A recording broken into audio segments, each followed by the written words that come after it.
Welcome everyone to the Supercut of the Aquatic Dome. This is a build I made over 4 years ago when the Aquatic DLC dropped, and I still count this as one of my bestest projects ever. It's a super intricate, highly detailed and rather complicated build when it comes to habitat design. It's about 5.5 hours, the full project is here, no cuts or whatsoever, the original episodes including the final tour. So if you're interested in a super detailed, highly inspirational build like this, make sure to stick through the entire thing and hopefully you'll find the inspiration you want to, or you just need my talking to, fall asleep, study, clean your rooms or whatever you're doing whilst doing this. Let me just know what you're doing, because I find this just very interesting. But now I'll hand you over to the past Rudy, who's going to talk you through this entire project. Really fun, and I hope you guys find it as funny and as inspiring as I did whilst rewatching it. So enjoy. Hello everyone, and welcome to a brand new series on this channel. Welcome to the Aquatic Dome and welcome to my big aquatic DLC project. In this project I'm going to build a dome featuring all the aquatic animals, including the saltwater crocodile, because that one is diving as well. And this is going to be huge, and it's going to be my best project I have done so far. And if you guys are interested to know why I'm saying that so confidently right away, knowing that I've done already quite some stuff in the past, stick with me. Today's episode will already explain a lot. So for those people curious for new animals, no, you won't see an animal today, simply because this is the foundation we need to have in order to build this. It's gonna be complicated, but it is very interesting. Simply because I put so much effort in that this is already my 4th attempt. Oh my god, you can't imagine how much time it cost me. This is my 4th attempt on this design. I did even drew something, and I will put this on screen right now so you can see my plans that went into it. Initially I had the polar bear also as part of it, but that needed to be scrapped out later on, simply because at the point I was planning it, I hoped that the polar bear would be diving as well, but it's not yet, so well, I needed to, leave that out. This whole project has various things in it I wanted to do. It will feature a fully working, fully functional underwater tunnel from which you can see otters swim above your head, dive above your head, and just in general make some cool funky stuff above your head. There will be a viewing gallery semi-tunnel, I would say, where you can see the penguins and the seals swimming not only in front of you but also partially above you. So it's kind of this kind of sky view, if you will. We will have a raised viewing area, and the best thing about this whole build, it is a fully story-driven tour. So that means it is one way only. It's not going to be like a park file, as you know, where you can go different direction. No, it is just one route, one way. The problem is obviously the guest can go another way, but I made it in a way that the guests definitely do go to the end of the zoo and then they go the way back because they have seen some animals already. And the story is actually starting in a more like South American style, very warm-ish waters. We are starting with the caiman and the otter. However, you will see the first episode after this one will be the otter. That's the first integration. Then we'll continue with the penguin. Then we'll have the seal, and then we'll have the caiman. Maybe I'm going to switch that up according to your feedback. So let me know which animal you want to see next. I have to say though, to this point in time, so today evening when you're watching that, I only have 2 habitats fully done and the 3rd one like halfway done. So the penguin and the otter is done. The seal is like halfway done. Now, actually, as you can imagine, we always have a little bit of early access, but this build over here took me longer than anything I've done for any DLC, either in Planet Zoo or in Planet Coaster in the past. Reason being is I wanted to achieve something that is checking all boxes, and oh my god, have I checked them. It took me, I think I spent the first 2 entire days, like over 10 hours in total, figuring out how to make the design work. Mainly because I wanted to achieve something that you guys can go in and say, yeah, well, that's it. It covers it all. It just covers it all. And I really struggled a lot during this build. So what you are seeing on screen is basically only the good bits. It's only what worked, okay?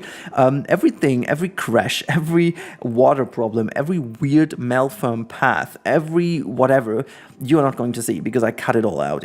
I could have made like 3 episodes only out of the process until being ready and having that look good. I left a little bit of struggle in just so you can see, but I mean mainly this build is about showing you what goes on. So you can see I'm really doing the pathing right now, and the reason why I'm keeping that in is because you guys should see where the path goes, because later on in the build, and I'm already so far in that I can tell this, basically you can't really tell what the pathing is, because I managed to hide this quite well in the overall design of the dome. Like, the only little issue I have, and this is the only little nitpick I already can tell you I will have over the build, is that the lighting in this dome is rather like suboptimal, let's put it that way. It's not really the best lighting ever you can have. That's simply how the game is. You know, there's a lot of shade, there's a lot of different weird lighting due to the dome structures, and I couldn't really integrate too much glass to the roof to make it more open, because simply from the design perspective of this entire dome, which we will talk about as soon as I'm building that, is not really the best ever. Also, I made a huge mistake over here in terms of the connection with the landscaping. I will talk about that later. It's been a huge mistake. I fixed it in the end, but this took me another few hours. So what you're seeing right now is the preparation of where stuff goes. So this is going to be the penguin outer area. At the moment, I'm just testing to put some water in because that's going to be another little cool thing that happens. The animals will actually be able to go inside and outside. Every habitat is going to have an inside and an outside part. And the cool bit about this is that there is like a tour, but you can see the animals go from inside to outside. So it's actually like not only a cool design feature, it's also practical reasons. Because as I said, I will check all the boxes. And that means we are also having a fully functional, realistic dome over here. So this can be like an entire part of one of your zoos. Like it's been really something I have been planning more than anything else, just because I wanted it.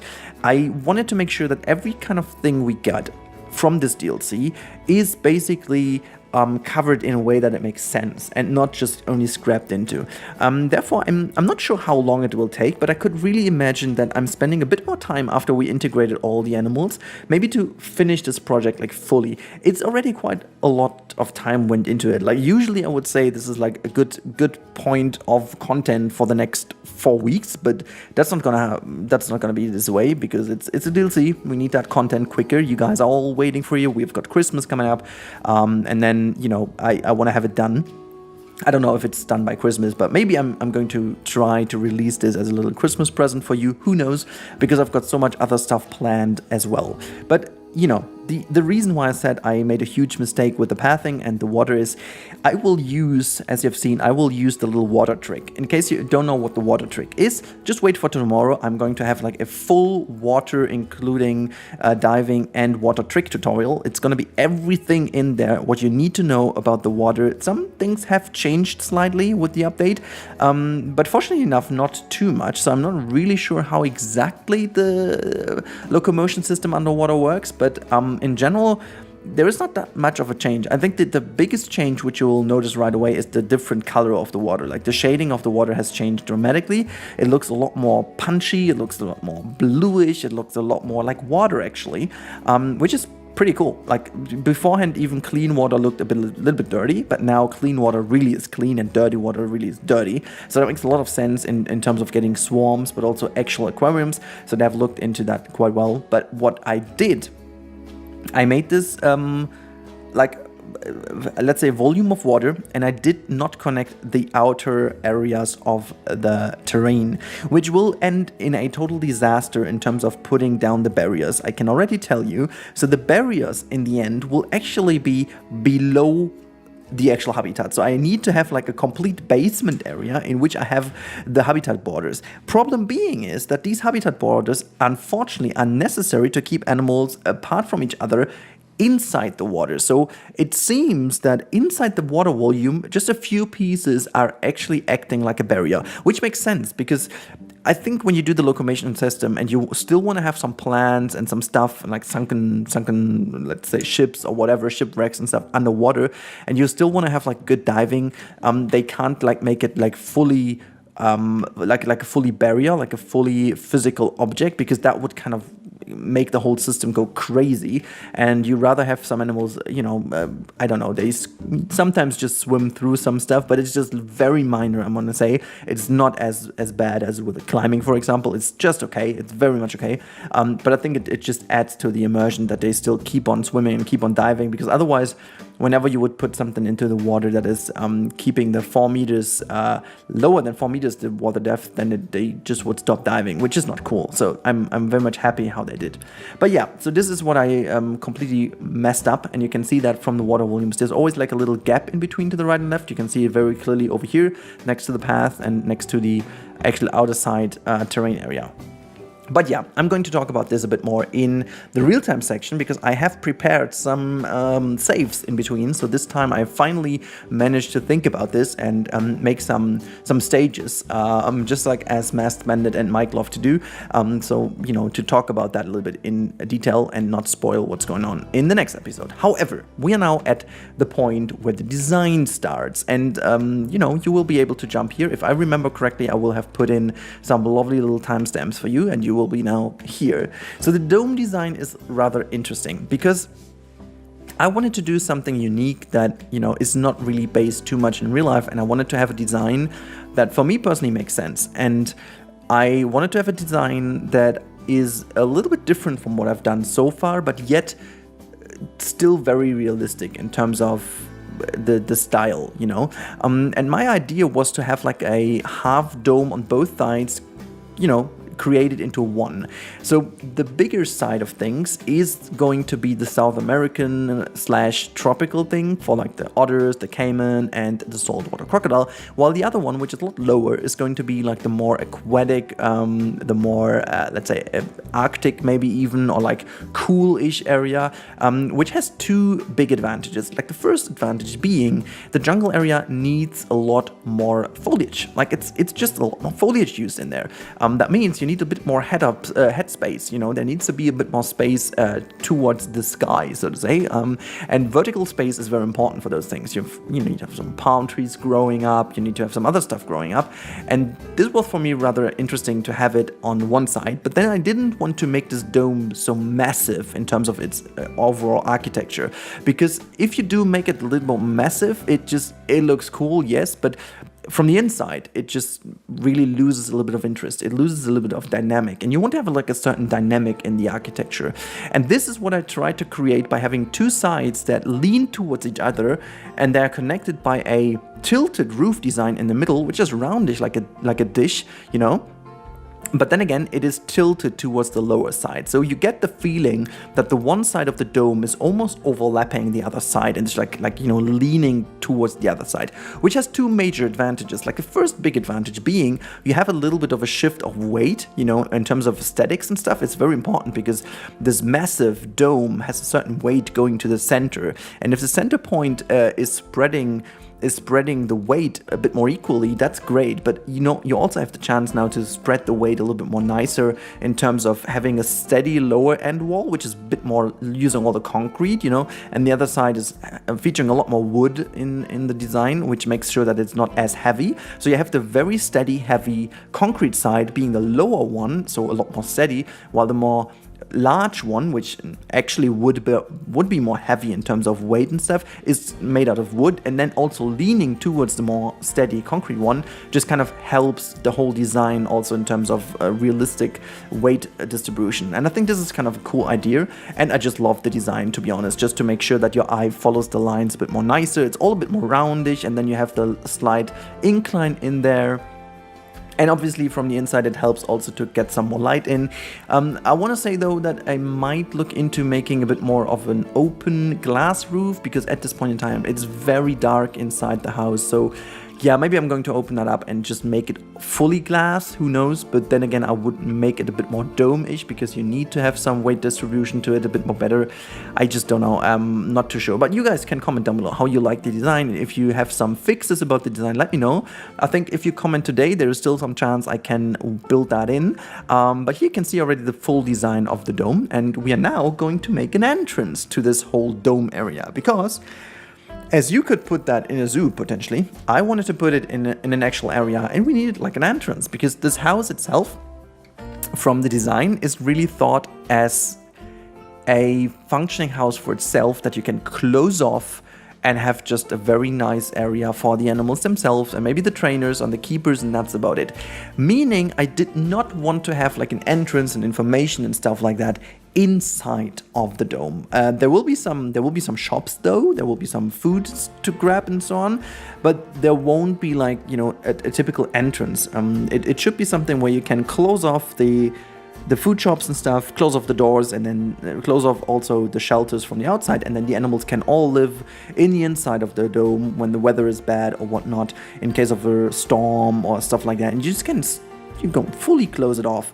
And I said I wanted to check all the boxes, and this is also why we needed to do design like that. So this is going to be the entrance building, and oh my boy, was I scrolling through the menu with all the new pieces and stuff. I gotta say though, I'm like 95% happy with the design of the entrance, so there will be some tweaks about it. I have some more ideas. I wanted to go with a very classic Newport Bay-ish style. I don't know if that makes sense for you, but for me, Newport Bay is kind of what I know from Disneyland, you know, the hotel Newport Bay, but it goes into the kind of Californian wooden pier structure kind of buildings, you know, pier side buildings, what you kind of see also in San Francisco, but then again also on the whole west coast of the US, and you know, this kind of style with a lot of wood, very pastel-ish colors, a very bright wood also worked into it, and then these two typical slate roofs and stuff. But yeah, as I was trying that around, I found the 4-meter tower build way too big, way too massive, and so I was coming up with my own design here. I mean, you guys know me. Whenever I don't feel it, I just need to do it myself, which is a lot more pieces, but I think performance-wise, that should not be too much of an issue here. We are doing good. We are doing good on pieces. I think there's also been like a lot of improvements with the update. I have some very solid performance in all my projects. Maybe Koali is still a bit stuttery, but you know, it's Koali, so what are we even talking about? Yeah, but I mean, just in general, guys, I really think this is great, but now we really need to have your interaction. What do you think about the idea of having a dome?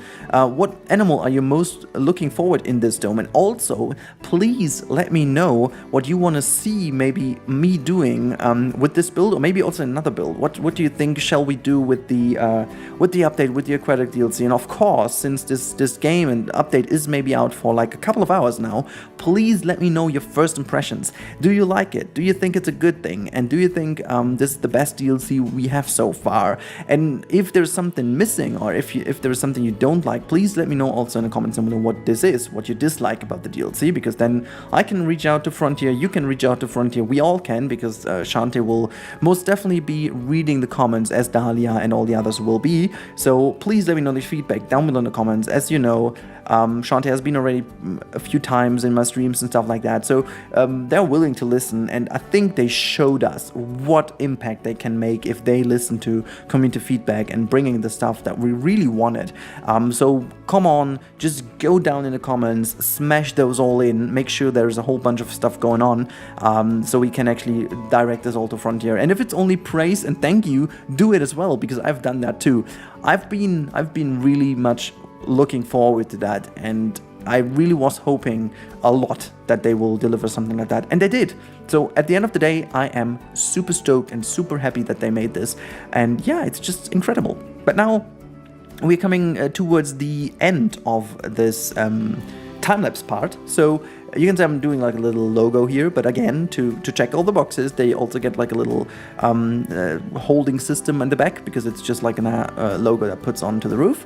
But yeah, so we see each other at the other side of the cut in a few seconds, talking about the design a bit more in the actual file, and then hopefully you guys are as excited for the next episode as I am, and so let's jump over, shall we?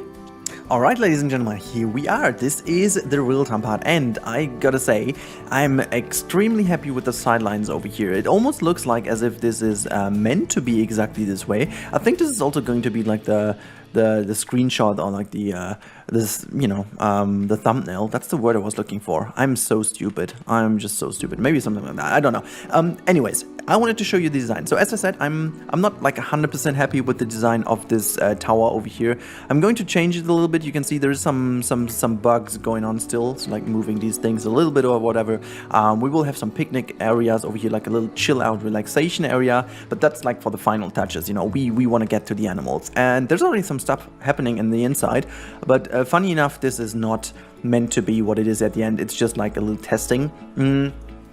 I gotta say, I love this design. However, it of course looks a lot too repetitive, so I'm gonna switch that up. You know, this is stuff for the end, like all this tweaking. Also, we still have some opening spaces here. I mean, you could argue that this is like airflow, which to be honest is kind of the stuff, but we need to still make sure that this can be closed off in certain times. And then also, obviously, in the middle, there is still something missing in terms of weight distribution and in terms of steadiness. Like there's a lot of stuff we have to do with like a big pillar in the middle. We need some iron kind of guiders and stuff going on here. But what I really wanted to show you is the insanely tedious pathwork, because in the next episodes, you guys will not be able to see that much more. There's some designs over here from some fencing. It's all gonna go. That's not the final design. I needed to change so much in order to make it work, but I succeeded, so that's pretty cool. Yeah, you go in. As I said, this is going to be a full tour, so I'm gonna give you a quick full tour because there's nothing in. So this is the design, just so you know. That's the entrance. I quite like the color pattern and stuff. Let me know in the comments down below if you don't like it, but I'm quite a big fan of this little, fours in the back. I didn't want to make it gray as this side is. I'm gonna give it like a bit of a blue little elements, don't you worry, so that's gonna happen. But then again, you go here, and you could take the outer route, but I'm really hoping that since I'm going to place the caiman down here in the front, people are more leaning towards going in, because the more crazy animals and the more attractive ones will be to the left-hand side, to the back. And so I'm hoping that they go take this route because it's shorter than the outer route. But I have to do some testing about this. Now you go in, and you go into this little zigzag little jungle tour. On this zigzag jungle tour, you will be able to see the caiman swim over here, and they will have a little bit of a outlet just to chill down on this side. You can watch them maybe chilling down here besides the sides and stuff. You can see them over here. Quite some cool stuff. And then you go further and you will see the otter like swimming by and stuff like that. It's really going to be really cool. You can also see yourself on the other side, which I'm going to close off a bit, of course. So it's going to be like a bit more of a nice tour. And then we go further down. And this is, I think I changed the pathing as well because it's not looking that great. Yes, we will have a little of backstage area. And then over here, this is going to be the tunnel, and here you see already a little trick. If I move a little bit up, boom, there we go. Inside of the water, outside of the water, inside the water, outside the water, inside, outside. This is an actual working water volume, guys. Don't you worry. You can see the water is actually working. Again, the tutorial is about to release tomorrow, don't you worry, I'll got you covered. It's actually a little bit of a painful thing to do, but it works wonders and you can do a lot of stuff. There's a lot of broken pathing in here, but it's all gonna be covered up. So yeah, this is what I meant. You will be able to see the animals not only from straight on, but you will actually see them halfway to the top, which is kind of cool because the diving mechanism really allows us to be a bit more creative with these viewing galleries. You just don't need to look straight. You just need to look up a little bit and see them playing around. And it's going to be cool. It's going to be really cool. On this side, I meant it to be a bit more on down level because here is going to be the seal and also the penguin. They will be both here. And then this will be pretty cool because you can see them diving a lot more on ground level because they just tend to do it. And then if you go very close to the body, you can actually look to the top. There's still a little bit of the water volume in here. You can't really do too much about it, but that's about it. And then we go all the way over here. You can see the saltwater crocodile. That's gonna be this area for it. And then you go in here, which will be like a little bit of a closed off area. You go up here and you get another view of the otter. And that's kind of cool because the otter is going to be able to roam around all over here. They're going to swim in the water. You can see them, you get a nice fencing and stuff like that. And then we go over to this area. You will have another wonderful look to the seal. So we're getting from very warm to a bit more less warm to even more less warm to even more Arctic. I mean, you have seen the underwater stuff. There's no way not doing this here because I wanted to have the viewing on this side. I really was thinking if I can make it in a way that the underwater viewing of those animals is coming later as well, but that was just too much of a pain to work it to the back side of here, so I just decided to keep it to the inside to maintain also this kind of cool, very huge underwater gallery. It looks fancy at the end, so don't you worry. And then you go over here, you get another nice view of the saltwater crocodile again. You go to the outside, and then you will be greeted by the big outside area for the penguins. And at this point, I'm not really sure. I'm struggling at the moment with myself. Even I'm not sure where to put it, but I think the outside area of the seal will most likely be more on this hand side, rather integrated in here. I think I want to really keep this to the penguins, and this is going to be the seal area.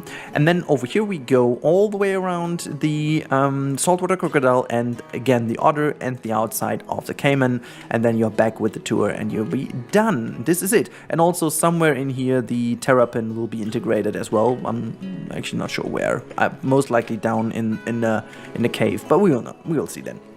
However, guys, I really hope that you guys enjoyed this first episode of the aquatic / aqua dome, however you want to call it, and I am more than excited to come up with the next episode. Tomorrow there won't be the aquatic dome. Tomorrow there will be a little look into the tutorial, and there will also be a bit more stuff about Yosemite. And then in the next days, coming days, we will obviously have a lot to do with this dome, so don't you worry. The otter is coming, I think, about Thursday. This is what I'm trying to do, at least. Planning is going crazy because there's so much content I have for you, and then over the course of the weekend you will get more and more the penguin and the obviously also the seals and, you know, all that kind of stuff. Good stuff, I can already tell you. Good stuff. So make sure to keep your eyes on the channel every evening around 17:30 or 5:30 Central European time, past morning, afternoon, okay? Just so you know. And in case you guys like this, in case you like the content and you want to see more of it, please consider subscribing. That helps me a lot. And also, you can help me reach 50k before the end of the year. That would be insane. So please, guys, leave me your love, so to say. And I'm gonna see you in the next one. And again, a little reminder, let me know everything about the DLC, how you like it, if there's any feedback, what you would have loved to see, and just all your praise. Please leave this down in the comments, and I talk to you in the next one. Goodbye, everyone. Hello everyone, and welcome back to episode number 2 of the Aquatic Dome. Today with the giant otter habitat. I call it the giant otter challenge, so to say, and you will be knowing why in just a bit. But first of all, thank you so much for being with me again in this video. Today is going to be a very exciting one, simply because this is the first time we build a giant otter habitat of this new pack, and with this new pack, and this is going to be part 2 of the Aquatic Dome. So in case you haven't seen episode number 1, I highly recommend this, because all you need to know about this project and how this whole thing has been done and how it has been built is explained in the first episode. It features no animal, so that's in fact the first animal of many in this dome. So just as a little reminder, we will make this dome fully equipped with all the aquatic animals plus the saltwater crocodile, simply because that one is also diving. Now, let's talk about the design of this habitat. So this habitat is featuring 4 key elements. The first one being a little bit of a zigzag course that is going above the waters. That's where you come in. Then you're going to go down below through a tunnel that is guiding you from the right-hand side to the left-hand side of their pool.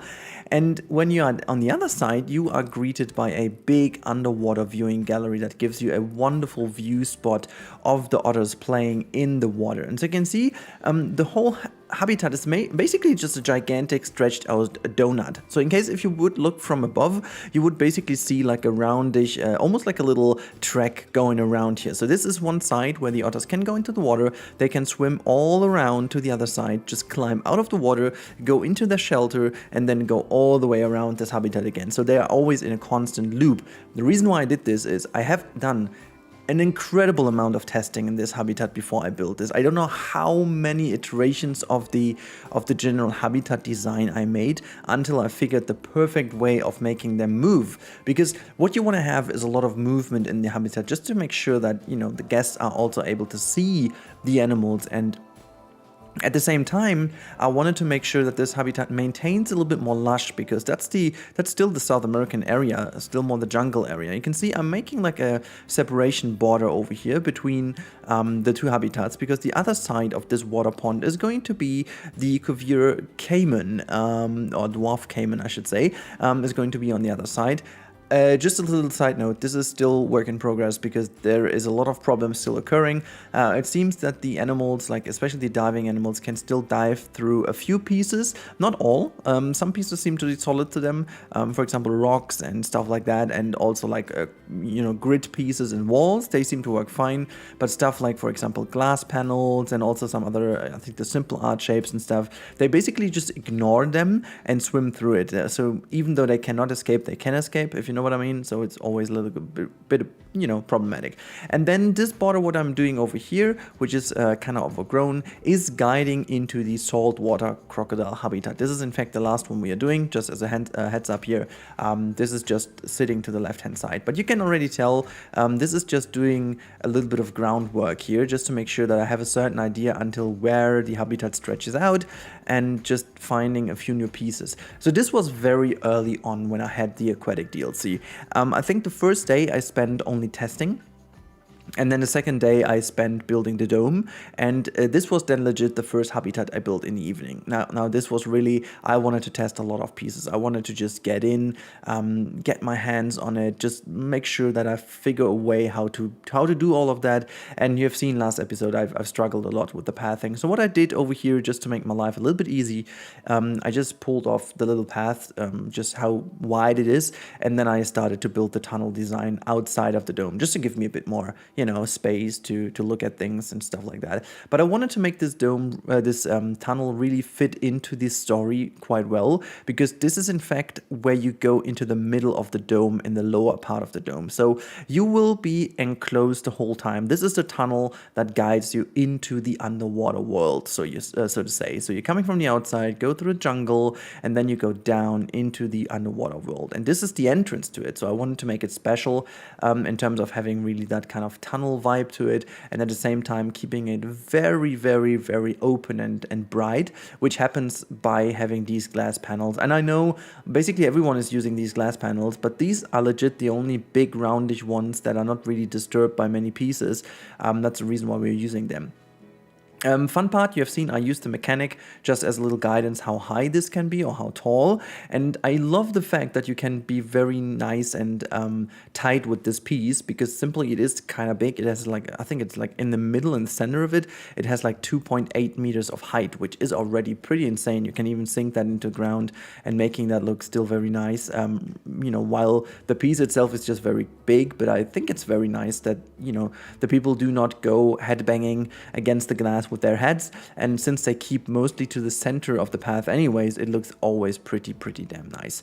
But yeah, so this was the first part for me, and one of the most you know, tricky parts. There are a lot of cuts in this video, guys. I'm very sorry about this. Some things just didn't work out the way I wanted it to work out, and then I just did a lot of fixing, a lot of testing. But we will have a real-time part at the end, so don't you worry. You will see also basically quite a lot more into the entire dome build. I hope that I'm not going to spoil too much, but you will be seeing quite a lot already from the new stuff I've done over the past couple days, which will be released now one by the other in the next coming days for you. But yeah, just in general, I'm a huge fan of how this turned out. Like this is just like very nice opening habitat. If you go in here, the only habitat that you will see before that one is parts of the caiman habitat, not all of it, but just parts. And then you come into this, and I just incredibly love that one, because it just, I don't know, it just has exactly the vibes I wanted to give it. And this sounds rather simple and rather obvious, but it isn't, because, you know, you have some stuff in your head, but translating that into an actual zoo and just into a game with limited, well, limited is kind of a weird word in this sense, but it is limited in a way, how you can do things. And my mind is not limited, and this is always kind of hard to bring together. So what I mostly do is I start very big, very bold, and then I have to shift down step by step, and just figuring out where the limits of the game are, and then I try to go from there. And this habitat over here made me so much more happy than usual, because I didn't need to go back that much. I just didn't. I just could do it exactly the way I wanted it. There are a few little things I would have loved to do more tight, for example. There are a few more things I would have loved to do a bit more different. For example, this pathway over the water. I would have loved to use the 2-meter path. This is now 3-meter path. I would have loved to use the 2-meter path, but even the 3-meter path is already causing some insane traffic jams. So I'm really looking forward to fixing that a bit more. But I think it fixes itself naturally once people start to walk through the entire area a bit nicer, because there are more animals. At this point, there's only the otter, and so obviously people just stay over here to see the otter. And I really hope that in the future they don't do this and they just walk over into the next areas, because there will be seals, there will be penguins, there will be saltwater crocodile, and just in general a lot more animals. But you can see already we are getting a little bit more forward, and now I think this was the part where I figured most of the things out, and most of the things worked. You can see I already have the feeder in, which is going to be hidden away now, just to make sure that it is not the ugly feeder over there. I just took some rock pieces from the new wonderful fake rocks, and then you can use them. I don't even know why they call them fake rocks. For me, these are rocks. You don't notice in the game if it's plastic or not, or like artificial or not. They just look like rocks, so they are rocks for me. I mean, it makes sense that they say they are fake rocks, because you want to put them into the water without making the water get poisoned or whatnot. So these are fake rocks. Okay, I get it. But it just doesn't change a thing for us, does it? I mean, it's just a rock. You can use it as a rock, and, well, we are all happy because it's a rock. Anyways, don't drink whenever I say rock, because that makes you pretty much drunk in 10 seconds now. But yeah, I just continued playing around with a few things over here, and then I figured I wanted to have like an otter slide, okay? Because the otters love to play in water and shallow water as well. So I figured, okay, there needs to be something that is paying tribute to the fact that they do love to play. So I built this wonderful slide over here, started to cover it up a bit more nice, and yes, they can walk up there, and no, they don't use it that much, but still, I like to have it in the habitat, and eventually, maybe in the future, they start using it. But yeah, so the outside part was really needed, because this habitat overall is just meeting the requirements of land space for them, which is just very odd to think about, because it is very, very big in terms of overall size. But since I, what was that pronunciation though? Since I just made this very intricate and used a lot of pieces and nature and stuff, and having paths go through and having the underwater gallery and stuff, it just made the whole navigatable area very, very narrow and tight. And I think this is mainly the reason why this habitat seems to be rather small. It isn't, I promise, it isn't small, it's rather big, but yeah, it just didn't work out the way I wanted it to. But whatever, at the end, I met the requirements even, and in Sandbox you don't need to, but I'm planning to release this as a blueprint that you guys can also use in franchise. So yeah, I wanted to fix it, and I fixed it in the end, so be proud of me, okay? Be proud of me. Now, guys, we are moving on a little bit further into the later part of the time-lapse. And now, my question is, how do you like this habitat so far? And please let me know in the comments down below what's your favorite part of this entire build. Because we have, like, as I said, 3 main focus points, which was one being the the above water outside viewing, then we have the underwater tunnel, and then we also have the viewing gallery. You will see this a lot better now, like later on in the real-time part, but just mentioning. This part over here is left in because reasons. Now, I wanted to keep you guys out of this trouble. Don't ever delete all the terrain and build the habitat later. Build the habitat barriers before you do anything else. Because it was a pain, a real pain to kind of connect this habitat again. It's a insanely complicated design. I will, at the very end of this project, show you all the problems I had, because it will be incredible to see that. It's just like, it looks like something very much broken, but it isn't, and that's a great thing. But yeah, so the last part we are witnessing right now is building the railing over here. And as I said, this is already pretty late in the project. In fact, I did this today after, like, I think all aquatic animals habitats are already done at this point in time. So yeah, this is already quite far in, but I just love to, you know, keep that in, because I forgot the railing for most of the time. You can see already how cramped this area is. There's a little peak to the right hand side, but yeah, I think I managed quite well to not show you too much.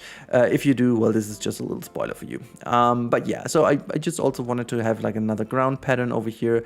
I used the new wooden pieces from the aquatic pack, because I just love the wooden pattern. I just love it. It's great. It's not as weathered as the one of the pathway, but it's also not as shiny, new and bright as the other type of path we have. So I'm just very happy about the pieces. I'm just, in general, I love the new pieces of the pack. They are just freaking insane. I gotta say, they just are freaking insane. But yeah, so guys, just as a little quick yes or no thing, or basically it's like a more, no, it's not yes or no, it's basically black or white. What is your favorite area? Is it more like the Arctic ice stuff, or is it South America, jungle, rainforest? What would you be more excited for when you go to an area like that, which is divided into both of these things? That's something I'm really interested in to know. For me personally, I think it would be still jungle, to be honest, because warm and swampy and stuff, I think that just, you know, is a bit more nice for me, but I don't know, it's just like a personal preference. However, this is it with the time lapse, and now enjoy the real-time part. I promise it's very great, so stick with me and enjoy my real-time self. In just a few seconds, I guess. Yeah, we are just getting closer. Now enjoy. Hello everyone, and here we are in the real-time part. I will try to keep it relatively short and also be careful, because in this save file there's also like a lot more done than only this habitat.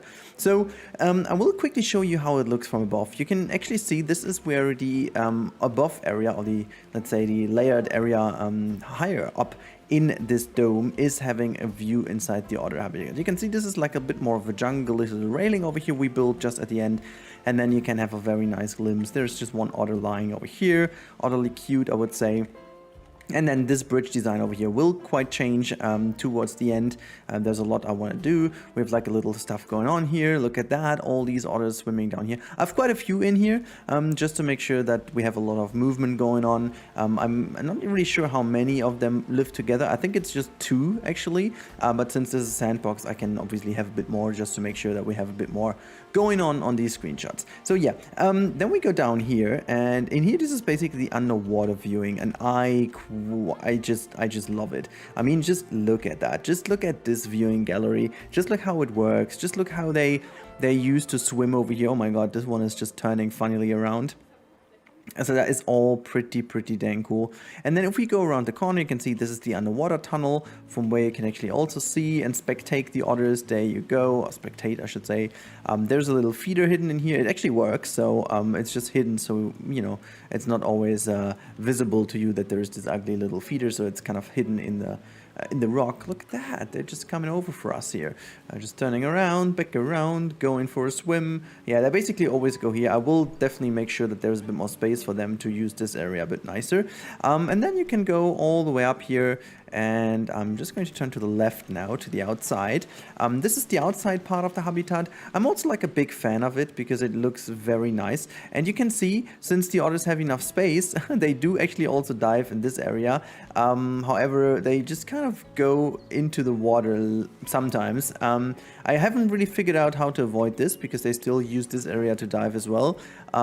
It looks kind of cool when they do this here in low water, but I think I made it a little bit too low, I guess. But it looks kind of cool to have them really use it as a diving opportunity still, even though it's like super shallow. I didn't think they do, but since they have overall the requirements met, I think they still do the swimming in here, and it looks absolutely gorgeous.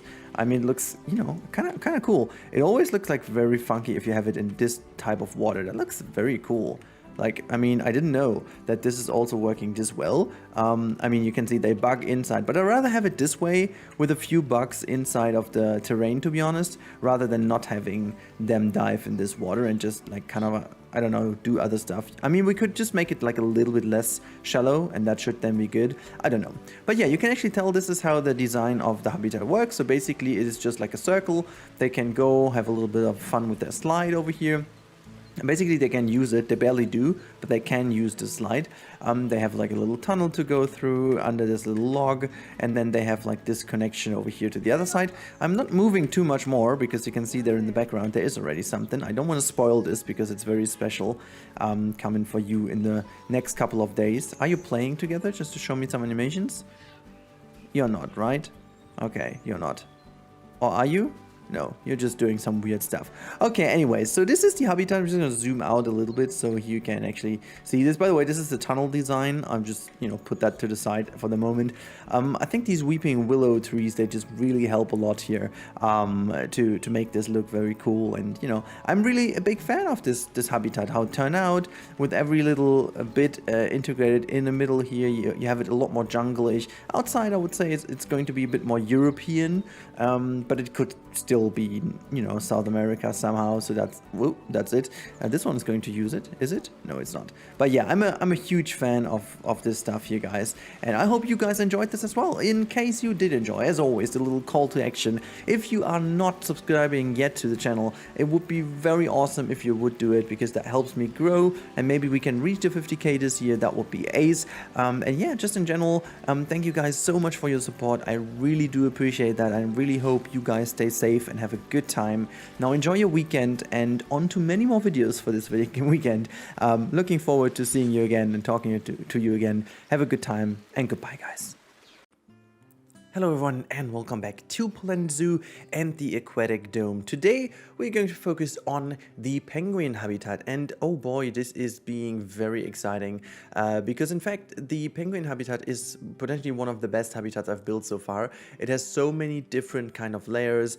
It really has a nice indoor and outdoor section, and it's also going to be very interactive for the guests. So yeah, let's have a look what this is going to be. But first of all, we are starting by building the underwater viewing gallery, which is, I can tell this already, pretty much subject to change, because there were a lot of things I am not happy with. And in fact, it causes a lot of issues because the water volumes in fact are too small. The animals seem not to be diving too much in here, which is a bit of a pity because I actually made them pretty big. But the problem is that later on, the penguin and the seal will also have pretty significant outdoor areas, and they favor the outdoor areas a lot, like a lot. And also problem being is, I made the entrances to the habitats to the outside, which it's also kind of not helping to improve the movement.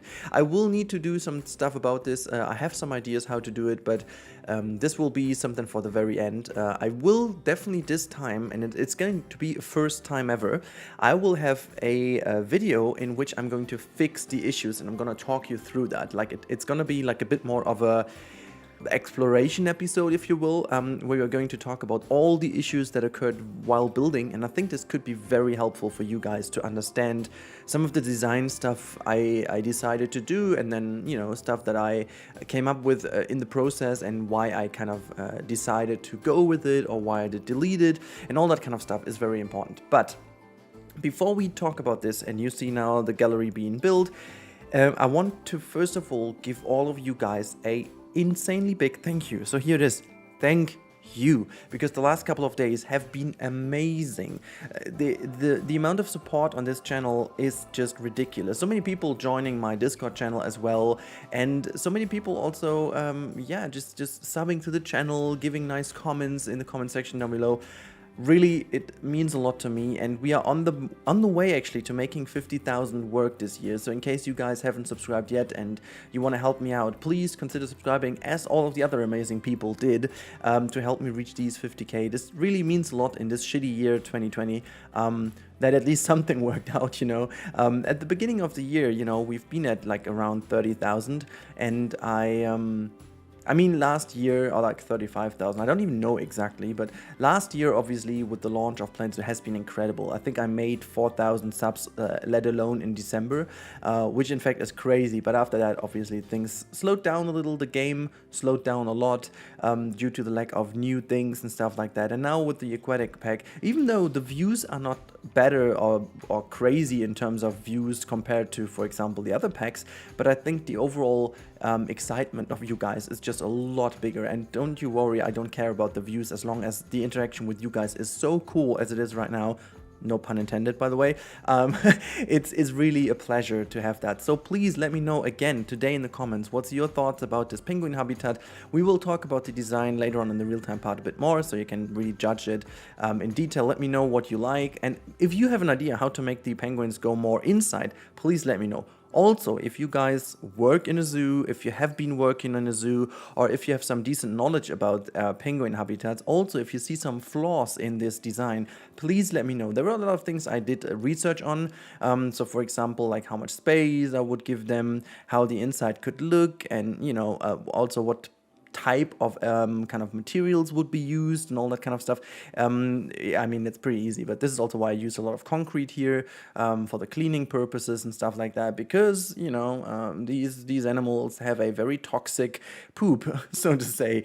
They need to clean that off because it destroys some stuff rather effectively. And this is also why I decided to go with a lot of materials that could be cleaned easily and that do withstand all these chemicals in the poop of these lovely non-flying birds. But yeah, so this was about the inside area of it. But yeah, again, just a big thank you to all of you. I really love the fact that you support me so much.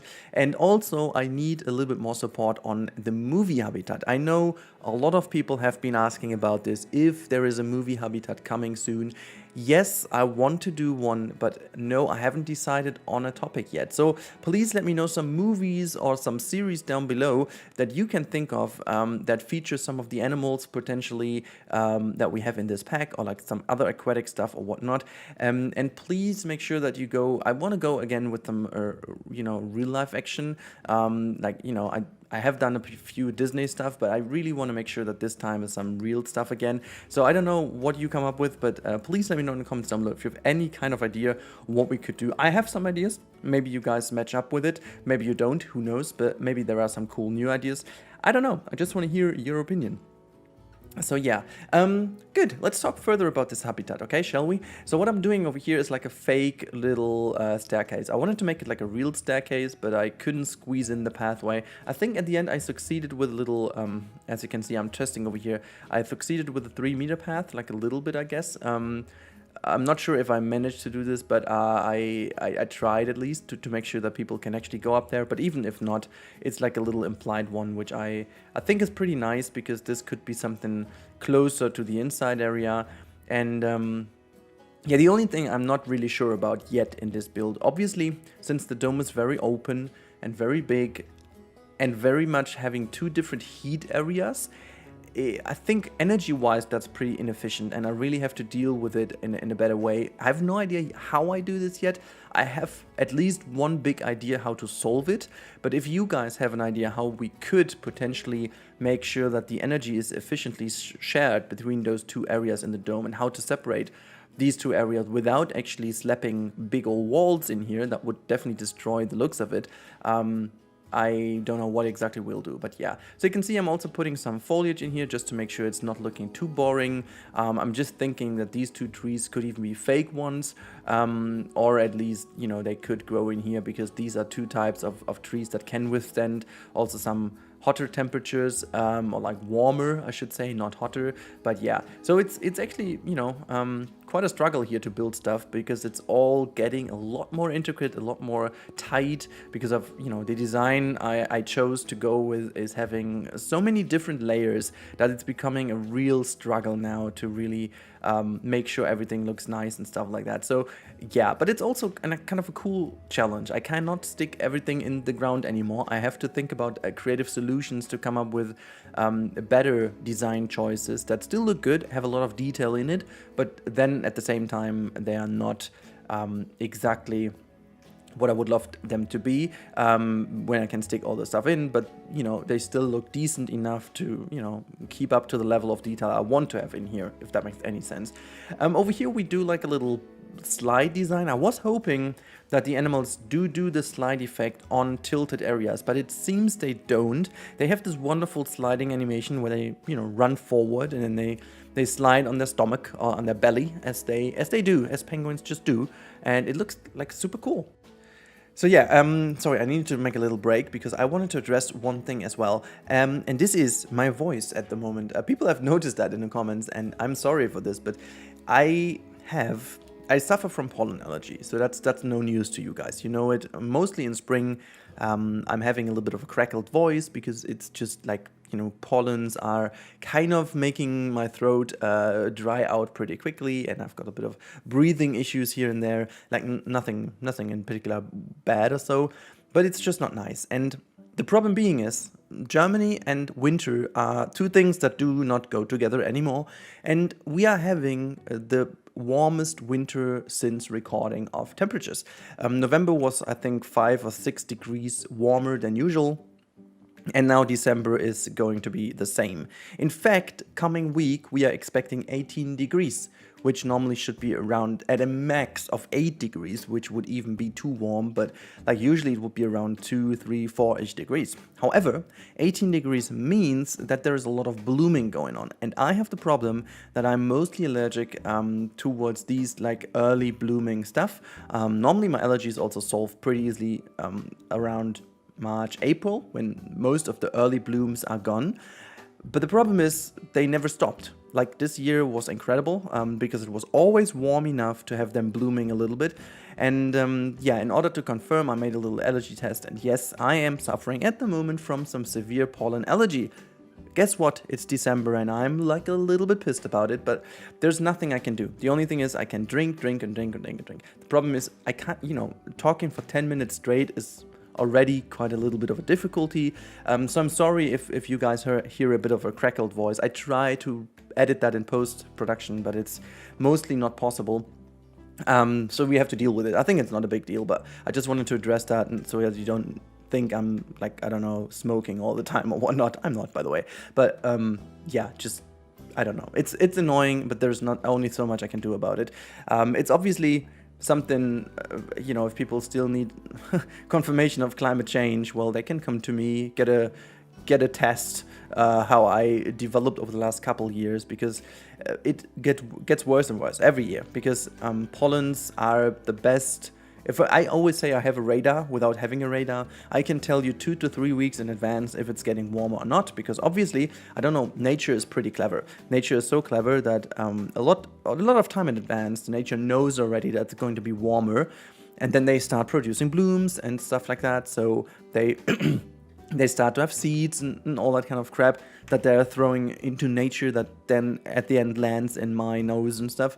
So they know, the nature knows way better than we know, and I can feel that, you know. Sometimes I have it's pretty kind of crazy cold outside, and even raining, and people are like, how can you suffer from allergy? That's not possible, it's raining. I'm like, yeah, well, I can, because nature already knows what's gonna happen, and I'm like always right, because when I have it, you can actually put down the date in the calendar. 10 to 12 days later, it's gonna be very warm and sunny and bloomy, and it's, yeah, I really don't like it. But just to address that, I just wanted to quickly get rid of it, so you know. Yeah, just it. I think there's not more to say. But yeah, you can see I managed also to do quite a bit of the area outside. I have a few cuts in here, by the way, just because I figured a few things, but we will talk about that in real-time part. There are little bits and pieces that I really don't like about this habitat quite yet, but again, I will need you guys to give me feedback on this. I will need you guys to tell me what you think could be improved, also in terms of realism, of course. This circus over here, just to mention, is purely for the staff members, because the problem being was that they obviously need to go over because they cannot dive below that bridge, which is pretty dang cool, by the way. The penguins just dive below the bridge, and it's absolutely incredible that this works in this game now. I'm like, yes, just yes, okay? It's just yes. It's insane. It looks absolutely cool, and I'm more than happy that it works. But yeah, you can see that the habitat to the outside area is a lot more nature-based, and just having this little pond here. But that I was trying to make it a bit more like in a zoo, in a real aquarium, rather than real life, you know what I mean? It's just like reusing these fake rocks to the maximum. And also what was obviously a very, very hard task for me was to make sure that the traversable area was kept going, because especially seals and penguins are very hard when it comes to traversable area. They seem to have a severe issue with the traversable area around the rocks, and you really needed to make sure that this works. And then I was just making a little bit of a nice little design element here, just to make sure that the staff path is looking a bit more nice. I wanted to keep it quite open. I didn't want to, you know, hide this away too much, because sometimes in these kind of aquariums and stuff, you do see that they keep stuff a little bit more open than in a zoo where they try to hide everything. I think it's just mostly also because of space reasons. There is just not the chance to hide everything. But yeah, in case you guys have a lot of more ideas and maybe reference images, put them down below in the comments or let me know where to look. I'm more than happy to look into this. But now we are coming to the end of the time-lapse, and I'm more than happy to talk you through the design in the real-time part now. But I really hope you enjoyed the time-lapse so far. Let me know in the comments down below again what's your favorite part of the habitat, and also one thing in particular that is very important to me, what's your favorite penguin habitat in real life, you know. So, see you on the other side now. Alright, so here we are in the real-time part. Unfortunately, in this save, I have a lot of people already in, which is mainly due to the fact that I was testing if the pathway works, and it actually works, so that's pretty cool. So you can see this is the underwater viewing. I'm just going around the corner to maybe have a better view. Yeah, there you go. So this is the underwater part, and you can see there's the feeder. No animals are diving in here. Just as I said, they have a little bit of a problem going here. Sometimes they do, so I'm not saying they don't at all, but sometimes they do. It's very rare, to be honest. And yeah, let's just follow the overall path over here, because I managed to this time think about the save files in a way that I have them all arranged in a correct order. And oops, there you go. And there's nothing happening. So we actually take the route up here. Tedget Camp is a little bit problematic in here. Whoops, let me just go up. This is where we've been last week. As I said, there is no railing in here yet, because I have done this later and then hidden away what you can see over here. But now, as we are in the upper layer, you can have a very nice glimpse into the penguin habitat. Oh boy, am I happy with the looks of it. Just look at it. This is also already changed quite a lot in the future, to be honest. There will be like a bluish sky wall in the background. And also what I'm going to do is I changed a whole bunch of this habitat in general, so that they are more likely to dive. And yeah, just in general, a lot of things to make this area look a lot better. But in fact, this looks still very cool how they move around here. I just love the penguins. I think in terms of animation and overall like modeling, the penguin is by far my favorite of this pack. Like by far, just because of its inch perfectness. Is that even a word? Anyways, this is then the platform you can see over here. You can still have a very nice glimpse in here. And yeah, if we look into the open dome, this is what I meant. We have to kind of separate these two areas. I have an idea, as I said, but I'm not really sure how exactly I'll pull this off. So yeah, that's gonna be tricky. But then you go outside, you can see this is the bridge then. That is just over here. It's not dramatic that you have the bridge, because you don't see anything so far. You can have a little glimpse over here inside the outer area of the penguins. There's one swimming. Hello. And then if we go further, you can see you crossing that bridge, and this is like my favorite part over here. You have the penguins over here, and then they do swim from side to side. There's one idling in the water, there's another one standing over there, there's another one standing over there, and every now and then there comes another penguin over. Look at that, there's the other one. They just come over, and then they just swim over here to get out of the water. It's so freaking dang cool. You know, this is just like, okay, see you later, and now it's going to swim over. Where is it coming? Let's have a look. Where is it? Is it already in the back? There you go. Oh my god, that was a that was a funky move. Yeah, I have also to clear some space in here to make them swim a bit better. You really have to get them the space. You always have to leave the space, guys. This is very important. Also, for those of you who got this joke, please let me know in the comments down below that you got it. You always have to leave the space, guys. But yeah, so this is the outside area, you can see. This is also part of what I have changed already dramatically over the course of the next episodes, but it's just too much to fit in one. Also, I'm very sorry, I just built in a very complicated and weird way. So I couldn't really fit that in one build, simply because I was building this once, then I was building the next habitat, then I was going forth and back. It's just a kind of an active development, you know, but you can actually tell already where this is going, where this is leading, and I just love the view from over here with the dome. I mean, just have a look how great that looks. Let me just rotate the sun a little so we have it actually facing towards the building. There you go. This is what I'm talking about. Yeah, we can make it even more evening-ish. That looks also pretty nice. So if we have it this way, doesn't that look... I think it's just looking very cool. And now let's push it back so we have a bit of lighting going on. There you go. Look at this, guys. Doesn't that look cool? I love this view. I just freaking love this view. And then you will have a little education area that will be up here. There will be also like a little mini tower. What is going on with you? Mini tower over here where you can have the educator speak. And then, yeah, this is just how it looks. I mean, I think it's pretty cool. I think it generally looks really cool. I'm really happy with how this turned out, and you will now see if we go into the overview mode, you will see in a bit how cool that looks. Also, I just want to show you quickly this dude over here now putting the fish down. He usually should also go now over the bridge, which he doesn't, I guess, because he just threw the water. Okay, whatever. They just threw it down and they're done. But they do go over this bridge. I have seen that plenty of times, so don't you worry about this. Cool, let's jump out of this cam. There you go.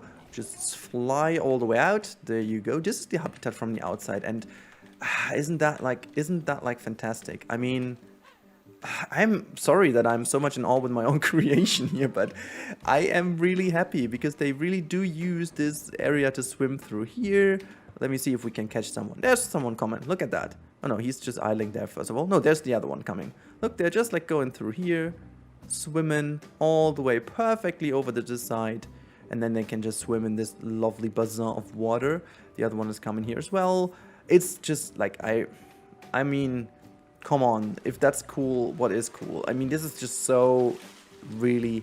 I'm so happy that this works. Because it really makes you build habitats that we've never been able to do before.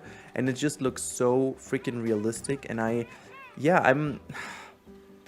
Okay, well, whatever this one is doing there, I'm just happy. And then you go over this side, and then, oh, by the way, have you spotted the snowfall effect? I made this here just as like a little cooler effect, that if you go in, there's obviously going to be a lot cooler. So this is where we go. And yeah, this is how the dome looks from the inside. I'm just kind of, you know, let me just talk you through my idea to cool it down. So we do have this semi-roundish thing over here, right? Which looks pretty cool. But I wanted to make sure that we do have some kind of separation that goes exactly this way. So like flying over here and then maybe goes connected over here. I don't know if this is like maybe being like glass panels or whatnot, but simply because we need to make sure that this area is cooler. In the lower part, I have already achieved this with some lovely airlocks, but I really need to make sure that this is separated without taking away the openness and the multi-layerness of this. Is this even a word? I don't know. Of the dome. Again, I have some ideas how to do it. I'm not sure yet, but if you guys have an idea how to pull that off, please let me know in the comments down below, because I have no clue how exactly to do this. Yeah, but you can see already over here, maybe you're going to die for us just for a second, because there is some food down here now. Yes, maybe that's doing it. Come on, do it. It's also like a pity. I think I will need to just delete all the other food sources, and then maybe they do it. Ah, here you can see it. Now it's diving and just going to catch a fish, and now you can see from down here. That looks actually pretty cool. We can just quickly put the penguin in. There you go. And then you can actually tell from this view over here, this looks really ace, doesn't it? I mean, that looks really cool, because then the people can have a lovely view of a penguin diving through here. I'm a huge fan of this. It's looking really good. Like, as I said, sometimes they do. Maybe I have to delete all the other food sources so that they're all going here, because that one is going to dive now as well. Just going to do this. But the problem is they only will dive in here when there is food. They don't just do it for fun as they do outside. So yeah, I will just play around with this a little.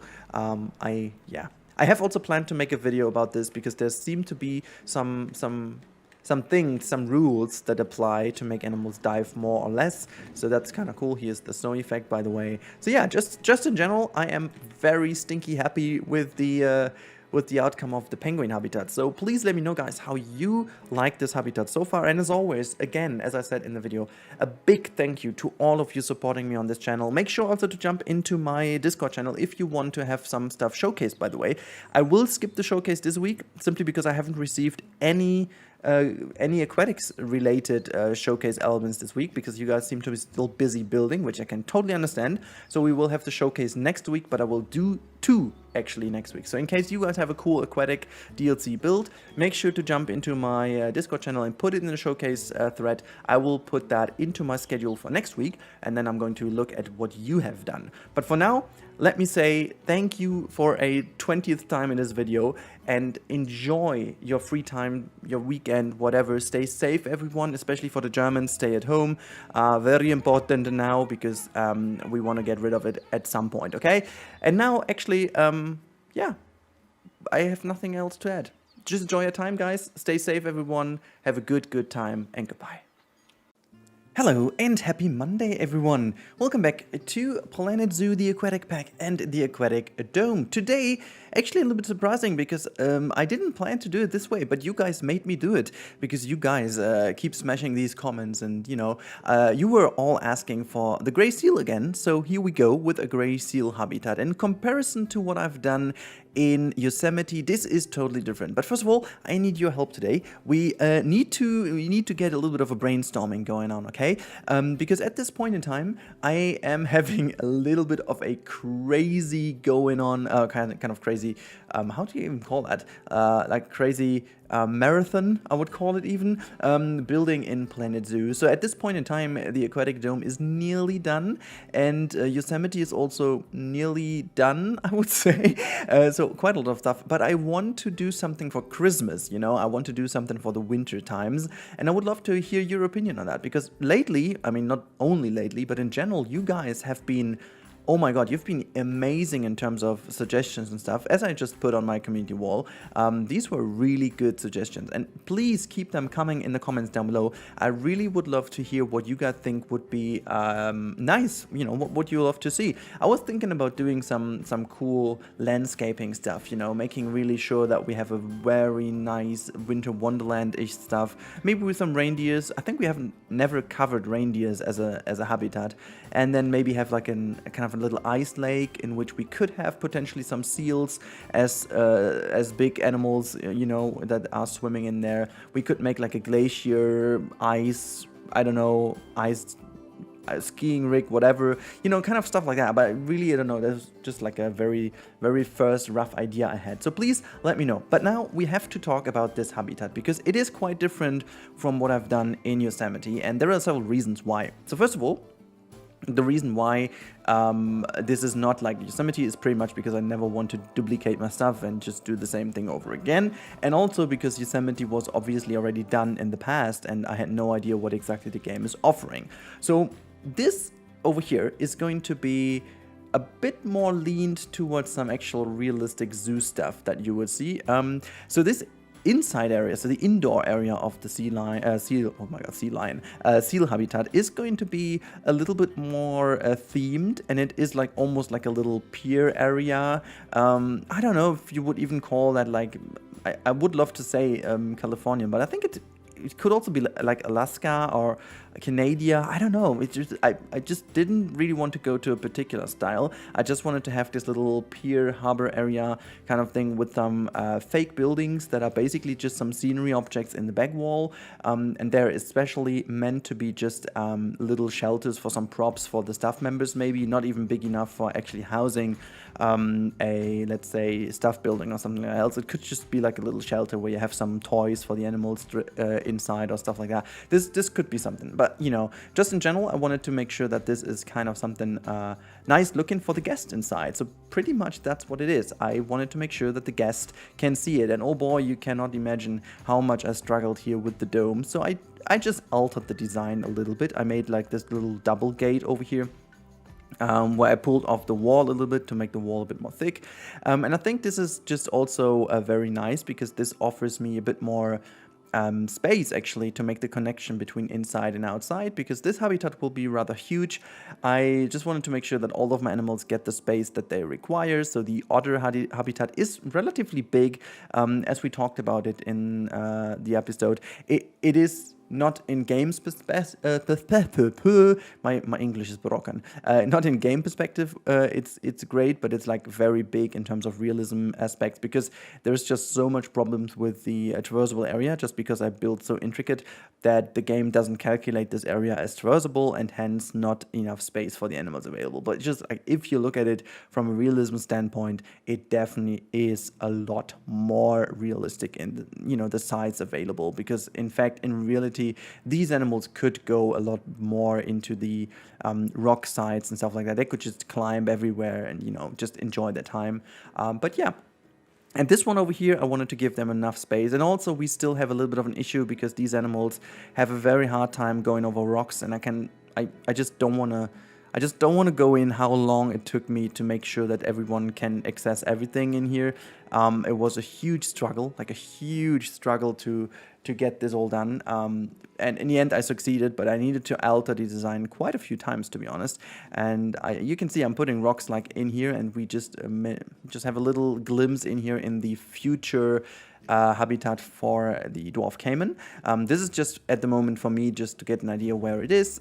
This is just not final, obviously, and there's just a little bit of a nice little touch here and there. Sometimes I need to do these things just to make sure that in my head I have already an idea of how the other area looks like, because then I can make the transition into the area of the seals a bit better. So I'm just, as you can see, I'm just moving stuff around here, just making sure that everything is nicely and clean, and I also ended up then having like a green wall. This is also a little trick I love to use, because to separate areas, you can always use these plaster pieces to make the back wall in a color that just kind of blends in nicely to your environment.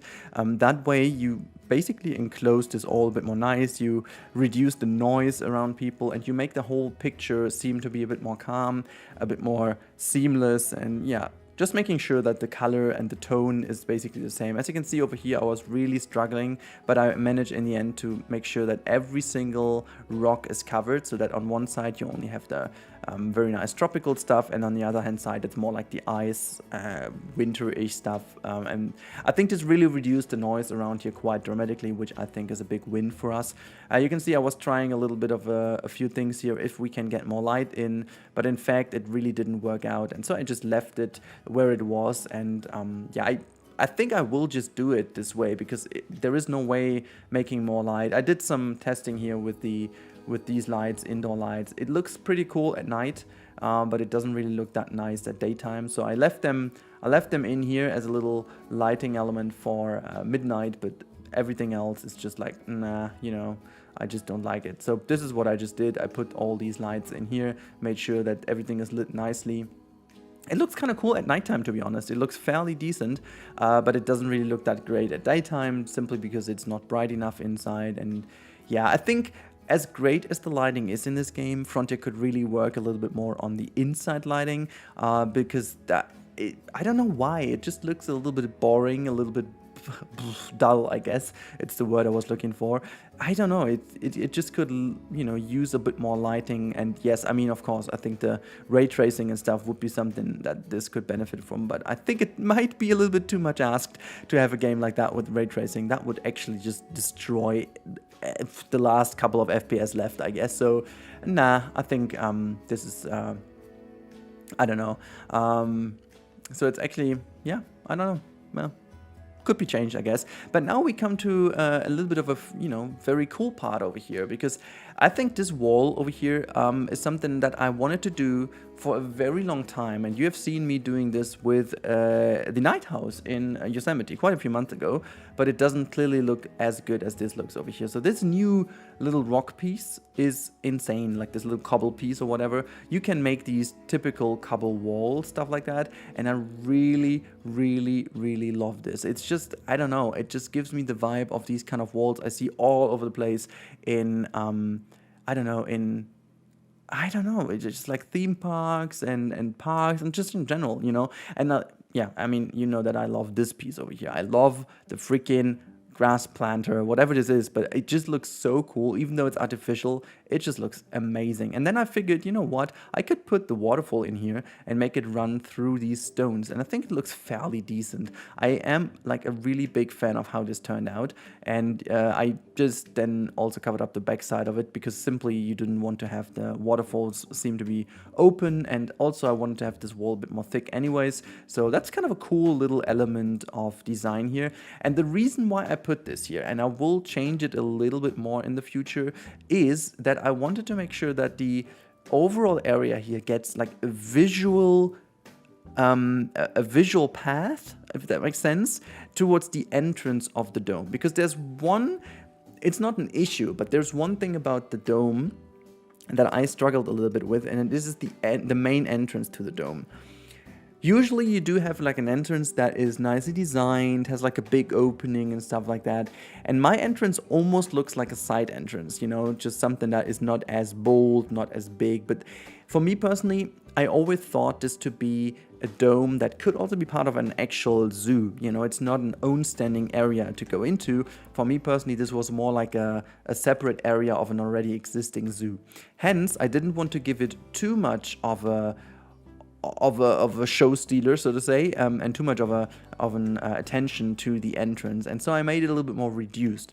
However, you need something to drag the guests into the entrance. So if you talk about any park design, basically, not only zoos or theme parks, just any park design, where you want to make people move in a certain pathway, journey, way, and this whole dome has a very much tour style, you know, it's a one-way direction thing. And even though this all doesn't matter for the game mechanics, just for me personally, I'd like to think that you need this visual guidance for the guest to make sure that they automatically go where they are meant to be going, you know. You don't want them to go the wrong way around, because that kind of creates some traffic jams between your people, creates some unnecessary crowds create noise create disturbance for animals and makes animals less happy. Well, in fact, that makes them actually go pretty much annoyed by all the guests. So that's something we don't want.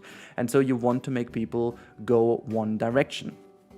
And simply because you basically do this in real life as well, you make sure that the guests automatically, just by default, find the right entrances and stuff.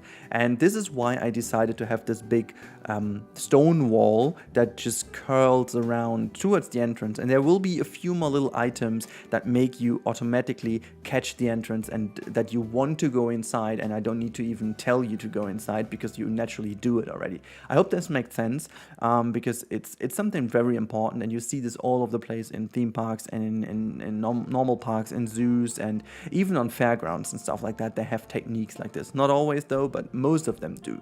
But yeah, one thing I need to mention before we jump into a real-time part, the speed build today is not covering the entire habitat. This has two different reasons. Reason number one is being it was just way too much for one episode. It's just like very long because I didn't do this in one go.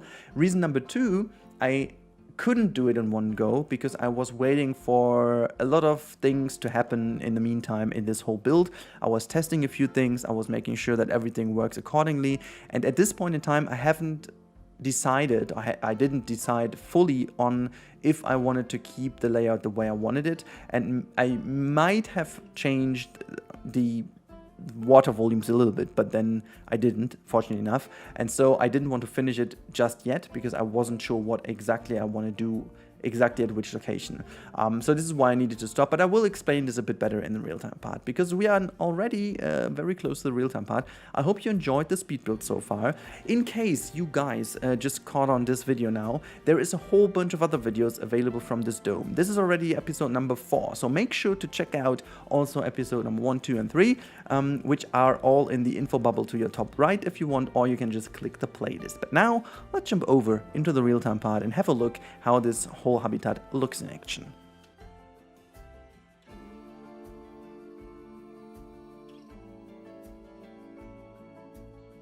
Alrighty guys, here we are in the real-time part, and I've just a little gathering over here of people, of my friends, the gray seals. They're all together. There was just like some food on the ground.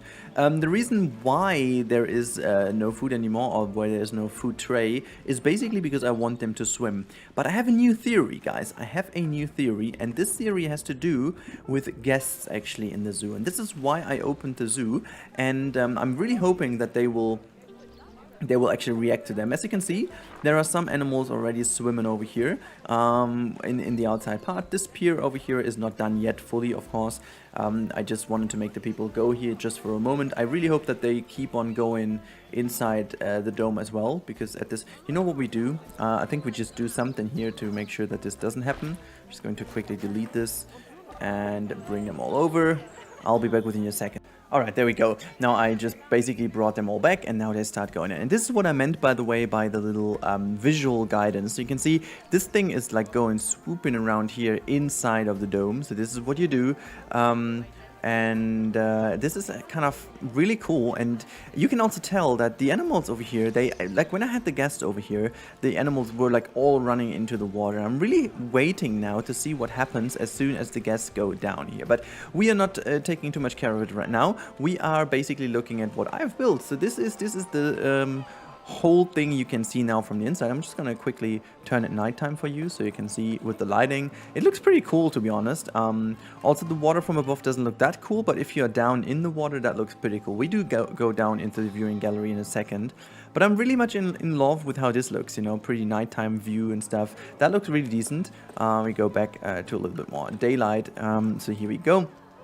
And now if we have a little look into the gallery down here, I changed a few things, and this was according to some feedback, but also when I was looking into a few things, I figured that the wall down here doesn't really look clean enough for me. And so what I did now, I changed the design with some big old panels and just keeping it very open and very nice, so that people can actually see a lot.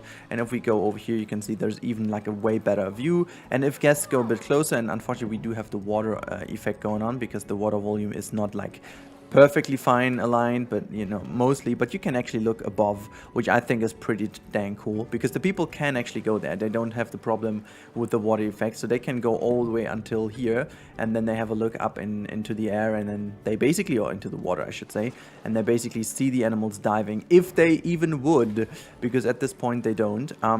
Now we can only hope that they just don't throw the fish down here as they do, which is a bit of a pity. But yeah, I really hope that as soon as the people are more inside of the dome and they manage to finally get there, that this is going to be better. I love this, by the way. This is not even swimming, it's like underwater rubbing. What is that? Where are you going? Excuse me? Are you going on an adventure? I think you're going on an adventure, right? Yeah, never mind. I'll get you back soon. I'll get you back soon. Okay, but this is mainly the habitat, guys. You can see this is how it shapes up from above.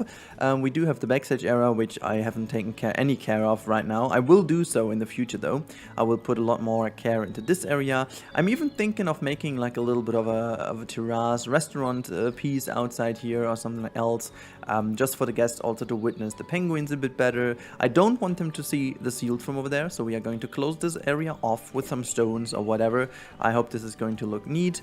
And then can we just, let me just see what happens if I throw you in here. There you go. And I'm gonna throw you in here too, because clearly you're hungry, so maybe you want to get the food then from the water, because that's definitely closer to you. That's definitely now closer to you guys. So this would be awesome. You don't do anything, right? Is there actually maybe an issue because that is the older save? No, it's still working, which is okay. Let me see if this thing is having a go now. Yeah, that looks good. That looks good, because I want them to see. It also seems like they need to learn that they can get something down here, and as soon as the people are moving down here and there is a lot more crowdiness going on. So see, the penguins have reacted already. This is kind of cool. The penguins have reacted and they start swimming down here now as guests are all over the place. And the same happened to me with the seals last time when I was recording my review. This dude is just not having it. It's not vibing. But the others are coming too now. So this is kind of cool. So it seems to take a little while until the guests are around, and then the animals start moving around a bit more in the end habitat. But just look at the view I am so much in love with this habitat, guys. I am really happy about this habitat, I'm not gonna lie. It's really one of my coolest indoor habitats I've ever done. I also need to check if we can somehow get some better sunlight in. Yeah, I mean just a little bit though, but at least this dude over here is now chilling a little bit in the sunlight. Look at this. Look at this. This looks kind of cool, to be honest. Just like having this fake area in here, just like this little... Oh, look at the fur and stuff. It's so fluffy. I like it. Everyone's running to the fish now. And that one is just chilling. Oh my god, this is legit so cool. She's just having some rubbish, some trash in the hands. Also cool. But yeah, oh my god. Now, I mean, this is kind of cool from like an inside view. This is really dang cool. I really would love them to be diving a bit more to the inside, but I will figure this out. I will make this work, guys. I'm not even worried too much. But yeah, this is actually how it looks in a total overview. Look at that. Wait. Did you just throw your trash in here? I thought so for a second. But yeah, so this is how it looks, by the way, underwater. I think it's looking fairly clean with the fiberglass and I don't know, it's not fiberglass, it's just like the transparent glass panels and then some cool back panels over here and a bit of snow and ice, and you know, we will have to make some bubble effect like here, and we need to make some more mist effects and stuff just to make it look a bit better. But I just want to make sure that the animals can use this area a bit more nice, which they can, they just don't do it all the time. But yeah, so you can see more of them are coming over. I'm just going to speed up a little and see if we can actually see them diving in here. Okay, never mind. The seals are not really willing to do anything for me today. You know, living creatures and stuff, you know, you can never make them do what you want. Also, can please Planet Coaster music be a bit lower here? That's insane. But they seem to be enjoying the outside area quite a lot. And this proves again to be the same as I always said. We do have one area that is actually more than 4 meters and they seem to be diving. Whilst this area here is not 4 meters, but the animals have no issue whatsoever to dive down here, which is pretty interesting to understand. But yeah, so for now this should be it, guys. Quite a long real-time part. I really hope you enjoyed. I really hope you guys enjoyed today's episode, and again, please let me know your ideas for like a little winter special and what else you want to see. And one more thing, in case you guys want to see another game on the channel, because I really want to feature another game, please let me know your suggestions in the comments, what you would love to see. I will have a look into this and maybe we can do something. But anyways, stay safe everyone. I talk to you in the next one and have a great week ahead. Goodbye everyone. Oh, hello, welcome back to the Aquatic Dome. Hello and everyone. We are back here in the wonderful Aquatic Dome project. And today we're going to take a look of the last animal from, well, actually not last, the second last, if I'm being honest here. The second last animal of the DLC, and it is the Cuvier's dwarf caiman. Is that the right word? I guess it is. And yeah, we're going to build the habitat. But first of all, I just want to say something I forgot. I just figured recently, because Lil Simsy gave me so many awesome shoutouts over the course of the last year, and also especially in the last couple of weeks again, that I wanted to say just hello. In case you're watching, Simsy, hello. I noticed you. Well, actually I didn't, but I just pretend I did. You know what I mean? Whatever. I just wanted to do this, okay? So it's just like a little greeting within the greeting of the video. Yeah, so we are in. Actually, the time-lapse today isn't that long because I lost a bit of footage. Unfortunately, the last patch, I don't know what it exactly did, but I get a lot more crashes right now, which makes me a bit more, yeah, worried about building. It just happens, you know, every 2 or 3 hours, which is a bit of a problem because then I lose all the time. I don't lose that much progress because I still have the autosave turned on, and then every, you know, if I lose 10 minutes, it's fine. It's not that big of a deal. But you know, if I have my recording running, and I'm recording still on MP4 because I don't have that much space to record on AV, because that would just kind of crush my hard drive space anyway. So yeah, I need to record an MP4, and it's just such a pity because yeah, if the game crashes, I lose basically the recording. I mean, I could record the screen and then I wouldn't lose the recording. That's something I'm looking into, maybe doing temporarily, so I don't have the issues. But whatever. So just let's talk about this habitat over here a little bit, okay? Shall we? First of all, before we go into this, sorry for interrupting my story here. Just again, let me know in the comments down below how you like the project so far. Do you think it was a good idea to do the aquatic dome? I mean, I'm still a big fan of that, but let me know if you think the idea was a good one to have this like split dome into 2 sections, and what are you most looking forward to actually seeing later on once it's done, because there are so many other things planned. And if you look carefully in today's episode, you will actually see quite a few spoilers, because I did not record this in one go, and in fact there was a lot of things happening in between the 2 parts of the time-lapse. So yeah, in case you are eagle-eyed, you might you know, catch already some stuff that is happening in the next couple of days.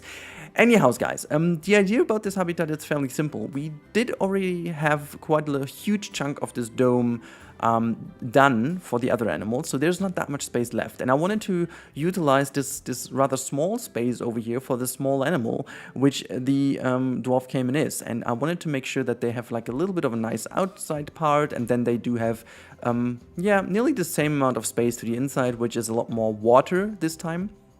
While outside they have a bit more land to move around. So it's a rather small habitat, you know, having 2 of them living in there, just, you know, gently swimming in and out. I think it's actually working quite well. I had a kind of a little bit of a struggle to make the habitat work later on again, because it seems to the 2 patches that Frontier released after the release of the DLC and the update, I think there were a few things that broke in terms of diving, and you've seen my tutorial. I hope you did. In case you didn't, make sure to watch the tutorial about diving, in which I explain how to manipulate the animals so they can swim through a lot smaller spaces than they are meant to be. So basically you can make them swim through gaps that are like 2 by 2 meters, well, or let's say 2.5 by 2.5 meters. That's the smallest I got them to swim through. So you don't need to have these massive tunnels. You can actually have them like go through way smaller gaps, which is pretty cool and looks a lot better and a bit more realistic. And yeah, that's kind of cool. By the way, we have a little bit of a gathering over there of all the otters. I don't know what's happening over there. I think there's just like a little bit of a fish party going on, and they just go and get their fish. I don't know. Yeah, anyways. But yeah, you can see now there's a little bit of fixing here from the entrance, just putting some stuff to cover up these ugly curbs. I just like in general, can we finally get rid of the curbs on raised path? Like finally, that would be awesome. Yeah, just giving the entrance also like a frame, like a little forehead as well, I want to call it, because that's just like lowering down this little bit, so where we can put actually a little bit of a lettering later on. Where there will be a sign for the entrance, and then yeah, just closing off some of the pieces over here just to make sure that it all looks a bit more nice. I just found myself doing a little bit of a design here, which again is all to make the people go naturally into the building and not take the turn to the right hand side, making this also like dripple down towards the entrance. And you know, if you look at this structure over there, it makes your eye go really towards the entrance rather than away from it, and so it just helps. And here you go, there was like a massive cut over here. I lost a bit of footage, but now we can finally do it. So I decided to make like a little gate that leads you from the caiman into the otter area, so you basically know it, because it is the same water volume. And if I do my job correct and it looks very natural and organic later on, you can't really tell too easy that you change the habitats. And this is why I make the gate over here, so to you know, just make the people aware of the fact that they are changing into another habitat. You know, we want to tell a story with this whole thing, and this is why this is very important to look at these specific things all the time, just to make sure that the guests don't lose track. You know, just make sure that you make them go through and they know what's happening at all times. I think this would be just a nice thing. Yeah, putting down a few enrichment items here to make sure that the animals also do go in, which I can already confirm they do. You will see that in a real-time part. It's quite nice. And then I figured I forgot a little cooler over here to the sealed side, which you've seen last episode. And then, yeah, of course, I meant, okay, you know what, this is meant to be as well. We need this little dude over here, which is the statue of the caiman. It's such a cool little statue, to be honest. It's not that small, to be honest. I was trying to get around here with a little, yeah, it's almost like a little, how do you call that, where you put the statues on, like this little socket, and I didn't want to make it too big, because I don't want the people to go into it. It's all fairly small in there anyways, and so I just wanted to make sure that this still looks good. But yeah, oh, I just okay, I just noticed that I did a spelling mistake in entrance. We now have the entrance. Whatever, I need to fix that. I just saw that right now. It will also be broken in the real-time part then, because I'm recording this after the real-time part. Well, great job, Rudy. Oh my god, I'm so stupid. I just saw that now. Yeah, it will be quite a mess to get these things. But I will somehow do this. Yeah, it will work somehow. Anyways, yeah, we are going towards the end of the time lapse. As I said, it was a short one today. I hope you still enjoyed it. And now I really wish you a lot of fun in the real-time part, because it's gonna be cool. We do a few things. Here's just a little bit of a last lighting going on. I hope you guys enjoyed. Make sure to stick with me. The real-time part is pretty cool. And thank you again for your ongoing support. Now enjoy me going through here, and yeah, talk to you in a few seconds again.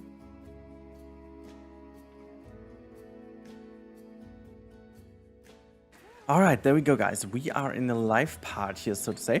And yeah, as promised, because the time-lapse was a little bit more short, we are now in a very nice time-lapse part. Also, I have put a wall down for a very good reason. I am already quite a bit forward into this project, and, you know, I can give you some glimpses here with a very, you know, nice look into, but I'm not really giving too much away. There's a few things I have done. Well, a few things is kind of ridiculous. I did just a lot. There's one of the caimans right now over here. Look at that.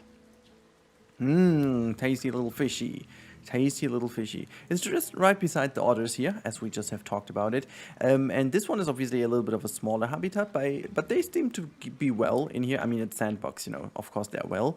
But yeah, I'm just going to go in now, so you can see the entrance is done a little bit nicer. We have the sign. I honestly have no idea what is actually included in the time-lapse and what not. The game crashed a few times, so I'm really not sure what is in and what not.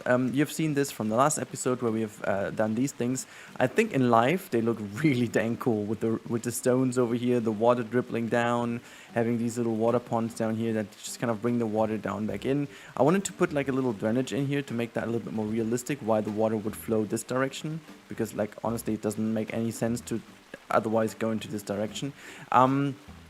But I think it's looking fairly nice right now. I'm not really sure what I do here. We have some of the animals as a statue on top here, but they are like kind of lost at the moment, so I'm willing to change this a little bit. I've got an idea what to do, but at the moment it just doesn't look right. But you know, with all the plants and stuff now, it really looks like something more finished, and I'm really happy about this. So let's just move forward a little bit, and you can see this is where we are at right now. And yeah, we have done a lot of stuff in this episode. However, it seems not to be that much because of the lost footage. What is not too big of a drama. You can see there's a statue of the caiman over here. I love that statue. And then you have this wonderful little pathway that leads into the otter habitat. We're going to have a glimpse over there in a second. But yeah, you can actually see this is the habitat. You can have a little look down here. The sprinkler is doing its job. Yeah, it's actually from the positioning might not be the most clever because it makes the guest pretty wet. So maybe we have to change this with this little thing over here. So this is the little water jet enrichment, and then we have the little blood marker in the back. There's like a little heater causing this area to be a bit more nice for them. And we have the light on top. We're going to make it nighttime in a second. You can see there's one of the caimans just coming over right now. So you can actually see they do dive through here. I'm a big fan. I'm really a big fan of how that looks. There's someone did escape. Yeah, it's still not everything is fixed about the escape in, to be honest. But yeah, why are you bugging into the stone, mate? Could you just get out and just enjoy this area? Because they can traverse everything. I made sure that this works. I needed to get rid of a few things here, but you know, I think you don't really notice because all of these things I got rid of was mainly in the water. So yeah, this is not too bad of too big of an issue. So if we go over here, let's see if there's someone coming out. No. Is there someone outside? No. There's like an otter over there. Fine. Okay. And then you have this little connection that leads you over into the otter habitat, which is then on this side. You can see I changed a few things. We have like a little education board here on the side now. You have this very nice little corner around here. Actually, the animals cannot climb on here, unfortunately, but it still looks nice now with the rocks and stuff. It looks a lot more finished. And then you know, you have them chilling on here. Look at the small one, also just chilling on the rock. And then if you turn around, you can still have that look. And if you're happy, you can catch one diving down below, or two or three. Look at that. Oh my god, I'm just like, Isn't that great, guys? This is just exactly what this aquatic update is about, and like everything like that with the diving just adds so much to the game. Yay! Just do a little rolling. Yay! That's so cool. And then if we go further, you can see already like a little look back with the two things. So you have like a little bit of a zigzag course. Just kind of leads you down here. You can have a little glimpse of the caimans again. Look, there's someone in the water. Let's quickly go back and have a look. Whoops. Let's have a look at that. There you go. Maybe this one is just diving down here. Yeah, look at that. Look at this. Hopefully it's diving over to the other side now, because it's just like perfect. It is the perfect thing to happen. Come on, you can do it. I'm just going to go here and let's have a... Oh, look at that, guys. Look at it. Can we actually go into the water? No, we can't, right? Let's have a look if it's coming over here to the other side. There you go. See, this is so cool. This is so cool. Oh my goodness. I just love the fact that it just works, you know? Oh my god. That was a big splash for a very slow slow approach here. But yeah, no, I'm very, very happy by how this all turned out over here, guys. I'm more than happy, because this is really this was quite a struggle, you know. I'm not gonna lie if I tell you that this was a struggle, because the space is rather tight over here. It's very much only in the beginning of this dome, and it all seems a little bit more tricky to get here. So this is really, yeah, it was kind of a hard thing to do. Let's quickly change this to nighttime as well. Oops, there you go. I just went out of Tangent Cam. It doesn't matter too much. We can fly around real quick. So let's just do it that way. Make it nighttime. You can see outside of the dome we have some of these lights doing the job. I still need to put some stuff here in the plans, but I wanted to do this later, as soon as I have the whole pathway done, because when I do lighting I want to make sure that this looks good in the total concept of everything. And since this is not done to the outside, I've got not put all the lights down here. I'm not sure how exactly it's going to be lit, and so this means I don't really know how this will look in the context, and so I have to wait for that. The entrance has to be lit, but then if we go in, you can see there is it. It looks kind of cool here. We have this area lit by these lights on top here, which looks kind of cool. The water is pretty dark, so we could potentially put also something in the water. Also, let me just test this with you together, right? Because I forgot if I wanted to test this if it works again, because I remember that in the very first version of the game I played at Gamescom, I was pretty astonished by how much this affects the water. So I'm just gonna make like a light green. Let's have a look. I'm just gonna put this down and then move it down into the water. It really doesn't do much, right? Look at it. I mean, it changes a little bit, but it doesn't really... Wasn't that another... Wait, why isn't that turned on? Oh, it's always on. Okay, light mode turn always on. Okay, so this is definitely not working, but this is like, maybe it's because of the area light. Let's have a look what happens if we put like a floodlight the other way around. I wonder if this works a bit better, just lighting the water, because I remember that this, something like that was working, and I'm not sure what it was exactly. So this is kind of making the water look better already. What about turning it the other way around? Just from above. Yeah, it doesn't really change much, does it? Huh. I mean, just from right from above, it does. But it just kind of doesn't cast into the water in the way that I wanted it. What about these light bubbles then? Because we have these festive bubbles. They sometimes do cast some nice light. Well, not that much as I was hoping. Okay, let me just... I totally forgot about that, but maybe we find something that is rather nice. This could wait. This could work. So what happens if I put them, like, let's say, for example, I put them here, right? Yeah, now we are talking. This is the light I was looking at, guys. This is the light I was looking at. So if I make this light a little bit more green, or like blue maybe even, green, blue, blue, green, turquoise, I don't know, a little less saturated and a bit darker. Look at that. This looks pretty cool. That looks pretty cool. So we could actually have it here and then also do the same on the other side. Whoops. There you go. I think I like that a lot. So how about putting this one kind of sneakily in here? Yeah, we just need to make sure that we fix it into the water as required. That looks pretty dang cool. Let's have a look real quick if this also in play mode looks good. Yay, there you go. Some cool water effects down here. That looks a lot better than I thought. Also underwater, that looks pretty neat. Oh my god, look at this. I didn't know that this works, but this is a good way of making sure that the water looks cool on the... Oh my god, look at this dude. Look at him.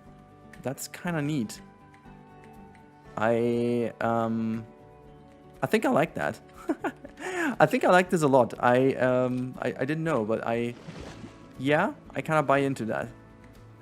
These two dudes are over here. Can you actually also climb out of the water for me right now? That would be lovely. Just once, okay? Come on. Just go out of the water. No, yeah, there you go, mate. Oh my boy, this looks... that's such a cool pose. I mean, come on. This is just very nice. Oops. Yeah, just bug into me. That's fair. Can we just go up here? Oh, look at how it climbs. I love the fact how it just kind of climbs all the way up here to the enrichment item, right? This is so cool. Also, I love... Whoops. Yeah, my movement is incredible. It's impressive, right? Isn't it? So yeah, this is kind of cool. Ooh. This is scary. Scary AF, but oh my god, this looks so good.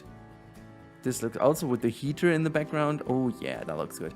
Anyhow, guys, I'm gonna call it a day here because that is already enough showcase for the moment. But I'm not gonna say it's bad. I'm not gonna say it's bad by any means because it's looking fairly cool. Also, can we just... Okay, that's the last thing I'm doing. I hate having this... Can I just not... Okay, let's pause the game real quick. Delete this. 1, 2, and push that into the ground because I hate this blood thing. Okay, it doesn't look good. I just don't want to have it. Okay, so here you go.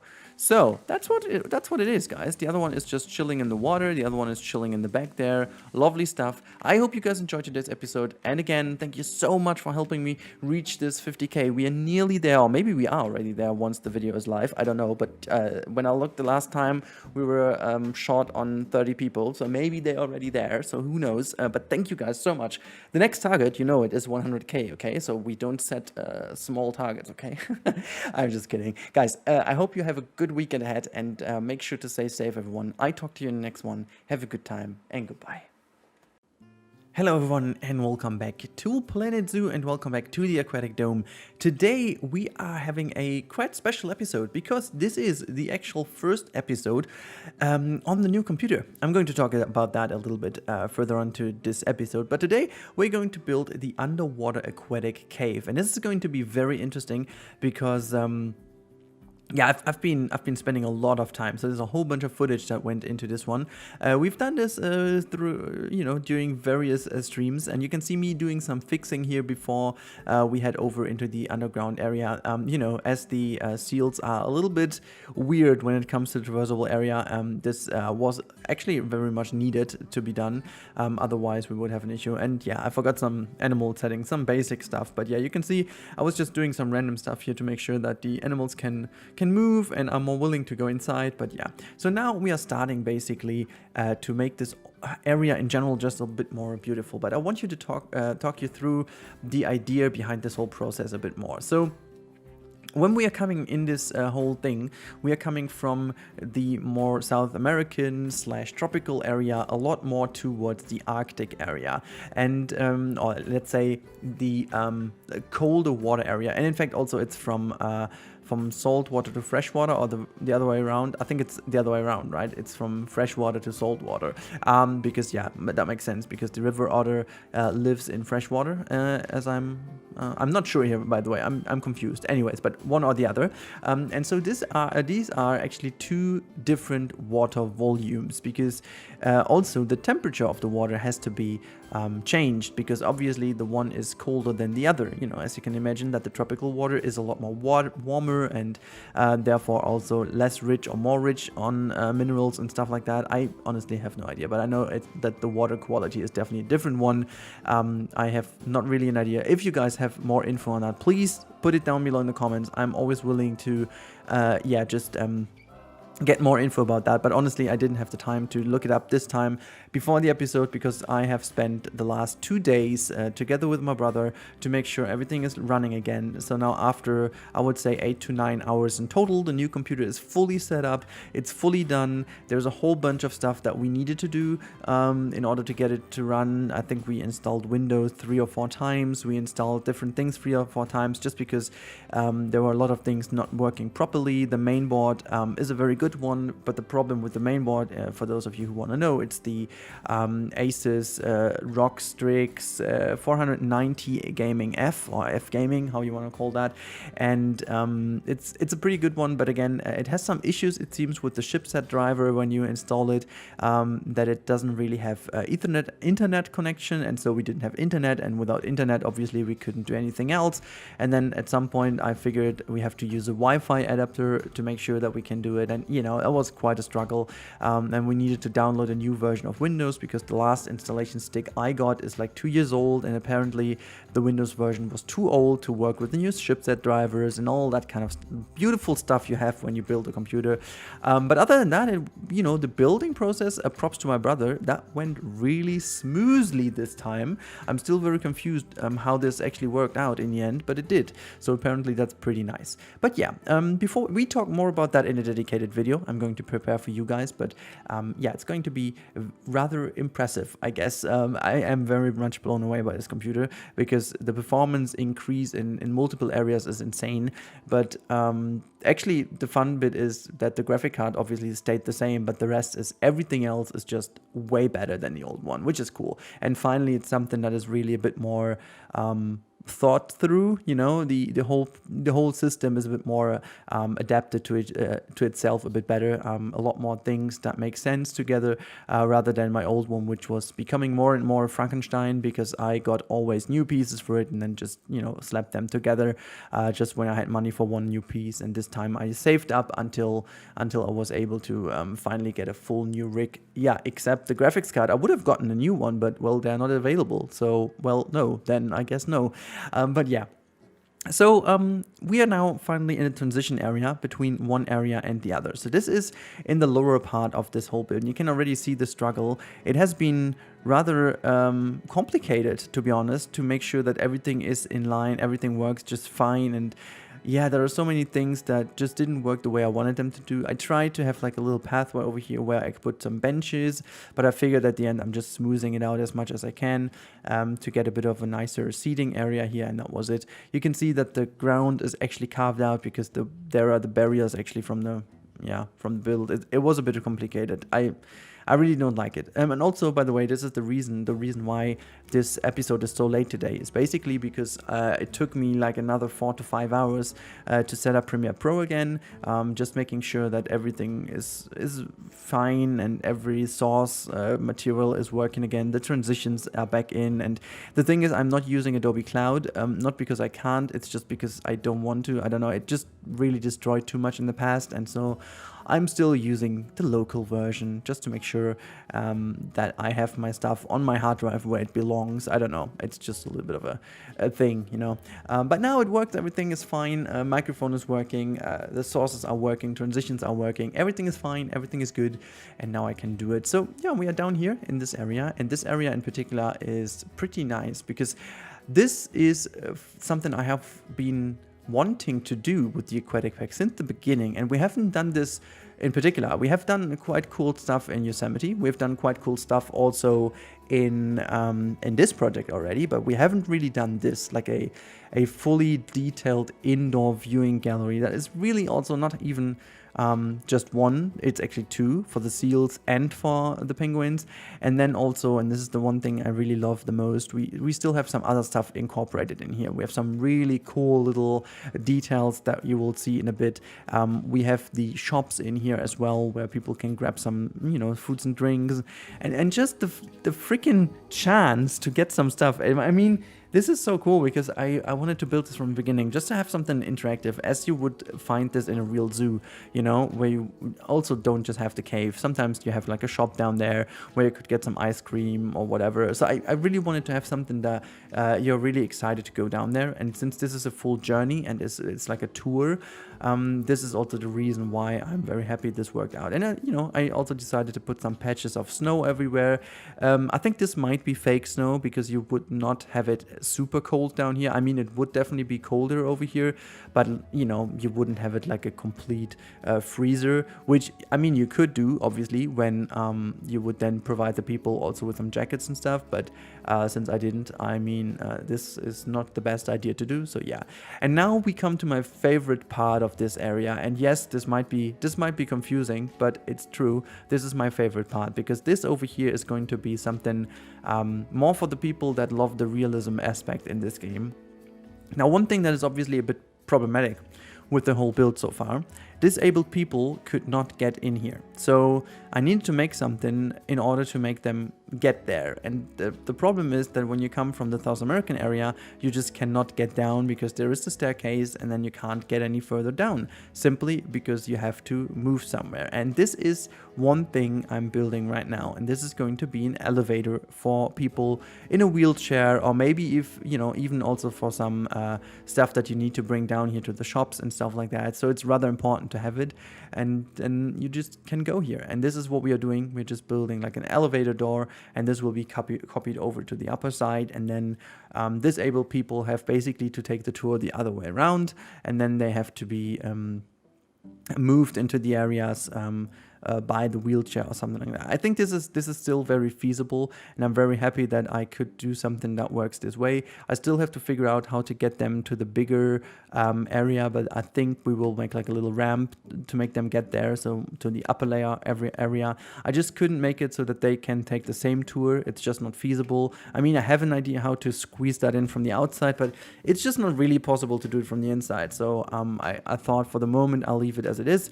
But as the elevator design is done now, I'm rather happy that it works. And also, of course, we needed to have some actual elevator numbers over here, like level 0, level 1, that's going to build here, and you know, just pretty simple. I didn't like the little arrows or like the arrow piece in the middle, so I decided to do something else that looks a bit more like the classical one. I don't know, I just wanted to have this classical one integrated here, just making like this little pointy arrow that shows you on which level the elevator is right now. And the reason obviously why I put the toilet in there is just to make people go and just, you know, have a bit more of the immersion going on.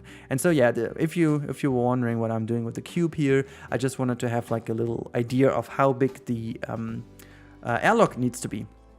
So what I was going to do there is, like, I was building like a little airlock that will help you get in there. And now we are getting into my favorite part of this episode, because this is something I'm very curious to hear your reaction on. I built something that I have had a good memory of when last time we've been to a zoo in Wuppertal. I saw some cool bits of backstage props, or hiding the backstage, and I wanted to build this in here. And please let me know in the comments down below if you have seen this already, either someone doing in Planet Zoo or in real life, because this is something I was really happy how it turned out, and this is most likely my favorite area of this build so far, which is weird. I know I'm weird, but still. You can see that I'm building something around the energy provider here, or the generator, I should say.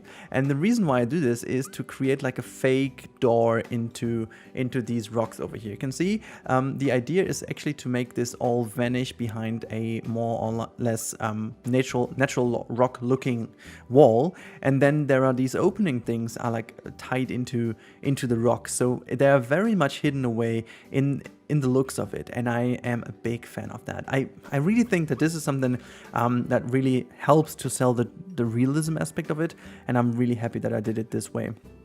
So yeah, just putting some little props here and there, putting some, you know, information also in, like some education. This one is also going to be hidden away pretty nicely. In here you can see I'm using these rock pieces to make sure it's all looking rather integrated into the wall, using some of these rocks over here, the fake rocks, and making sure it all kind of, you know, ties together in a nice way. And then I found something Oh my god, I really was so happy that I found out how they work together. So I found these glowing things from the Australian DLC together with the little spotlight, or it was not really a spotlight, but something smaller that provided some cool lighting. And you can see over here, I figured, you know, making that a little bit more bluish could actually provide for like, kind of great looking Arctic effect at nighttime.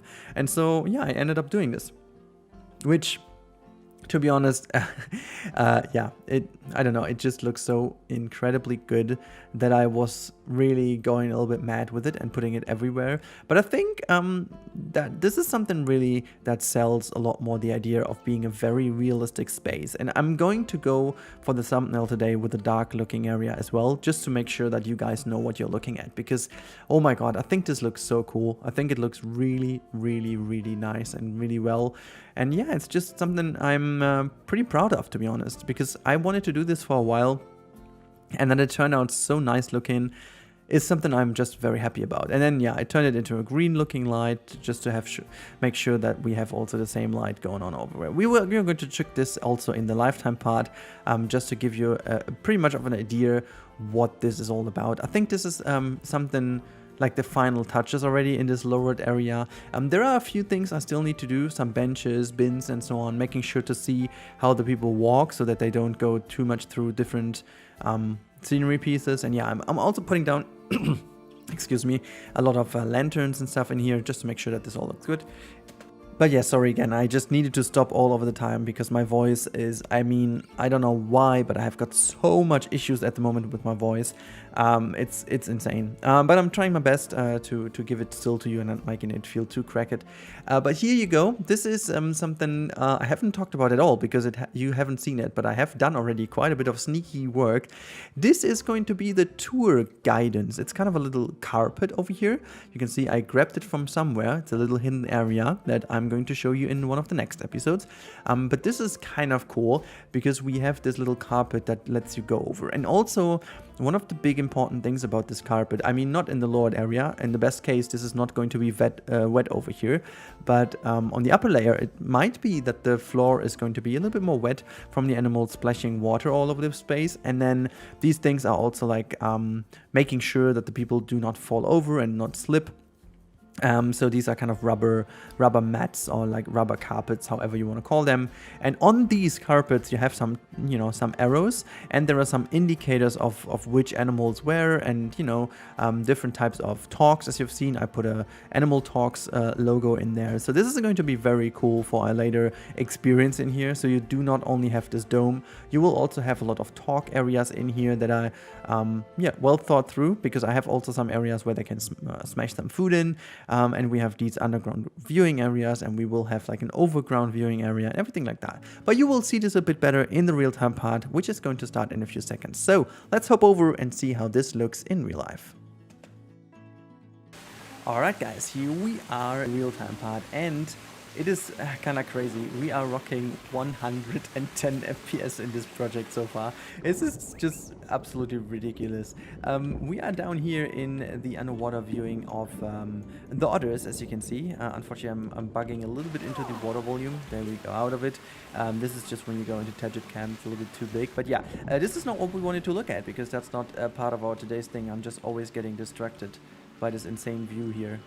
I mean, just look at that. It's so cool. But yeah, this is where we actually want to look at. This is the area where it is going to be exciting. So this is the double airlock, so to say. Or actually, it's one airlock, but we have it on both sides. The airlock that goes into the aquatic area or the Arctic area. It's both aquatic, but you can see some little snow effects, snow falling from the top, falling down here, and you've got, you know, some lovely little snow on the ground, so just to, you know, kind of create the immersion. And then we are over here, and this is already what you need to see. This is the underwater viewing of the seal, and on the other hand side, I'm just going to try to keep out of the water volume a little bit here.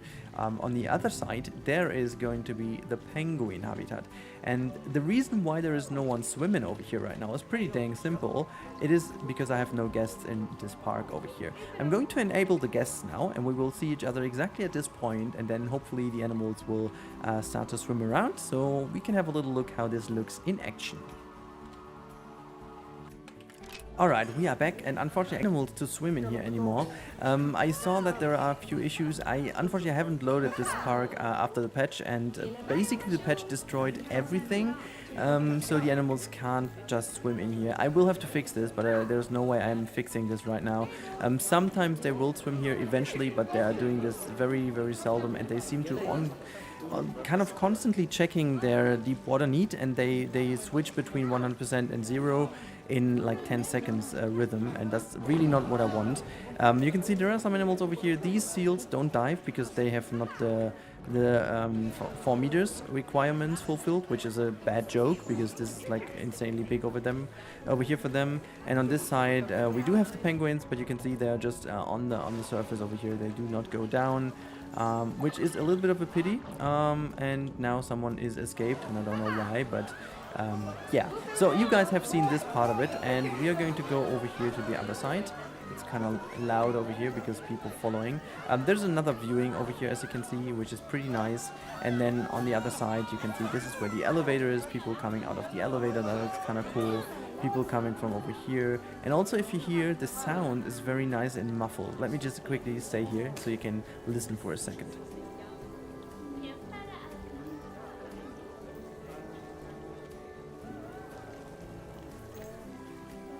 Oh, well, I think it was not that easy to catch, but okay. So yeah, this is how it looks down here. By the way, you have Bo here speaking, which is pretty nice. I always love it when I hear Bo's voice in this game. So she's still with us. She's not leaving us all the time. But yeah, so this is how it looks, guys. This is how it is. And I really hope you enjoyed today's episode of this deep sea cave over here. I really am freaking happy about how it turned out, and I hope you guys enjoy it as much as I do. But now, have a good evening, and as always, thank you so much for your support. In case you enjoyed the content and want to see more, make sure to subscribe. That helps me out a lot, and thank you again so much for cracking these 50k. Oh my god, guys, this is so insane. I really am super thankful. So yeah, that's it, and I hope to talk to you in the next one. Have a good one. Goodbye.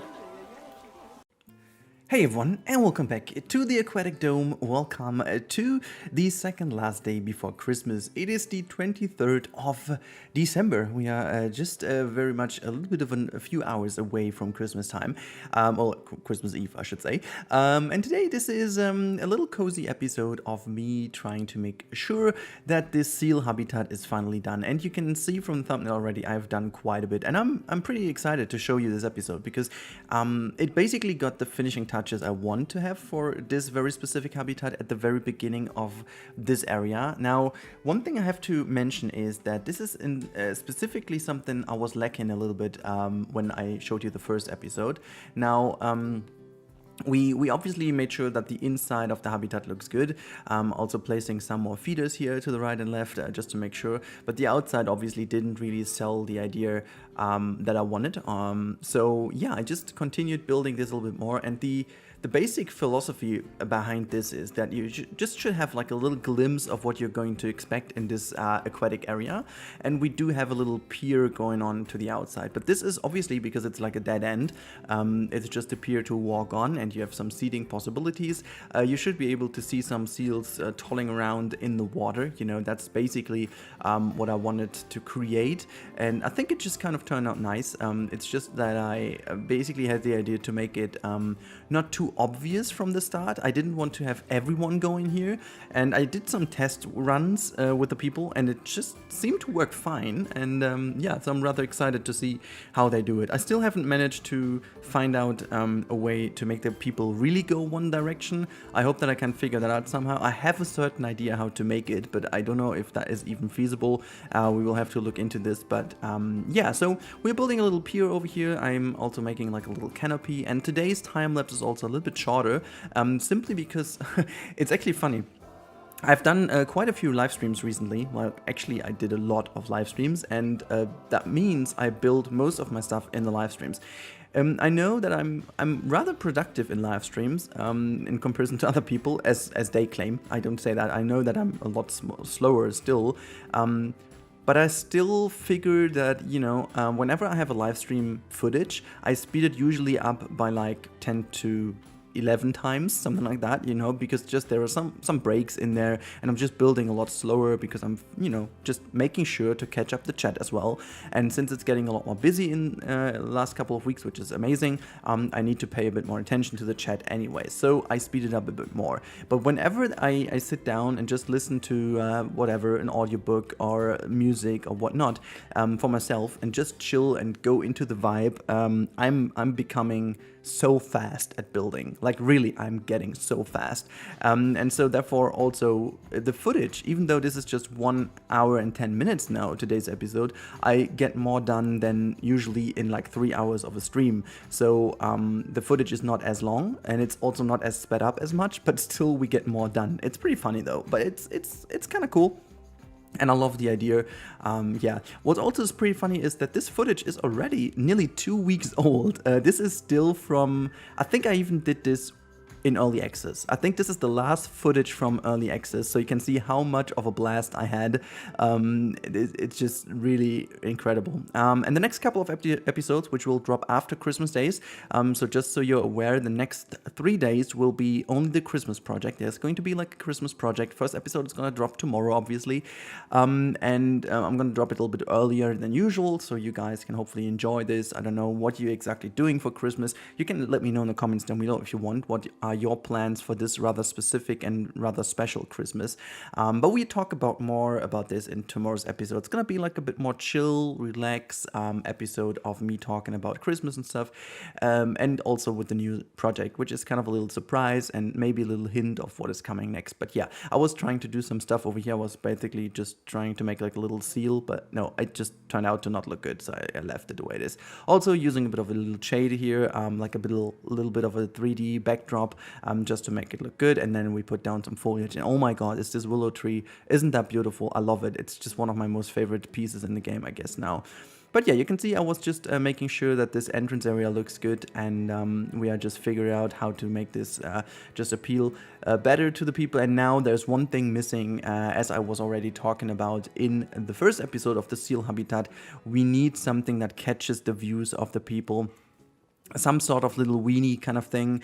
And obviously what we're going to do here is a small lighthouse tower, and I struggled a little bit with it, but I'm very happy with the outcome. I'm like really happy with the outcome, even though it took me a while to make it work. But at the end, I'm rather happy with how it looks, especially from a distance. And this is, you know, you have to consider that this is only like a backdrop scenery, and this is, I think, one thing I have to mention. I wanted to make sure that this is rather realistic, and this is also why I decided to keep this series going for a bit longer. So what I want from you guys, you need to also comment the hell out of it about realism aspects. If you see something which wouldn't work that way in reality, let me know in the comments down below, because I want to make sure to raise the bar even more. I really appreciate that most of you agree with the fact that this is my best zoo project so far.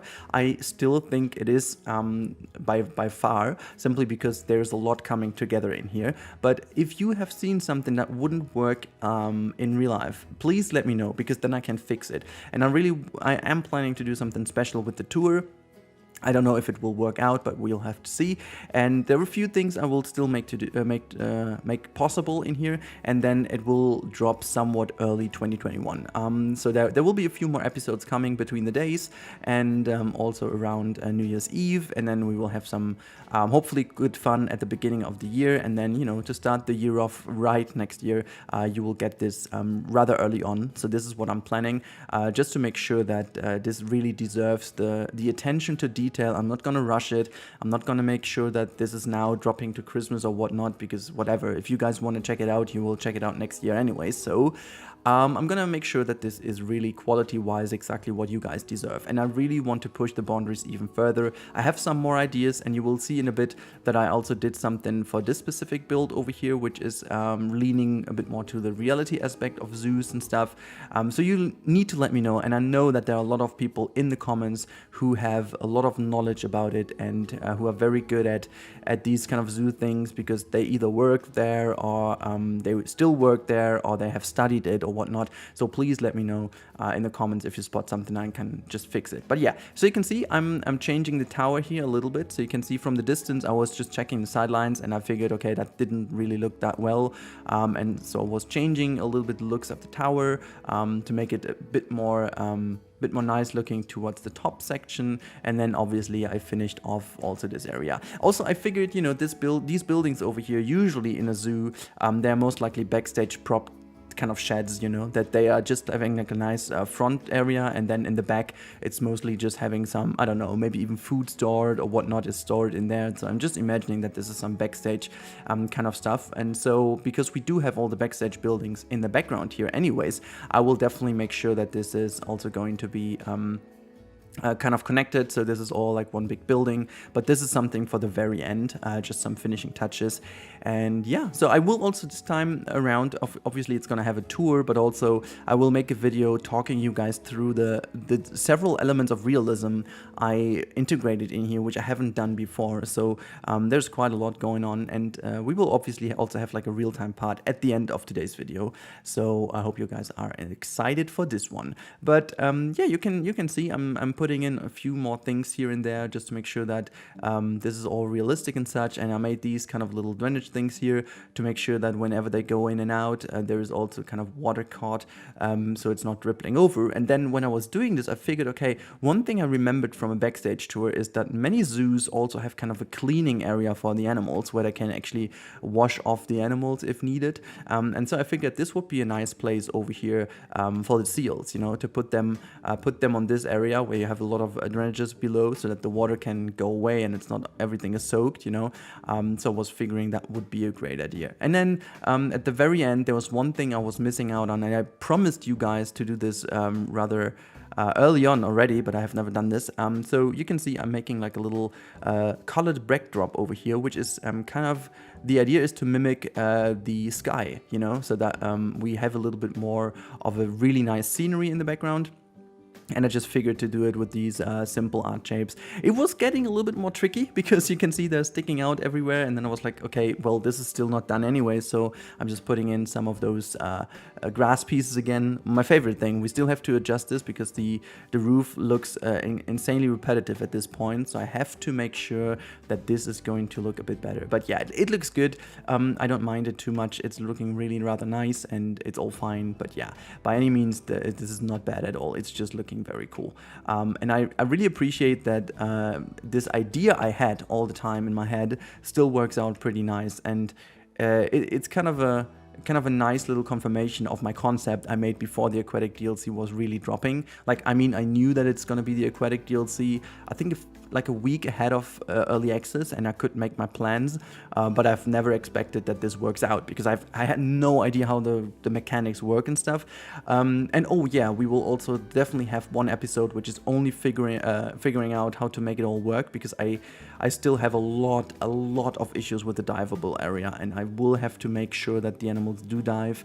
You can see I did a little bit of a backdrop here for the penguins as well, making sure that this is a like a darker blue, because that's kind of the sky difference I figure in these two areas of like the very Antarctic area, and then also a bit more of the normal coldish Californian or like Alaska area, whatever, for the seals. So just changing the sky tint a little bit, yeah. So one thing that is not fully done, and I will talk you through in the real-time part a little bit more, is definitely the separation of the two areas, which is going to be a bit of a tricky thing to do, but we will see this next time around. So this is going to be rather interesting. And yeah, you can see, by the way, this is now merging into the last episode a bit. The stones and stuff are missing over here, so I was going a little bit further and back. So in the save file, I'm going to show you where we are at right now. So thank you guys for watching the time lapse, and now we jump over into the real-time part.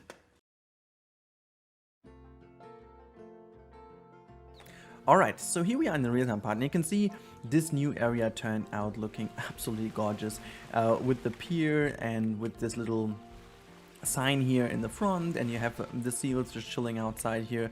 It's looking very nice, you know, it's looking really cool. And as I said, this is just like a little scenery backdrop. I will again connect this to this area pretty nicely. And I found actually a save file where the inside is not even done, so I can still show you everything how it is looking right now. I'm quite proud of me, okay? Be proud of me that I managed this time to make some save files to show you guys in real time around, because usually I forget this and then the file is already like a million times ahead of time. As you can see, in the last episode we did the underwater viewing, which is down here, but this is this is not the finished version of it. You can see you have already seen the backdrop and stuff, so I showed you already more than was done. So I'm not always building straightforward, you know. Whenever I have an idea, I jump between different areas, and this is why it is a little bit harder for me to do it, but I managed this time, so be proud of me, okay? So yeah, this is how it looks from the outside, and we can just go into guest perspective what they would see. So over here, look at that, you can see the seals swimming around in this outside pool here, just hitting the ball, having some fun, you know, doing some little dives and stuff. And this is again what I said, this water is not even 4 meters deep at all points, but they still do some diving just because the 4-meter water fulfillment is done with the inside pool, which is just great. And if you would take a seat here on this area, you can see you're greeted by this view, and I'm not entirely happy with how this looks. I potentially would put some more trees and stuff in here, or maybe on top here. We will have to see that, but what you can see pretty nicely, you basically don't see anything of the backstage area. You just see everything in the front. And then we have this little cleaning area, just as I said. This is over here. I was already planning to put this little sprinkler in the middle here, so they actually lie on there, and then we can put like a little fence in. This is a nice rolling. I think I've never seen this animation, guys. What was that even? That was so cute. Yeah, it was cute. Oh my god, this was so cute. Having a hard life? Oh, I can understand. Oh, yay. Just turn around. I love that. And then, yeah, obviously we have the inside, but the problem with the inside still is that they seem not to use it. I have no idea how I will get this done.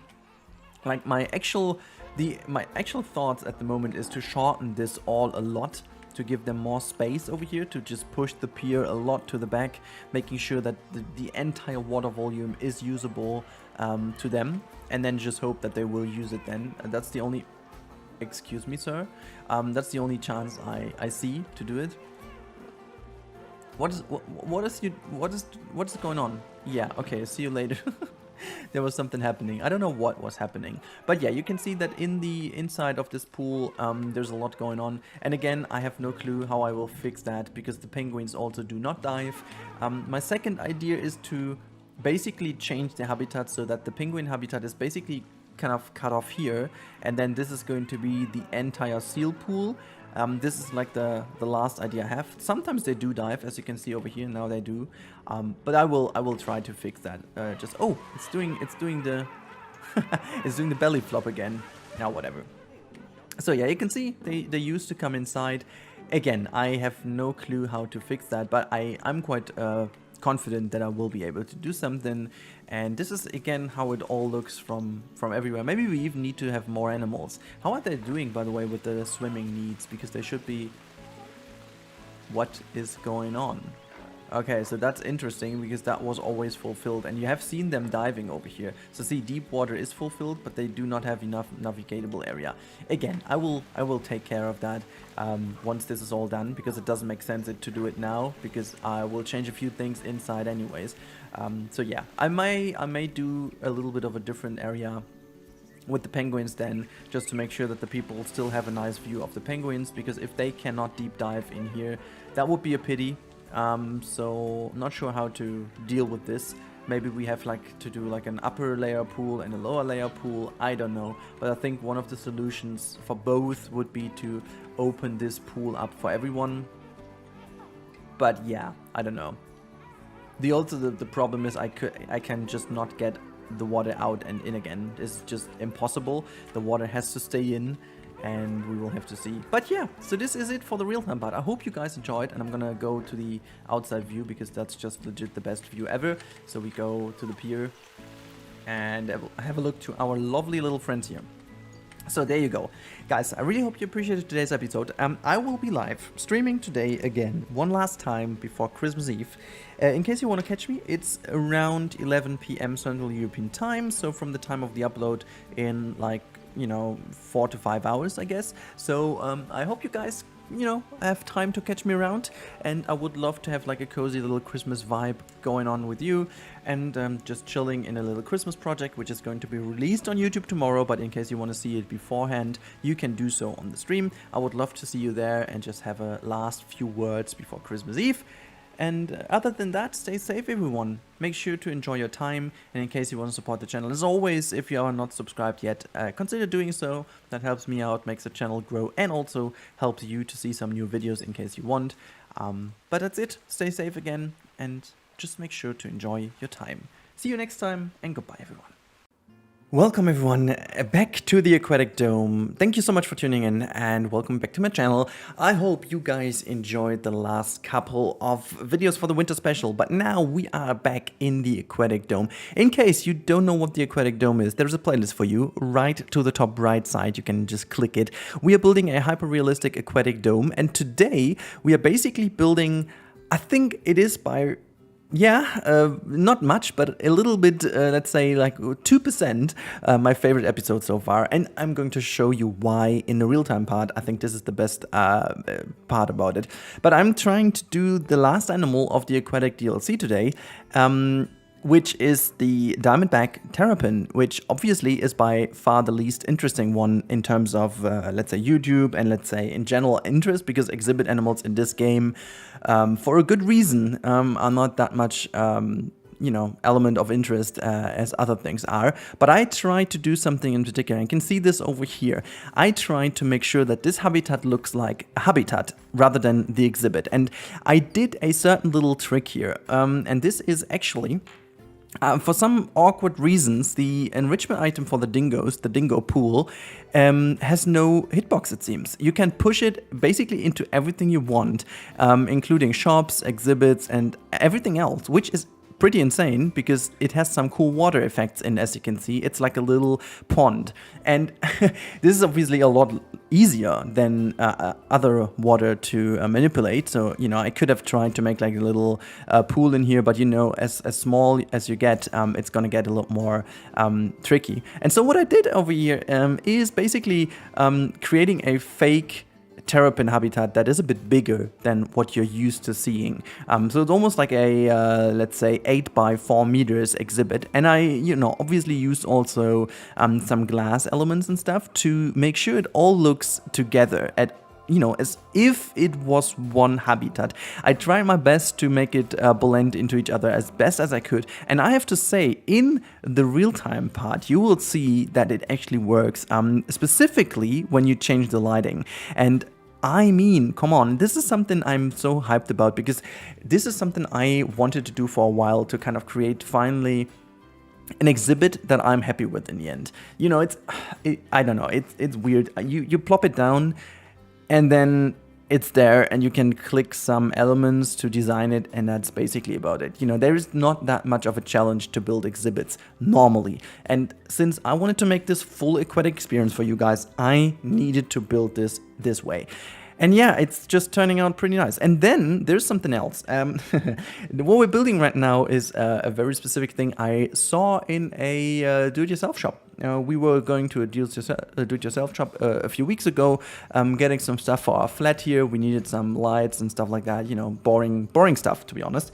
But there was one showcase area for lamps, you know, and then they had this awesome wall decoration and kind of ceiling decoration of fake plants, and then into these fake plants they were putting these different lanterns and stuff, and I found this very nice looking. It kind of had a little bit of a design flair to it, and I was like, okay, you know, we have this wonderful new planter pieces in this game with the fake plants on the wooden I don't know even what that is, a wooden slab over here where you can put it on. And yeah, I was figuring, hey, wouldn't that be a cool thing to have it as a little deco element in this build? And I just went there and built it. And I will provide this for you guys in the workshop. If I remember, I will even do it today.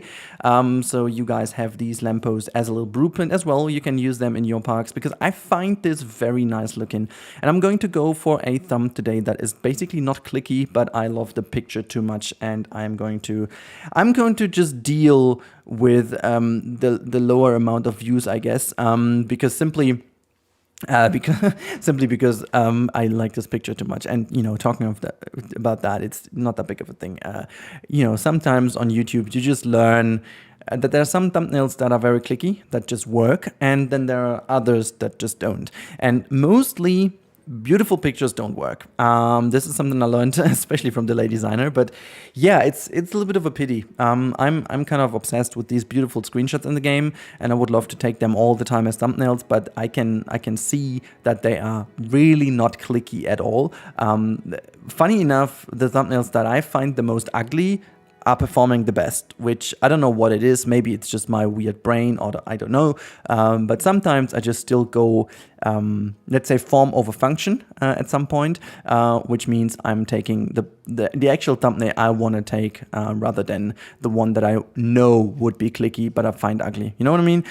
But today we are definitely going to do this in a way that I'm very happy and satisfied with it. Yeah, also giving in a little bit of an alternation over here, as you can see, just making sure it all looks good. And yeah, just overall, I was taking a lot of stuff out of the build so far to be coherent with what we've built, and just making sure that the transition is nice.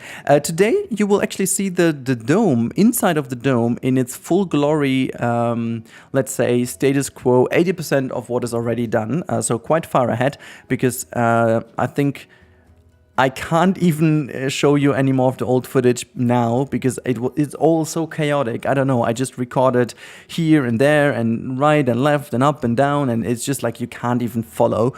So I left it all in today to make sure that we finally are at a certain spot. And I can already tell you that there are 2 more things coming. So first things that is coming next is the saltwater crocodile episode during this week. And then there will be a restaurant, because I figured I will do it. Because there's one more thing I wanted to do with this build before we finish it, and this is definitely a restaurant. 2 different reasons why. First thing is that I need still something attention grabbing at the very back of the zoo, or at the park, at the build, however you want to call it, to make sure that people go there. And secondly, we don't really have that many food sources in this area, and yeah. And also, the only chance I have is to limit the amount of guests by 500, which is already pretty crowded in here. So if I let 500 guests in, they're already going to be stuck in here. So I want to make sure it spreads out as much as we can. So I have to make sure that the area is a little bit bigger, and I will do a few little things. Over here you can already see the first little bits of building for the saltwater underwater viewing. This is just, for the moment is work in progress. I will have to do a bit more of a nice scenery around here.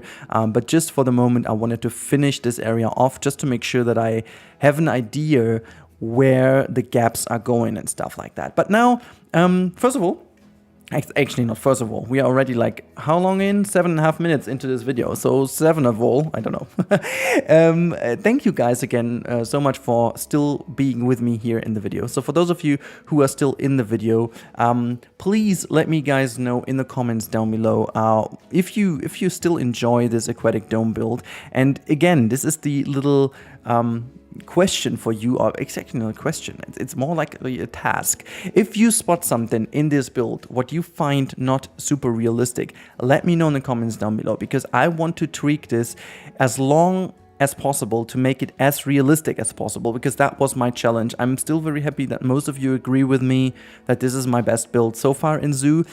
But, there's just still so much I can improve, and I really need your feedback on that in order to be able to improve it. So there are a lot of things I have already planned to do, some sneaky little details that you haven't seen in the speed builds, and you will only be able to spot in a tour or when I show them to you in the detail. But you can even see I'm going the very last meter here to make sure every little bit is kind of covered. I just can't stand these. Like, honestly, I have an obsession of making sure these curbs of pathways are not able to be seen. I think there is not a single inch in this build where you can see the curbs, and there's a reason for that. I hate them.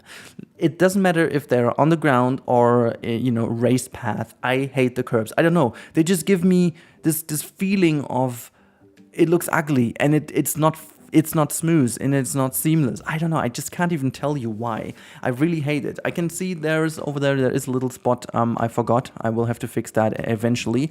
But as of now, I will try to hide them all away. It's actually horrible. But yeah, you can see there's a lot of other stuff I'm doing on the other side. So there's just a little lantern design I'm going to go do here just to make the harbor area look a bit more like the harbor area. And then there's one last thing we have to do, and this is where I need to have most of the feedback on. And this is definitely the, oh my God, I have still no single clue how to make the heat go in and out in this build. Like, I'm going to show you in the real-time part, but there's this tiny bit of issue I have, that this is a whole dome, and in the middle of the dome there is our two areas and this island of, let's say, the terrapin on one side and the shops on the other. But obviously both areas would need to have like a completely different temperature, and I have a certain idea, but I'm not sure if that's the right one. So you will see in the real-time part. I'm gonna show you in detail.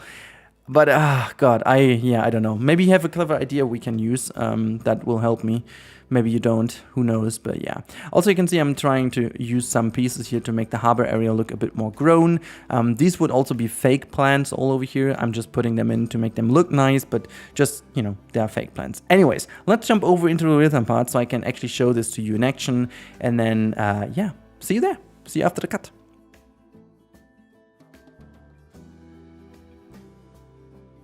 All right, and here we are, guys, in the real-time part, and oh boy, this is, as I said, this area must be my favorite area so far. You can see the otters swimming around over here.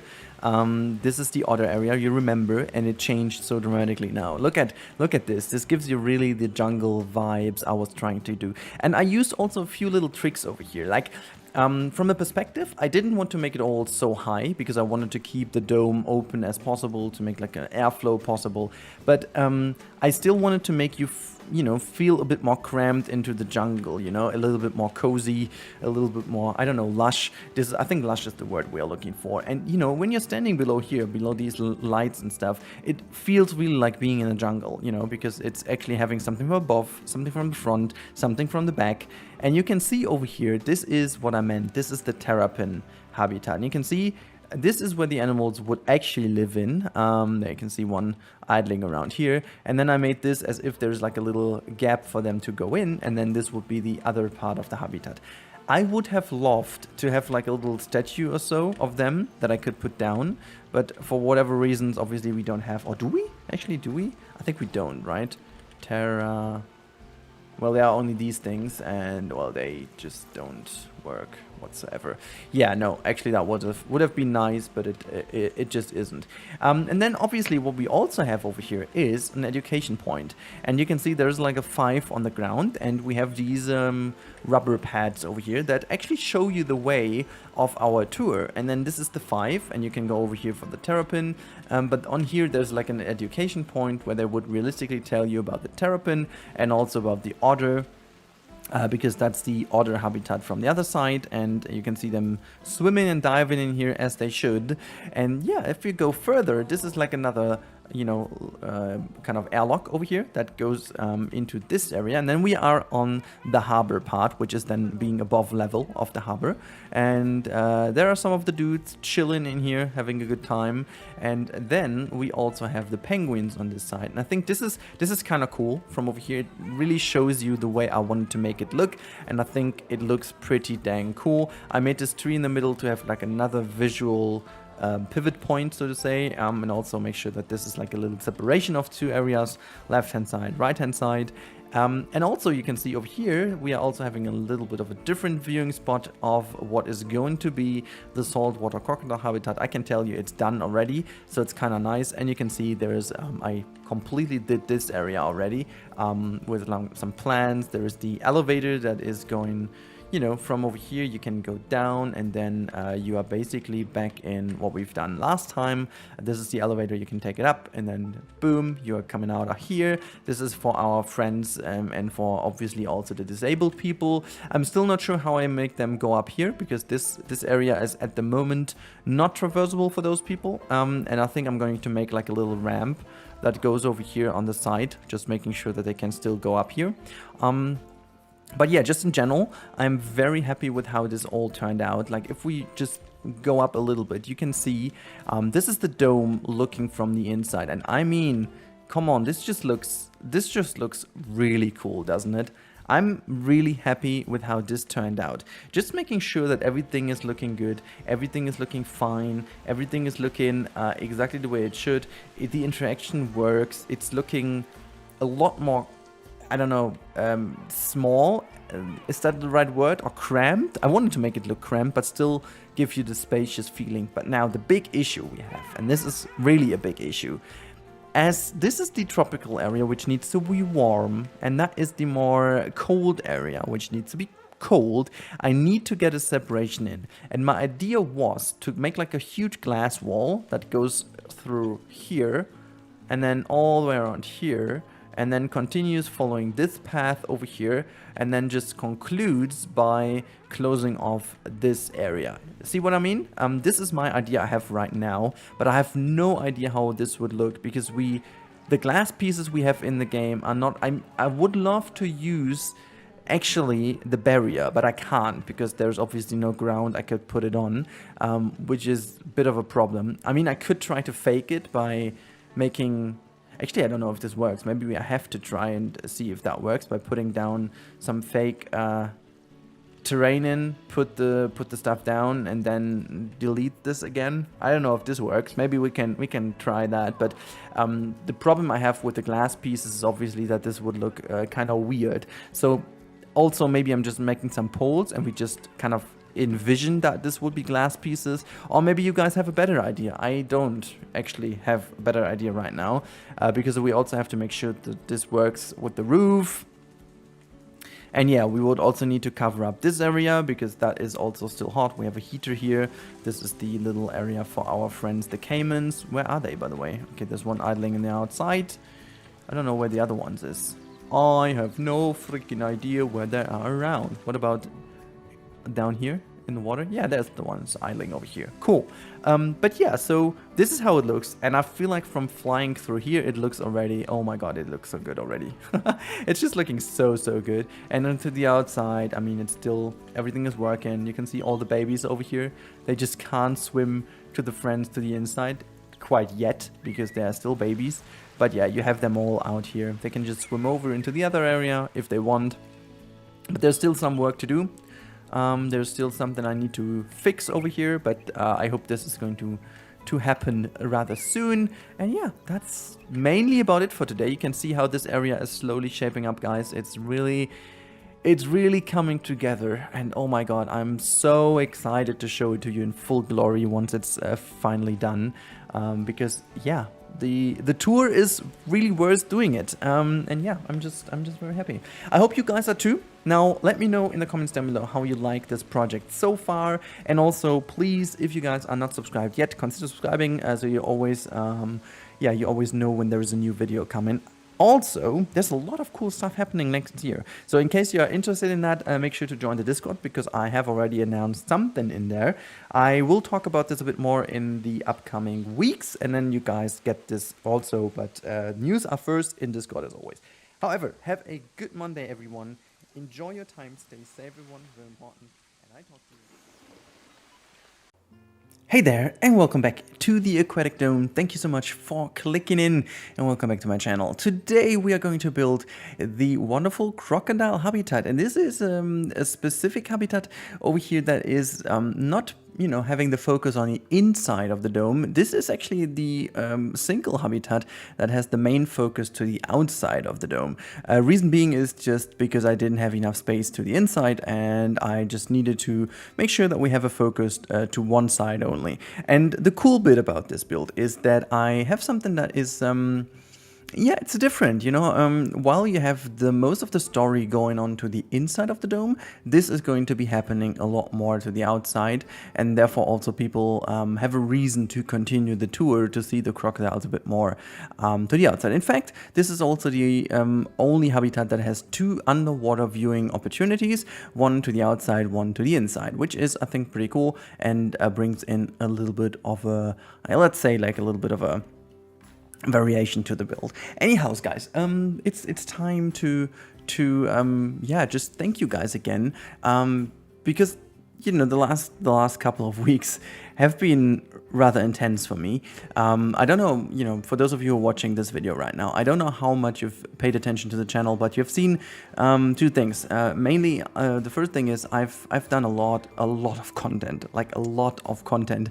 I've been able to keep up the daily uploads for most of the days. I think there were a few days of a break in, but therefore I had a few more days where we even had like 2 or even 3 videos a day, which definitely is a pace I can't really keep up. I know I need this pace to have a steady growth. For me, I don't know why it exactly works this way, but my channel kind of fell into a rhythm of only growing when I have a lot of videos, which for other people it's different. They keep a steady growth and keep steady views despite having not that many videos and have a bigger gaps in between. It's just natural. I think it's how the channel is shaped. I have to say though that next year I will have to mix things up a little bit, you know. I'm having a little bit of a different position in my job, and I mean, not saying that I didn't focus on my job enough. I always did, and I always will, because that's my first job. But I think I will have to push even further, and I want to push even further, which means also in fact that I won't have as much time. And also now I had holidays. That's definitely also a second reason. But yeah, it's gonna have to change, and obviously I will need your support on that. Meaning that we have to figure out how things work the best. I want to give you still a lot of content and a lot of good content. But you guys need to let me know how you would love it, because I figure also the content I pushed out the last couple of days has been so much, and it only worked so well because you guys potentially also have time at the moment. But I definitely want to get back into a rhythm of maybe 3 videos a week. But the thing is, I want to alternate my content a little bit more. I want to try out different games, and I want to, as I said, start a new series here on Planet Zoo as well. And then around some updates or major game releases, there will be more videos again. This is how I imagine 2021 to work. But again, I would need your guys' help to that. So first of all, in case you guys like my content and you really want to support me, there is the most simple way to support me is actually by subscribing. I know that a lot of people are not subscribed, and I know the pain, okay? So I really do understand you guys, because I have the same on many other places. You're basically, I think your sub feed is already pretty much filled, and you only sub to your, let's say, 5 favorites or whatever, and I'm maybe not amongst those 5 favorites, which, totally honest, is absolutely okay and absolutely fine, because if you're only here for the Planet Zoo content, for example, this makes sense that maybe you have some other content as well that you love and you just figure out on other channels, which again is absolutely fine, and I think it's very natural to have it that way. But again, in case you want to help me, just give me that little click on the red button. The reason why I say that and why I focus so much on it is that just helps by nature to push the videos out on YouTube. So they will appear in your sub feed, they will appear in your feed. Maybe at some point, if YouTube figures out how to solve that, you even get a ping if a video is live. But still, I have a ratio of 3.2% notifications for my videos, which is just ridiculous. If you consider the amount of people sub to the channel now, this just equals an amount of 1.5 thousand people being notified that there's a video. And then when you just kind of calculate in how many people just can't click right now because they have other stuff to do, which again is totally fine and totally natural, we end up with an initial, let's say, potential of maybe, well, if we are very positive, 500 people, okay? So that's the initial potential that get a click and get a notification at the beginning. So the more people sub, obviously this initial little bit is better, and therefore also more people click the video initially, which then again helps to push the video out. So that's the thing, that's the simple explanation behind that. And obviously the other thing about is, if you guys are not subbing, I have to basically rely on the fact that you always come back yourself, because otherwise it's just, you know, me versus the algorithm hoping that it just shows you the video again, which at the beginning works very well. If you guys find me for the first time ever and you watch like 2 or 3 videos, I'm guessing that the next couple of days your feed is kind of basically spammed with my videos. But if you do not come back to watch, then YouTube is basically deleting it out of your algorithm, because it kind of marks my channel as not interested for you and or not interesting for you, and then I have a way harder time to get back into your subfeed. The reason why I talk so much about it, I had recently a lot of nice talks about this with people in live streams or also in the comments or in the Discord channel, because I was just curious to understand how they found me and how they got onto the channel. And many people still say that they have a hard time finding my videos because they're just not shown to them. And again, this is just down to the weirdness of YouTube, I guess. But yeah, anyways, let's talk a little bit more about the habitat now, about the fun stuff. Okay, I just wanted to get this out there so you guys understand why I'm asking, because again, I do understand how annoying it can be when you talk about that all the time. It's like, for most of the people watching my videos, you guys are already subbed. You're the best people out there. You are already amazing. Not saying the others are not, okay? So everyone is amazing. But just, you know, I can understand, but you have to repeat it. That's unfortunately how it works. I would love to just make myself like a sticker on my forehead and then just film myself and just put it in the video. No, I'm just kidding, by the way. It is the way it is, okay? We live in it, we know it, we breathe it, and I still want to give you the best content available. But yeah, you can see I'm paying a little bit more attention here on the outside, the first time in the entire build.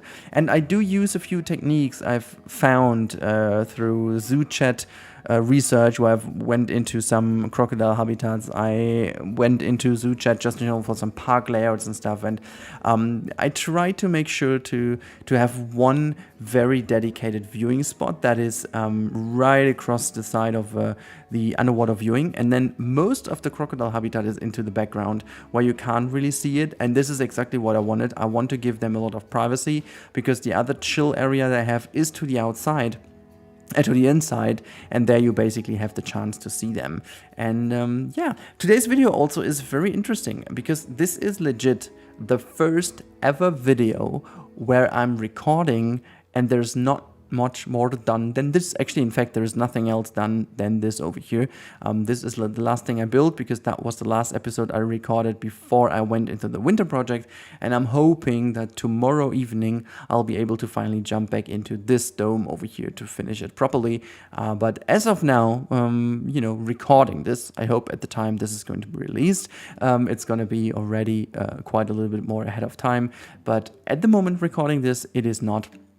And yeah, what you're seeing over here is something interesting. I will talk about that in real-time part a bit more, because I got some good comments in the last couple of days, actually, from people mentioning, because I asked about realism, that, you know, this is an open dome and the kind of heat comes in and out, but things are going to change over here. So I'm going to show you in the real-time part.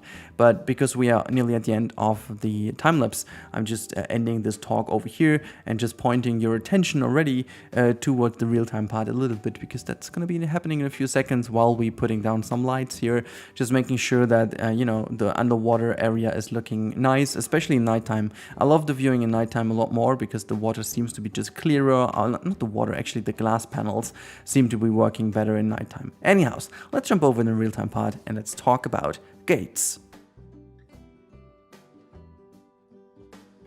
Alright guys, there we go. We are here in the real-time part. I know, doesn't that look absolutely fantastic over here? I am very happy with how this turned out, and also I'm very happy with the fact that they do seem to love their habitat quite a bit. I'm just going to show you real quick. I mean, just look at that. Hey, this is inch perfect. Kind of, you know, a tiny bit of rock would be needed, but that's about it. It is very surprising, but I'm taking it, you know. And this is what I said. This is the outside area of the crocodile habitat, and it's definitely the best area for it. You can see this is the education point where our educator can talk you through what is important about the crocodiles. And then they have the wonderful inside area in here. And you can see there's the other one is just chilling in here. And as we have seen last episode, this is the underwater viewing. It is not as spectacular as the other stuff. You know, I might just put some other things in, just some education boards, but that is about it. We could just put some plants in here to make it look maybe a bit better, but it's not like super interesting or whatever. But this is kind of how it is, you know, we have something here and then there's something else outside. But one thing that is a lot better is actually the viewing up. Hey, what is that though?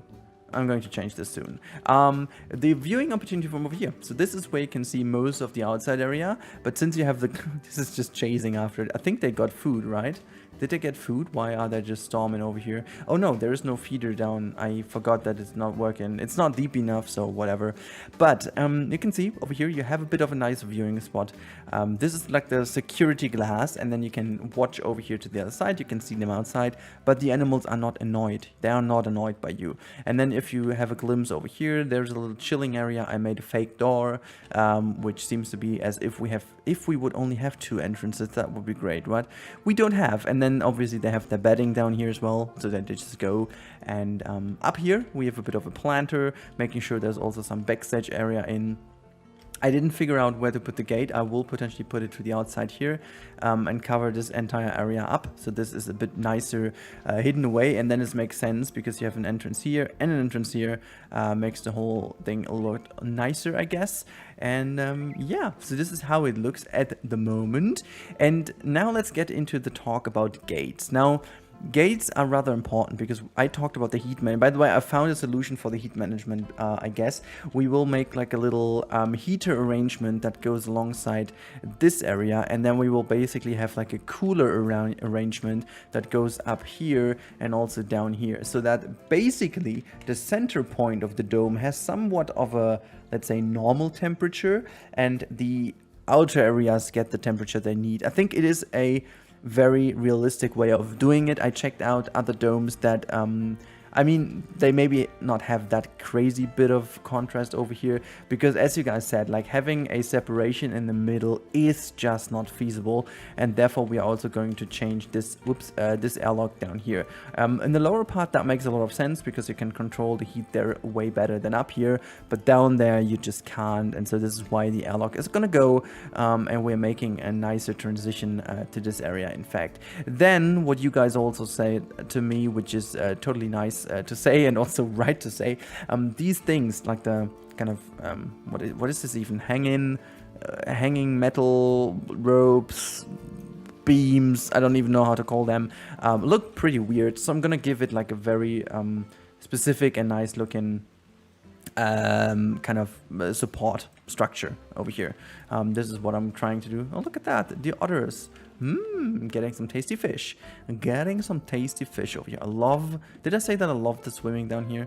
And I also love the otter habitat in general. It's still one of my favorites. And actually you guys think so too, because it's the most watched video of the aquatic DLC stuff I did. So that's pretty cool indeed. But yeah, so this is how the dome will develop in here in the middle. And then I think heat control wise, that is how you should do it. And they will also get some panels to the outside to make sure that this happens. But one thing that is obviously very important while we watch this dude over here swimming for a bit, diving for a bit. One thing that's very important is the ability to close the doors. Now, over here, this is rather specific because the dome is rounded and that would cause some issues. So what I thought this could be is like simple single elements that are actually three-folded. So the idea is that they can just basically be moved upwards over here to be basically clinked in there, and then you can easily just switch them into each other, so to make sure that they are not going to fall over, so that they are very much tight. And then you have also some kind of structures to the right and to the left over here to hold it down, just making sure that these things can all move up. You've got the little button over here to make sure that you click it and it goes, and we will also have a control center at a certain point. So that is the idea about the crocodile habitat. That's a fairly simple solution.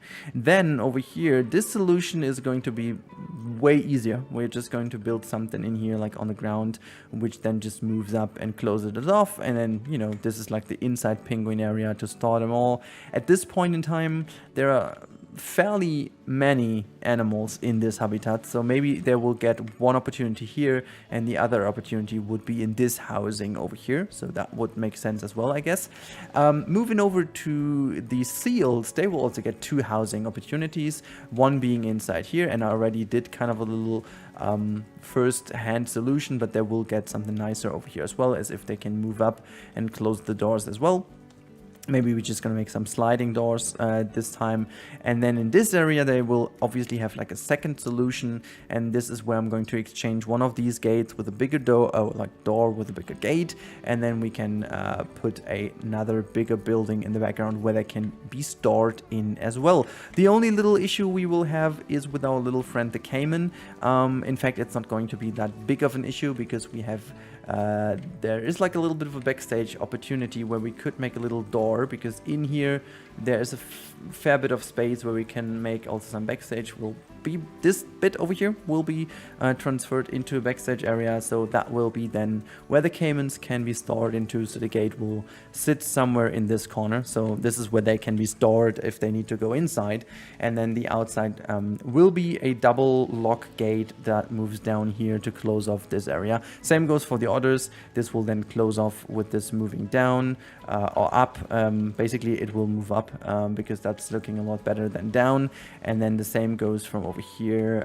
They can just basically close off this door, and then everything is locked. And you know, also I imagine if it's gonna be colder outside or hotter, vice versa, you could actually close off the doors and you know, just open them up again to reduce your energy costs a little bit. But this is something I wanted to talk about because that was a fairly good point that people mentioned in the comments, that with all these open doors the heat management wouldn't work anyway. So yeah, I just want to have it in as a realism aspect, but we keep it open obviously, because making them closed does not make any sense at this point. So my god, you're having stress, don't you? Why are you just running that quick over here? You're like a chill animal, you're a relaxed animal, you're not hunting right now, okay? You just don't need to run. There's no reason for it, okay? There's no reason for you to run. I'm still sad that I couldn't place the underwater feeder down here. I think that would have been a great thing. But yeah, no, it's not working. I love, by the way, how gentle it just floats in the water here. It just looks so cool on the water. This is one of the best view galleries in this whole build. I don't know, guys. It's just very, very cool. It's looking very good. And yeah, I love this with the rubble down here, with the stones, just in general, getting just, oops, I just pressed the wrong button here, getting a bit of nature in, and just making sure this is in line with the more tropical vibe, while it's still a bit more, it's not even tropical, but at this point in time, this is kind of somewhat temperate, mixed with tropical, even though these dudes need some more tropical stuff, I guess. But yeah, do they still have like level 1 food, by the way? I just forgot to change it. Yes, let's put them level 3. I think you can't even tell the difference, but still. Let's see what else is going on with you. Food 1, you're gonna get food 3 as well as all the others. I forgot to change that all the time. Look, I love that you're chilling down over here. I saw that the animals were actually diving down here a bit more lately, and I've actually not changed a single thing, so I really have no clue why. But I'm just saying I'm taking it, okay? I'm just, oh my god, look at the prize. Because there's so many animals in there, I guess. But yeah, so this is it. And let's see what the penguins can do. Penguin has already great food. Oh wait, I did change that already. Caiman is the one I was missing out on, right? Our lovely friend, the caiman. There you go. This is the caiman habitat. And you get level 3 as well. There you go. All done. Oh, there's just an airlock standing around. Animal has escaped. Well, that didn't happen in a while. Where is it gone? Oh, it's not escaped. Okay, that was like a little bug. Okay, well, that's it, guys. This is all about the build so far. You can see here, this is how the nature shaped up a little bit. Again, I wanted to make sure it's all separated and you don't look too much into it.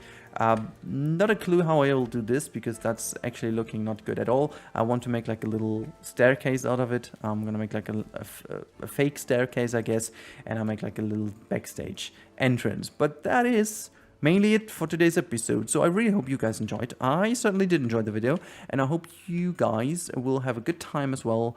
And also, stay safe. because that's very important, as we all know right now. So stay safe, everyone. Have a wonderful time. And in case you liked the video, as always, give it a thumbs up, whatever, subscribe to the channel. You know that stuff. We talked enough about this today's video. So have a good time, stay safe, and goodbye. Hello there, and welcome back to Planet Zoo. Thank God it's Friday. We are back in another speed build. Today with the Aquatic Dome again, and we're doing a whole bunch of backstage stuff. So this is actually the third time I'm recording the voiceover to this video, so forgive me that the voiceover won't be as long, but since we are going to have like a real-time part at the end, I hope I'm going to make up for it. I'm quickly just giving you a reason why. So basically yesterday in the live stream my computer crashed, and I don't know exactly what happened, but since then I have a really big issue with it. There seems to be something broke dramatically, and I really have to figure out at the weekend what it is. It's very low, very slow right now. It's I don't even know what's going on. Every program just lags like hell. Planet Zoo lags like hell. I'm really hoping that the real-time part will look good somehow. Otherwise, I'm going to record that on my old computer. It's really weird what is going on there. I hope that I'm going to figure out what it is. So also this is why I'm trying to limit this recording a little bit, because I don't have that much time to do it. And yeah, so I hope that you guys enjoyed this overall aquatic project so far. Please let me know, and this is the task for you today, let me know after the real-time part what you still see could be fixed and what you would love to see in here as well. I'm giving you a little hint. The next episode is going to be potentially a restaurant built at a certain location I'm going to show you on the real-time part, so stick with me to find out more about that. But other than that, if there's anything missing or you think would fit into this build, let me know. I don't want to make it too long. I want to make sure that we have at least 1 or 2 more episodes, but not more than 3. That's kind of what I want to do as like a little outline for the project. So make sure that, you know, whatever you suggest kind of fits into the range of this. But yeah, I thought today's episode was rather important for the real-time part, because we are going to show you a lot what I've done here and why I've done it. So you will see potentially a lot of different things in today's time-lapse, but they were actually necessary. So yeah, before I leave you alone with the music, let me just quickly say I have a new YouTube channel which is dedicated to a bit more podcast, videocast side of things. More importantly, I made this channel to be able to talk about various topics that I don't want to talk about too much on this channel, just because it takes a little bit too much away from the gaming thing.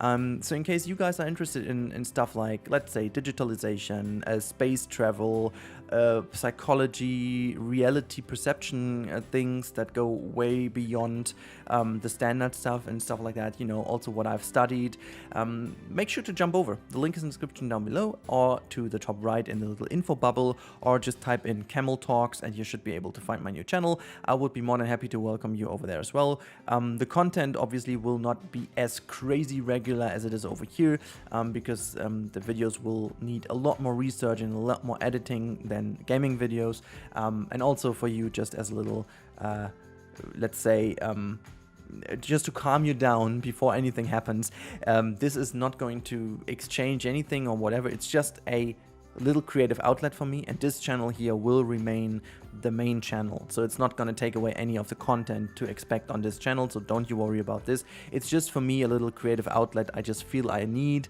to make sure that I have enough free air to breathe and just do some other stuff, you know, to get back to my gaming and do some creative things. I will also talk about how creativity works for me on the other channels, so in case you guys are interested, just jump over, leave me a sub there, and then you'll able to see in the future. Anyways, that should be it. I hope you're going to enjoy the rest of the time lapse. It's going to be very interesting. I'm quite happy with what I've done in today's build, so yeah, hope you guys are happy too, and I see you after the cut in like 6-7 minutes in the real-time part. See you there.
Okay, here we are in the real-time part, and today we are not going to go out of Tagit Cam. The reason why not is because we are getting a little bit too much into the tour view already, simply because, you know, oh god, who did escape?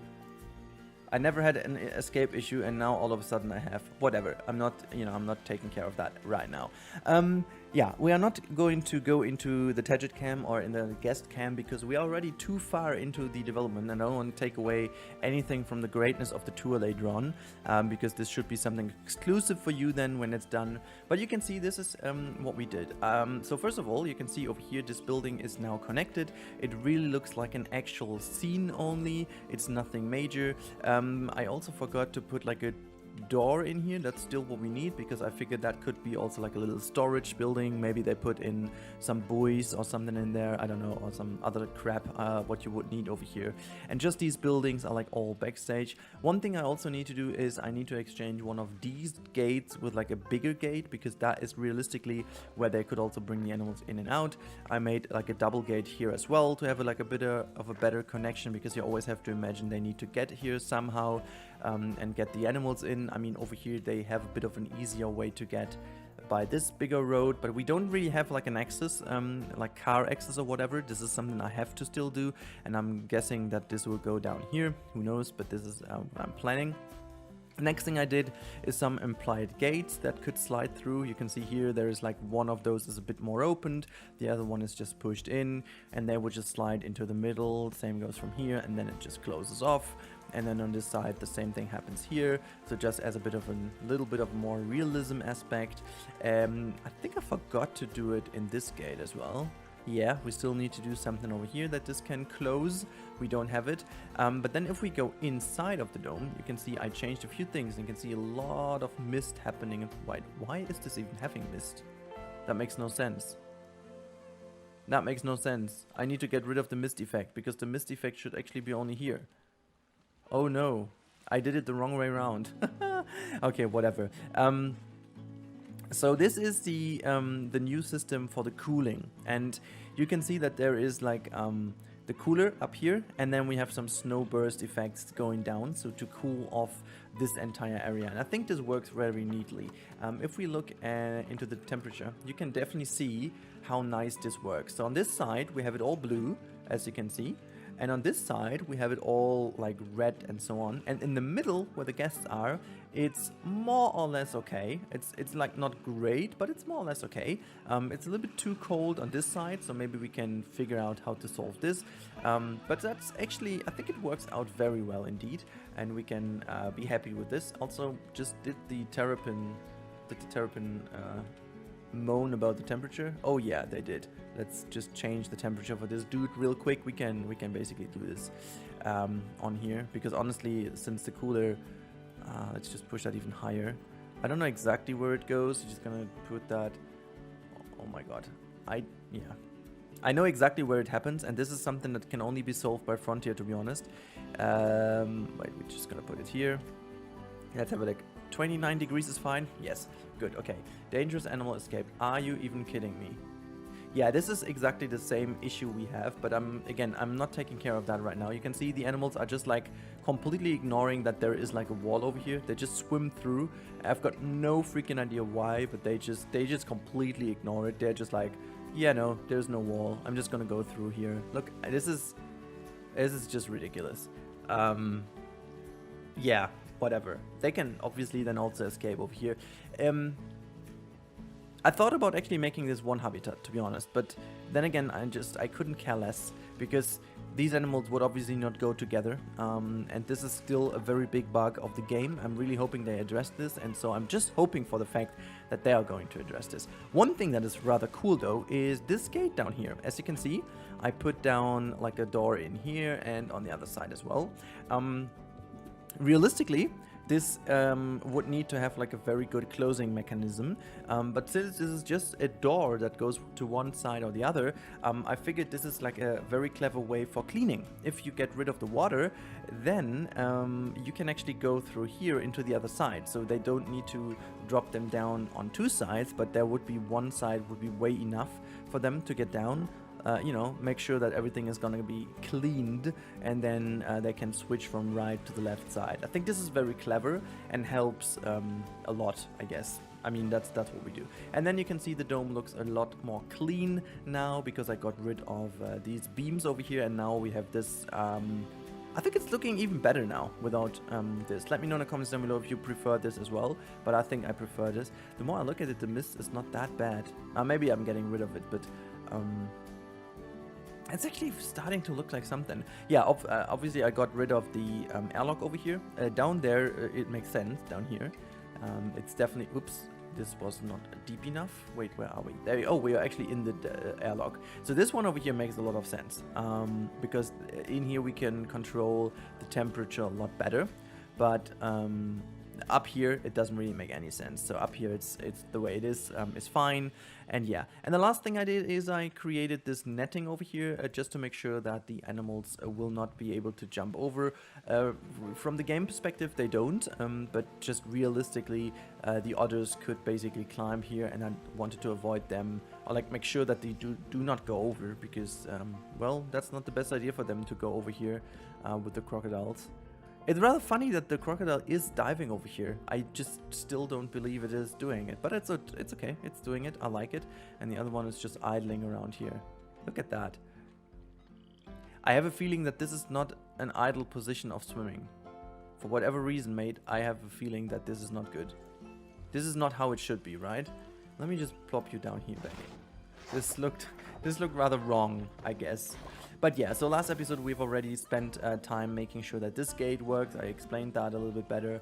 And yeah, so we are mostly done with the general setup, and I can tell you a bit more about the restaurant. So as you have seen, I have put most of the backstage stuff now here. That means we can get rid of all these buildings, and this area is going to be transferred into a restaurant. Now, the reason why I'm doing this is mainly to make sure that people also have a reason to go all the way to the back, even though they don't like these animals as much as the one in the front.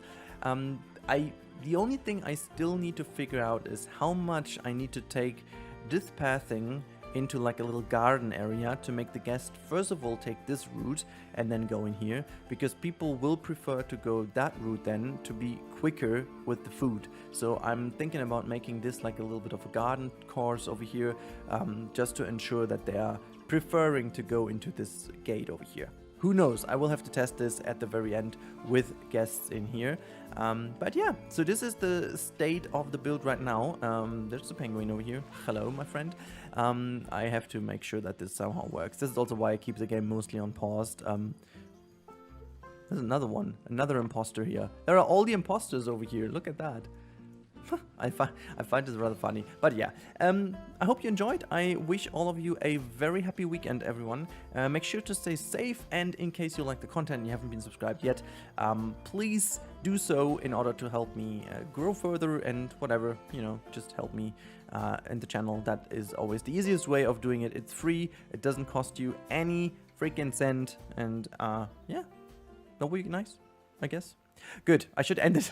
I should end it now. Have a good time, guys. Stay safe, everyone. And I see you in the next one. Hey everyone, and welcome back to Planet Zoo, and welcome back to the Aquatic Dome. Yeah, we are getting into the closing states of this build. However, we are actually starting one last habitat, but actually it's not a habitat, what you can tell from the title. It is the restaurant, which will be part of the habitat. It's going to be something interesting.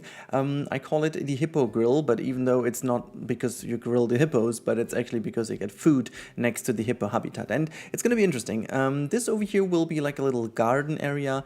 I'm going to explain you a little bit more in the real-time part why I built this garden. It's going to be interesting since I have some challenges when it comes to the guest movement in this very specific thing over here. It's actually more tricky than you would actually believe, but yeah, so I really have to make sure that the people go this direction I'm asking them, so to say, to go. It's really tricky, and this has to be done in the future. I don't know where exactly I'll do this, but we'll have to see. Anyhow, now we are getting to the restaurant. The restaurant is going to be very interesting since I wanted to build it 2 stories high, but then again only 1 visible story. Now, obviously it's a bit of a problem because you have to work a lot with the terrain, and it's, you know, next to the path you always have a tiny bit of issues. It's still very easy to fix. You will see in a real-time part how I approach that. Also, I'm very happy with the style of it, but the thing is, today's episode is something I really didn't want to do anymore, but this time it just wasn't possible in a different way. So normally I want to finish my builds, and then, you know, as I said in yesterday's Yosemite episode, I really want to make sure that there is something finished at the end of the episode. But today it just didn't work out because the struggle was real. I had so many issues, is not the right word, but it was just like a struggle to get the layout right, to get it set up in a way that I'm very satisfied with it, where the shops are and everything like that. You will see that I'm changing this layout quite a few times in the time-lapse here. I really don't know why exactly. I always force myself into complicated builds like that. It would have been easier to just build this on top, but yeah, no, I didn't want to. I want to embed that in the story and making sure that this all looks really like, yeah, everything natural, everything suiting in here. But at the end of the day, when you're done, it always is worth the struggle. So I'm not feeling too bad about it. But yeah, so you can tell that I'm making sure that the foundation of this building is really working out. And since I did this on a live stream again, here's another shameless plug. If you want to see me live, make sure to check out my Twitch channel. It's in the description down below. You can check over there, and I'm mostly streaming on Wednesdays and Mondays. At the moment, I'm a little bit trying out with my schedule if I can merge it in somewhere else, because I want to stream longer, maybe less in a week, but then longer. I will have to see how that works out, but I'm planning to do it even more because I just love the direct interaction and just that you guys can participate, and so you have participated in the way that you decided we are going to take the real hippo. Like, I mean, both hippos in the game are real hippos, but we are taking the big hippo, the hippopotamus, not the pygmy hippo. Now, why? I guess people prefer it, I don't know, but I have to say I'm really happy about the decision. It has been my favorite, not because I like it more than the smaller one, but I just think for these underwater viewings, there's just more to see. You can just see a little bit more when you look into this, and you will see the animals. And this time we will actually put a lot more emphasis on the underwater viewing and on the underwater situation in general. It should really be something nice looking, and really making sure that the animals walk in there and you have a nice, wonderful view into them. I really also plan to make something like kind of a little shade above it, so that below in the water, it seems like the animals are actually having some room to enjoy and chill. And we also have obviously a one side wall, which I think would be double as thick as normally, because if the guests are seated in the restaurant, it's going to be a little bit more complicated. But yeah, you can see now my most of the time went into making this little roof piece over here, simply because I wanted to make sure that this, you know, this catches the attention. I want to keep this building rather simple while having a lot of details in it, in like smaller details, so that you can really take a glimpse of them and see these smaller details. But I will show you in the real-time part. So today I'm a little bit short on time. I will tell you why in the real-time part, but now I'm jumping over, and I hope you guys enjoy the rest of the time-lapse, which is another 5-ish minutes over here. So yeah, just sit back, relax, and enjoy these couple of minutes, and I will talk to you in the real-time part. So in case you want to jump there, there's this little jump mark in the video as always, so you can jump over or just have a look at the time-lapse. So talk to you in a bit.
So everyone, we are in the real-time part, and you can see our penguins over here. Look at them, having a good time. But what's really important is this is the hippo in Hippo Grill. You know, when I was building that, I haven't really decided about how it should look, but and should be named. So in case you have a better idea, also drop it down in the description.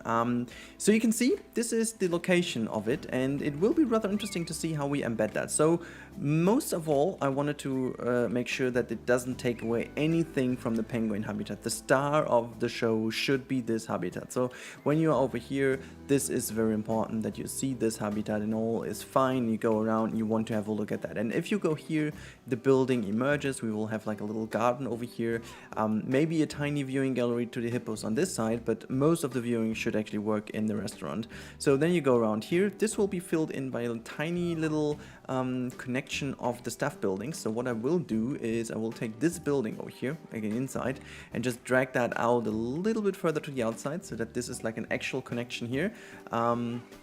Making sure that this is a bit better hidden away, and then we go around this corner, making something nice in the middle here. Not really sure what exactly it will be, and then I will go and build this restaurant. So this is kind of the kind of reception. You go in, you just, you know, you can have your stuff, and then you're brought into this restaurant by grabbing a seat. This is like the buffet area where you can grab your stuff, and then if you go down, there's obviously the toilets on the left hand side, and you go here, and this is like the big dining area. We have some more shops over here just to make the people happy, and yeah, this is how it looks, and that will be all underwater. This will be all underwater, and what I'm going to do is, like, I'm going to use a little bit of a trick here. So we are going to have, so first of all, the water, you can see water level wise, this works just fine. So this is where the water goes. And then down here, you can see it's kind of murky. The water is kind of murky. I just, you know, at this point, I just saw the lady's tutorial going out. There are some tricks to make the water appear less murky. I couldn't use the terrain trick over here, so what I'm going to use is a little bit of a difference by putting some more interesting stuff in the water, like, you know, rocks and so on, and then I'm just hoping that the hippo is kind of moving through here. So you will actually have like a nice little back wall here, and then I'm going to put in like a lot of plants and so on, so that this will be the nice area you can look at from being actually dining down here, like sitting here and having a dining area, making the ceiling look nice as well. And yeah, just in general, I think this is a great idea for the habitat. And then I'm going to also make sure that we have another viewing that comes from over here to not take too much away from there. And then you can basically see this is then merging into the crocodile habitat, and at the very end to the otter habitat as well. And this is the little pathway I was talking about. This will go through a little garden, making sure that this is a bit more interesting, so that the guests actually go in here first, because that's the choice that they have to take, and then take the whole tour of the dome. But yeah, so this is it. I really hope you guys enjoyed it. And now, if you guys are curious to know how it is to run a YouTube channel next to a full-time job, and you want to hear my opinion and the one of palmtree, I highly recommend to jump over to my new podcast channel. The link is in the description, and I will also put like a link into this video to the top right. The new video will go online today. I'm not sure exactly when, but in the, you know, it will be in the course of the next couple hours, or it might even be online already. So check that out. It was a lovely talk. I really would love to hear your opinion on that. But other than that, please let me know what you would call the hippo restaurant as well. And hopefully you liked today's episode, despite the fact it's not really ready. But I hope you can actually see my process a bit better of working. Maybe that's also interesting for you. So thank you so much for your attention. Thank you so much for your views and so on, and for the support. I really hope you guys stay safe, and I talk to you in the next one. Goodbye. Hello everyone, and welcome back to the Aquatic Dome. Welcome back to Planet Zoo. Today with a very special episode, because this is the second episode of the Hippo Grill, which actually gets the name Hippopotamus. I have to quickly explain this, because this is for most of the English-speaking people that might not be relevant, but for the German, or at least the people who know that chips, like, you know, potato chips in German means pommes as well. It's kind of a urban language kind of thing. You know, we don't say chips, we just say pommes. You kind of say that, and hippopotamus would be like kind of a funny name that someone of you came yeah, I came across with in the comment section last episode. So thank you so much. This was really a very good idea, and I just wanted to know from you guys what to name it, and you guys came up with such a lovely thing. Again, it's just like a kind of a little wordplay that only works in German, but I think it's fine with the explanation, and I want to just keep it in because it's so good. And if I remember, I will also name down or just keep the comment as a little screenshot in the episode, just so you have it. Also, okay. Today will be special because two things. First of all, this is again one thing you guys commented quite a bit lately, and I wanted to try this today and see how you guys like this. Please let me know in the comments if it's a good idea. But today we will have just half of the time lapse, and then in the real-time part, which will be afterwards, actually there is a lot more done. Like I've built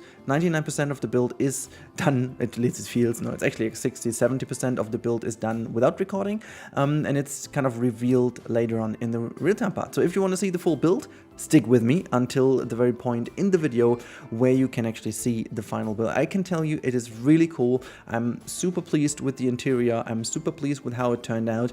I'm just a little bit upset with how the hippos use it, but this is another story I'm going to show you later on. But yeah, there are a lot of things in here that turned out to be great. So first of all, this has been created in another Twitch live stream. So again, if you guys haven't seen me live on Twitch, what have you been doing?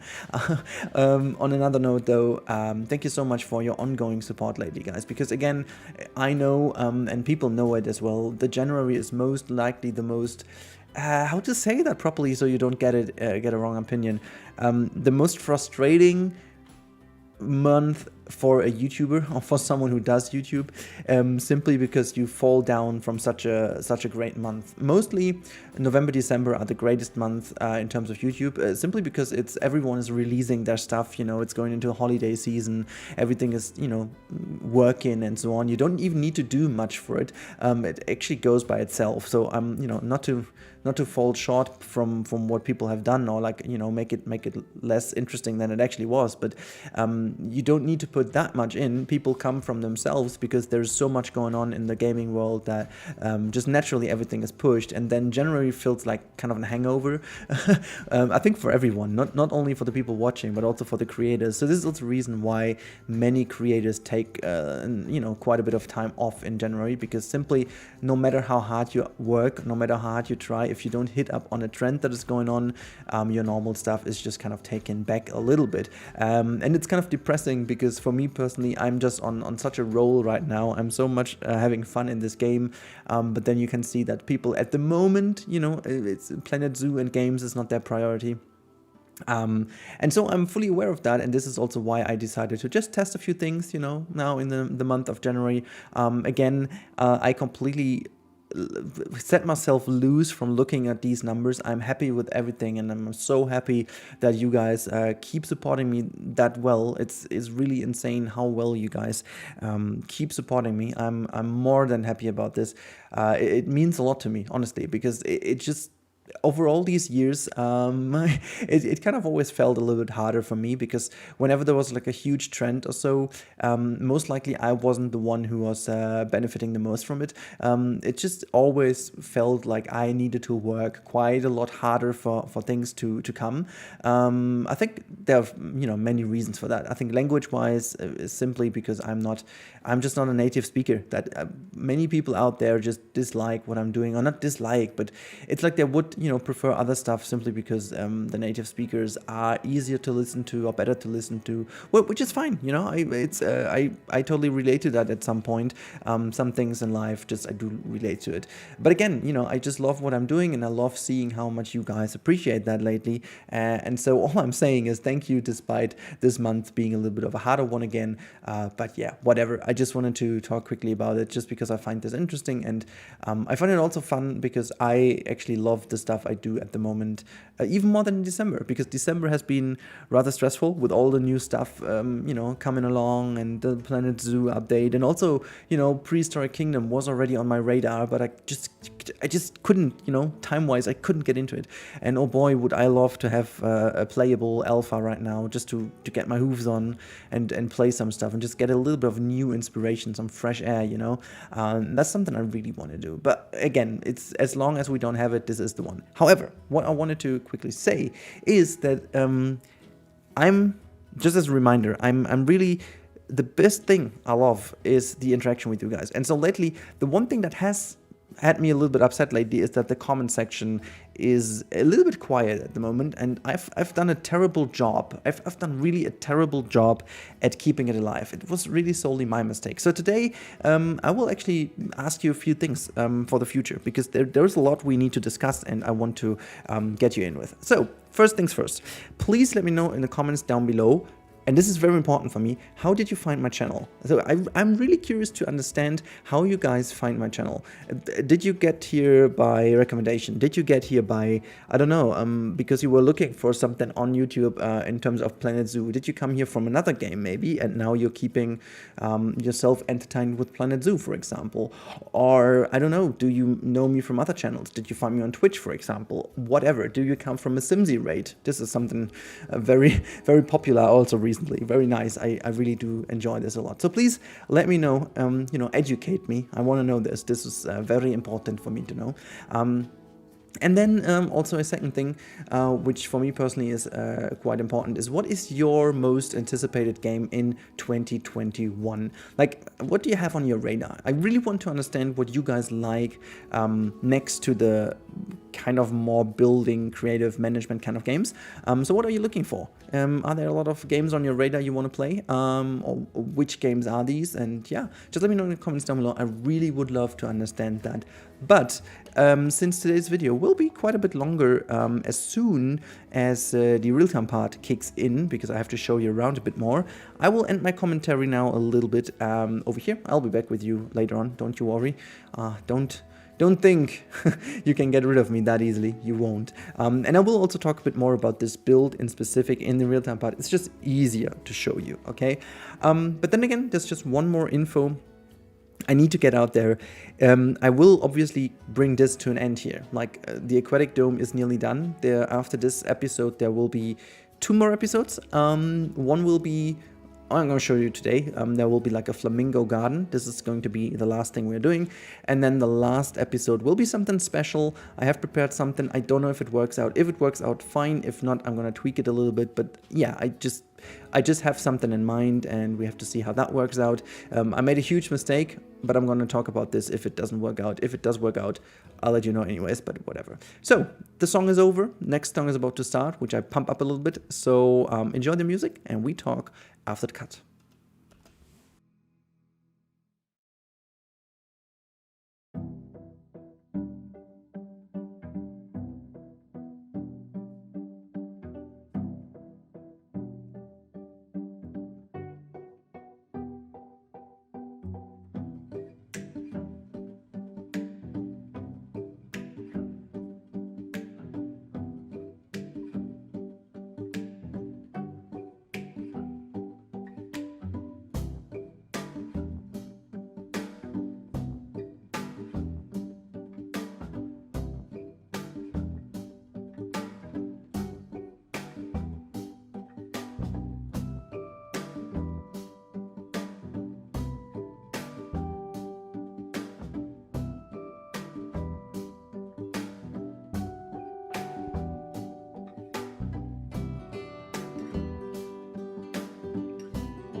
Alright, so here we are standing right in front of the penguin habitat, and a few little things changed. You guys have seen it in the time-lapse actually. So this building over here is new. You remember this has always been looking different, and over here there are a lot of things changed as well, but I want to hide this away a little bit from you before we go. So I'm turning around actually to the other side.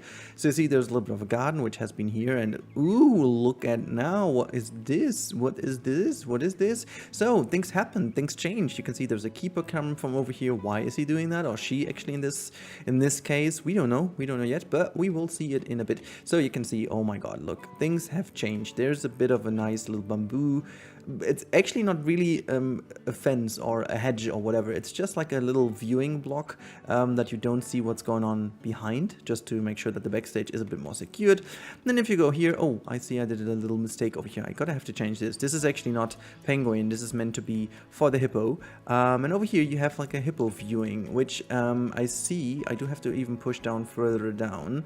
I didn't do this yet, but I have to do it so you have a better view into the hippo habitat. So this is the hippo habitat. We are going to go higher, and then you can see this in a better view. I wanted to give the people a nice view from over here so that not everyone is cramping into the build, into the restaurant. And then we go over here and you can see things have changed rather much, I guess. So the thing is, I didn't know how to do this, so I kept a few things in here. Like for example, kept everything doing with the gravel kind of thing, with the stones, and then over here you have the backstage building. It's easy, you know, there's not that much going on here, but I think with the dome it starts to look like really good. You can really emphasize on that, so it makes a lot of sense. You go over here, then you have the hippopotamus as the entrance. So see, this is very nice. You come in, and to my defense, there are a few things I still need to do. So I'm not like entirely happy with this entree over here. I haven't had the time to finish that off because I spent my time downstairs. You will see this in a bit, but you can also see a lot of things changed over here. The ceiling is entirely done.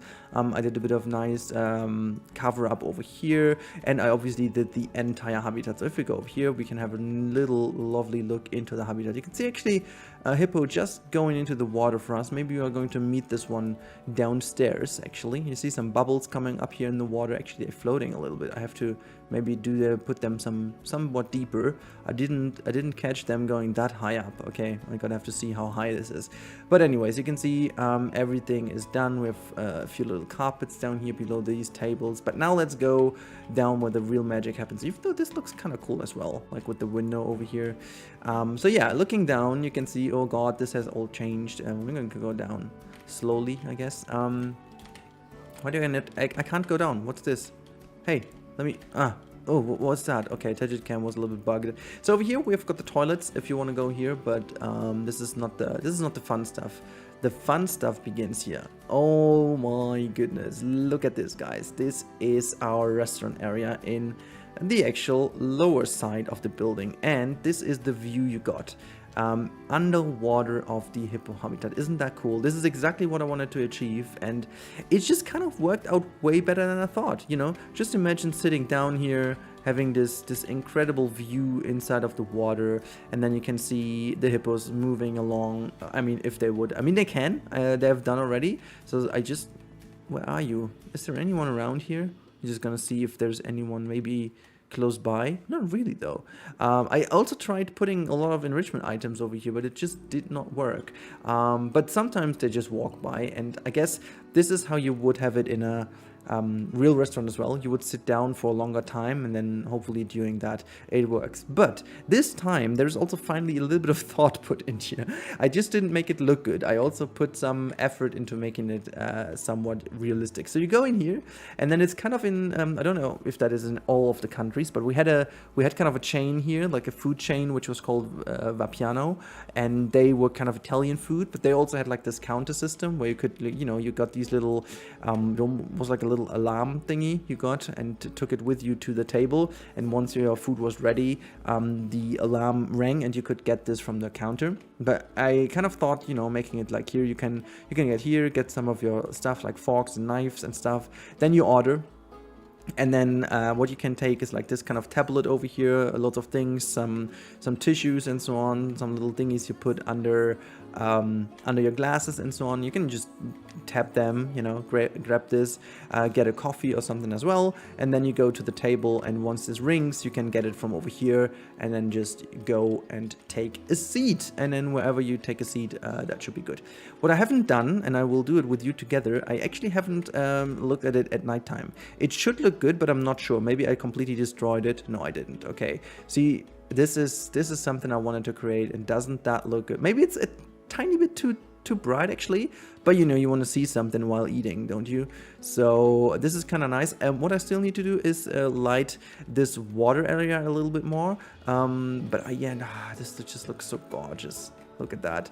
If we light the outside area a bit nicer, this will look fantastic. But it just works out. I'm so happy because I spend a lot of time figuring out how I want to do this, how to spend it with the textures, how to make it unique looking but still fit in with the style we have created here. So yeah, wouldn't that look great if there's just like a hippo passing by now, like very close to the window now? That would be amazing, wouldn't it? Oh boy, I would love to see that. Maybe I can't force them coming here, right? I can't. This is like a little bit. There's actually even where is it? Somewhere over here. There's like even Sandbox. Yeah, there it is. But I'm not sure if they go there because of that.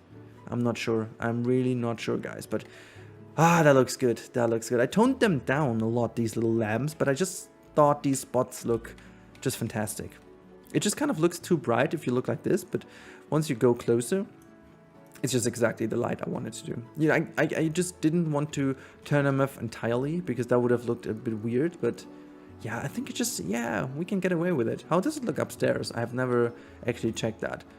It's the same. It looks kind of cool. It looks kind of cool, to be honest. And also when you look out here, yeah, the water has to be lit. I have to do something with the water. That just doesn't look good. Anyhow, outside there's not much done. Let's just go back to daylight then. Somewhat around 2 o'clock. That should be fine. And yeah, so this is basically what I've done over here. I also, let's just move over. I did this connection. Like there's, this is not yet fixed, but over here there is like a little bit of a stone wall, making sure that this looks good, and you know that you can't see the hippo habitat too much, and you're focused on the crocodile on this hand side. Like very important for me to keep the views clean, you know, make people look where they need to look, and you know, make sure that they don't look where they shouldn't. Simple as that. So this is the hippo habitat, but hidden. So if we turn around and we go over here, you can see backstage area. You know that already. What you don't know is this. Did I show that last episode? I think I did show this. So this is a little bit of a zigzag course, which will be part of the flamingo area. And if this is done, the dome is more or less done, guys. I'm shocked. I'm shocked, really. It's been so long. It's been such a great build, and I'm really proud of it so far. But yeah, it's actually getting to an end. I am not even lying if I say that this is really realistic with those two. Wait, are you just sleeping in the water? I never saw this. Do they actually do this in real life, guys? Can you let me know in the comments down below if this is actually a thing? Because I've never heard of that. I mean, it looks kind of cool. Gosh, these things look really dang good, don't they? I still love the model. I remember when I saw this first in beta, I was like, oh my god, this looks good. This looks really good. Obviously also because of the pooping. I'm gonna get rid of this one here. Maybe you gotta go down then, but oh yes, oh yes. I also thought like maybe with the shadow it looks better at daytime. It just doesn't look as good as I thought it should. Mainly because of the shadow here on the stones. I could push the stones a little bit better backwards and then it should look better. But yeah, some little tweaks I will still make later. But I'm quite sure that I'm happy with how this all turned out so far. Like the journey is nearly finished. We just need to make sure that the flamingo plains look still good, or the flamingo lagoon. I still have no real idea how I do it, to be honest. I just built this, and I think one of the ideas was to have some pools on different layers to make that look kind of cool, you know, just having a pool here, another pool here, and then maybe another one down here, and, you know, something more up here. So just kind of having some pools. I think that could look really cool, and then just connect them with the stones and so on, just to play a little bit nice with the heights in here. I think that could look pretty nice indeed. But yeah, anyways, guys, I think that's it for today. There's not that much more I can show you right now, because again, I want to make sure as well that there is a reason for you to watch the tour later on. I did some tweaks here and there over the time. You can see there's no problems with the animals anymore, which is a very, very good idea. That we don't, like, it's a very good thing that we don't have the problem. Also, let me just quickly change this. And there's also, by the way, there is a bit of an issue here with the underwater feedings. This is a bug. I think this was a bug patched into it with the last patch. Also, while we're talking, guys, I'm just also going to quickly do this over here. Oh my god, this dude will be revealed then. There you go. Like this, yeah. Javen is kind of revealed. Look at that, guys. I love that view. I'm a really big fan of that view, but there's no point in making this view. I think for the episode today, there's no, oh my god, don't show this to the people. I'm just waiting until there's a hippo over here, and this will definitely be the thumbnail. Maybe even at nighttime, who knows? But for the moment, I think this will be more like this, like a shot from over here. Ah, this just looks also so cool. Oh, you're floating. Why are you floating? Just put this down. Not floating at all. I kind of love that. I just don't know how to get all these nubsies now from the effects and then drop them down. That will be a little bit of an issue. How far do they go up, actually? Ooh, they go way further than I thought. That is a problem. Anyways, I'm gonna fix that. I'm gonna fix this in the future. Let's just zoom out once more. Gosh, just imagine when I get like a full zoo of it. It's just like one area. Just imagine making every area this detailed. Oh yeah, that would be Yosemite Valley then, right? This looked fun from above. That looked like a sea turtle or something. I don't know. Look at all of them. It looks kind of cool from above, like with the diving and so on. Looks really cool from above. Yeah, I'm a big fan. I am a big fan. Look at the babies, look at the different color patterns. Yeah, you can look at so many things, right? Anyhow, guys, let's just move back to what I've built and just see if everything works over here. Where's the other one? Is the friendly one down? Down, down, down, down, down. You're here. Can you just come over to the other side? Gosh, I love these sounds, but would you mind just coming over here? Oh my god, that would be... I can't move you, can I? Just like fake it? Can I fake you over here? Ah, what a pity. What a pity. You should do it by yourself. Come on over. I told you where to go. Look, it's floaty. I mean, they actually always had this floating animation somehow in, right? Even though it's just like jumping on the water. But looking at this now, did they actually change this, by the way? I can't remember, to be honest, if it was this way or if it was less of a floatiness. Oh, look, big boy is coming. Big boy is coming. Look. Yes. Oh, yeah, this is exactly what we want. How close are you getting there? Not that close, right? I'm gonna pause this here because this is what we want to see.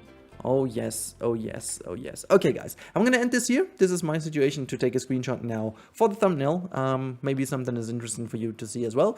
But for now, that should be it. I hope you enjoyed today's episode. Please guys, if you did enjoy, please leave a like and leave a comment. Again, many questions. Please tell me what's your most favorite upcoming game for the year. I'm very interested in that. And also let me know again, feedback to the Dome. Do you still love it? What do you want to see in the future as well as kind of a one-off series maybe? Just leave me some feedback. That would be amazing. You would also help to trigger the algorithm. You know, that kind of stuff is always helping. But anyways, still happy. Thank you guys so much for your ongoing support. And again, whenever you want to see me live, Twitch is also there. There's a lot of stuff you can do. I appreciate all of it. You guys rock, and I really enjoy doing this stuff. So stay safe, everyone. And as always, I talk to you in the next one. Goodbye.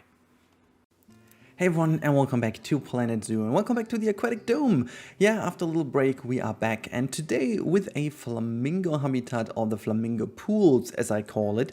This is the project already announced last week, and we have created that on stream in a very crazy stream. But we are going to talk about the stream in a couple of minutes. First, let me start with this exhibit. So we are here in, I think it is the last episode of really dedicated to one singular habitat. This is going to be the last animal that will actually, join.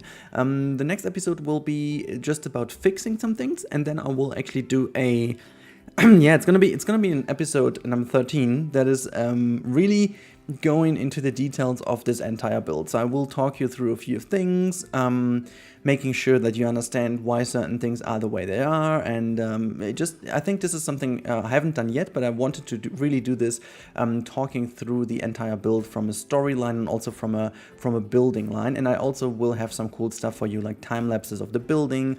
I took screenshots throughout the entire project. It's ridiculous. I spent a lot of time setting that up, and it's very cool. So yeah, that's gonna happen.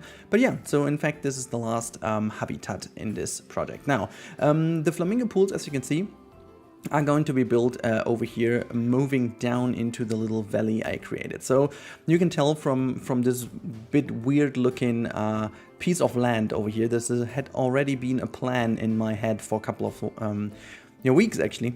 So it just rested there until we were finally able to go there. Now you can see this is how it looks at the moment. We have these pools. Some of these frames I couldn't really pull down exactly the way I wanted them. It's a bit of a pity, to be honest, because I still haven't figured out why exactly that doesn't work. I thought it was maybe because of the path, but it surely isn't, and also it's not because of the water inside, so it's kind of really weird, but I figured a way to hide these things away, and it still looks pretty decent enough, simply because I wanted to create different viewing angles for the guests. So you will see that on the first stage, so to say, is where people go up a little bit onwards to a little hill, from which they can look down into the upper pool, and then how it goes down. Then they go all the way down into the valley where the flamingos, as I assume, will live most of the times. I will put the enrichment items there, so they will roam around there, and then people can have like a little bit of a chill with them, have a look at the flamingos, and then they go up this little incline again, and once they came to the top of the incline, they also made their way to the caimans. But on the other hand side, if they turn around, they will basically be able to watch back into the into the overall pools, like and these pools are like really going up and down very nicely in different like steps. And yeah, as I said, it's always tricky to build stuff like that, because you have to get really creative in how you put down certain things to make it still usable, but then on the other hand make really it look kind of natural. And you can see with all the barriers here, the glass barriers, you have to hide them all away, and I'm doing just the basic stuff over here. So if you guys want to really have a tip, I don't know, do it with whatever you want, but for me personally, this always works the best. I kind of like to really draw my concept, just try to do it. As you can see, I just put the pools down without thinking too much about it in the first part, because I just wanted to get a feeling if it fits into the dedicated area. And as soon as I'm happy with it, I start slapping down stuff, I just start assembling that. It's almost like if you play with Lego bricks, that you pull down all the Lego bricks on the floor, so you have a kind of an overview what you have at hand, and then you start pulling things together. This is, by the way, how I played as a kid. My parents were always pretty much annoyed by it, because whenever they came into my room, they stepped on them, had pain of their lives, and I was just pretty happy because I've got all my Lego on the floor. And it was kind of the structured chaos, I want to say, okay? And so this is how I build as well. It's kind of a structured chaos. I put all these things down to just get a feeling of where we are, and then in a later stage I'm actually starting to assemble things a bit more careful. I kind of start to see certain bits and pieces that I figure are not the best way to make it, and then I change things up a little bit, which is for me personally the best way to go, because it saves a lot of time in terms of always searching for the pieces, because then as you have them at a certain point, you can just start assembling these things easier, because you can just drag and drop them in. And yeah, you can also something I learned along the way of Planet Zoo, you have to bring in the animals rather early in your build, simply because having them in, you can always double check the traversable area, which is also kind of a little issue I always had previously, because I always used to build all of my habitats fully, and then it didn't really work out. And again, I still had some issues here with the elephant grass trick. In case you don't know, who are you? What are you doing? What are you doing here? But the elephant grass trick is pretty simple. You just put the big bunch of the elephant grass upside down, just like a tiny bit below the surface level, and then it acts like an invisible barrier that the animals cannot surpass. That's pretty easy, because that way you can make this area as like a realistic habitat. I'm still going to see if I can make like a little building for them where they can go in and chill, because at this point we don't have it yet, but I'm thinking to make this really on top where also the otters are living, so I'm just kind of taking a bit from there. But yeah, so while I'm now building a few wall designs here that will be featured along this area, let me talk about this ridiculous and absolutely amazing live stream we had yesterday. Now, yesterday was Wednesday, from the time I'm recording it, so you have an idea, because this episode is going to be released on Saturday. So yesterday was Wednesday, and we had a crazy live stream. Now, I'm streaming on Twitch, in case you don't know. Links in the description if you want to witness stuff like that in the future. And we had a pretty normal stream, to be honest, at the beginning. And then at a certain time, my wife came home, and I told the chat that I'm going to quickly say hello to her and just also gonna go pee, and then come back up. So I went away for like 5 minutes at max. It was like 5 minutes or so, 5 to 6 minutes. And when I came back up, we had a level 5 hype train running, actually completed, for my chair. For my, like, there's an ongoing inside joke that people are always there for the chair and not for me. Well, actually, I believe it's not a joke anymore. And I came back, and the chair was the star of the show. And we did some ridiculous things. And it actually escalated that much that we even have an Instagram channel now for my chair. So in case you want to witness beautiful stuff, go and find Rudy Chair Camel, or Chair Rent Camel, I think it's that's the wording on Instagram. And you will find a fan account, not created by me. Oh god, this is a German issue. Germanification I've never had before. It's not created by me. Honestly, I swear to God, it's not created by me. Someone of the community has created that. And talking to you right now, it has already over 60 followers. I don't know where I'm living right now, what is happening to the world, but this is madness, and I love it. I just freaking love it. I really laughed my ass off, and I just showed that to my wife this morning, and she was looking at me as if, I don't know, as if I'm an alien. I don't know. It was the most funny thing of the day. It just is ridiculous, but these kind of things, and this is what I'm always repeating, this is the stuff why I love doing all of that. This is the stuff why I'm staying awake longer than I should to make these videos. And this is also why I'm spending so much time trying to build this community next to a full-time job. This is the stuff that makes this all so great. Just this ridiculous randomness of all these actions, like, it doesn't matter, but it's fun, okay? So this is what I love all these things that you can't repeat this. This just happens out of the situation. And I'm just so incredibly happy and fortunate. I'm feeling so fortunate and grateful that this happened. While at the same time, there is a certain feeling in me that tells me what the fuck is going on. Because like my chair got more attendance and attention and more cheers and stuff than me, but that's another story, okay? So we agreed now that I'm only, like, unfortunately, I thought I was CEO of my Rudy Rent Camel company. What I did not know is that Chair is actually the chairman of the company. So actually, the chair is above me. It's my supervisor. So yeah, I have to sit in and wait what's happening in the future and what it tells me to do. And yeah, I have the feeling that my chair is always behind my back, it kind of is always lurking around the corner over my shoulder, and is keep watching what I'm doing. So in fact, it's really making sure that the quality of stuff is good enough, so you guys can be certain whenever I do stuff for you guys, it's way over my shoulder already, it's on my back and it's watching me. So that's granted. Now, you guys made this so ridiculously fun yesterday.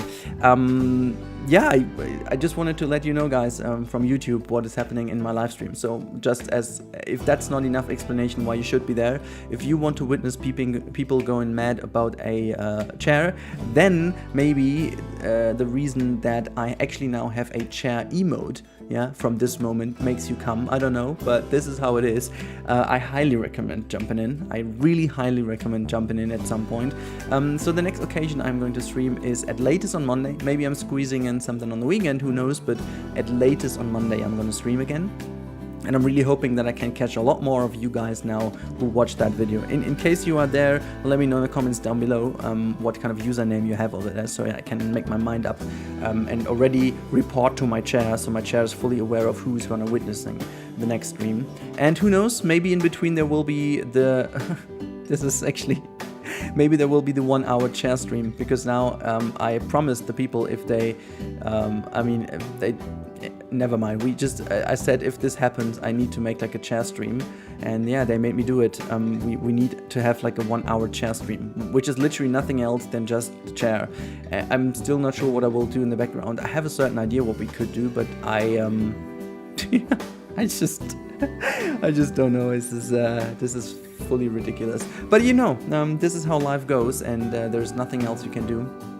This is just how the life actually is, and yeah, it's rather fun. It's rather fun, I tell you guys. It's a lot of fun, and yeah, I don't know. I just wanted to let you guys know. Anyways, let's talk the last couple of minutes about this build over here. So you can see from the early stages of slapping things down, now we move into the part where I start to put things down a bit more carefully, a bit more structured, and a bit more with a concept in my mind.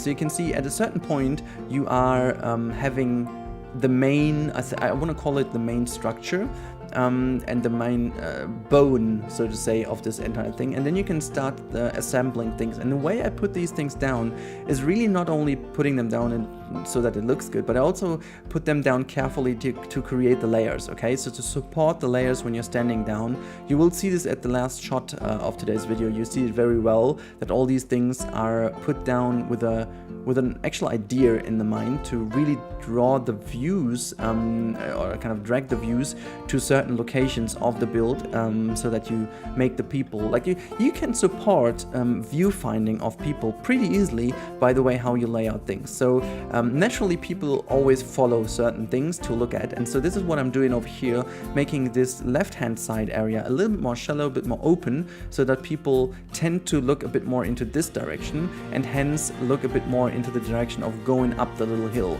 But beforehand, I knew that we will need another little otter viewing, because this is right next to the otter habitat, to the outside of the habitat, and we still haven't had that. And yeah, as always, it wouldn't be an episode of me or from me when we didn't have the path struggles. And here we go. This is episode number 9567.5 of path struggles in Rudy Rankamel's videos. But eventually, I managed to pull it off. It looks kind of good. We do have a little bit of pathway in the back here. I made some fake staircase looks here just to make sure it looks a bit better, and then I put down just another bit more of a generic wooden pattern down here just to make it look somewhat finished and good, very much alongside the otter habitat. I think it's a very good idea to do it that way. Put down the fence that I created earlier, put some educator spots here, so that there is also kind of a bit of education going on, and yeah, just some minor things.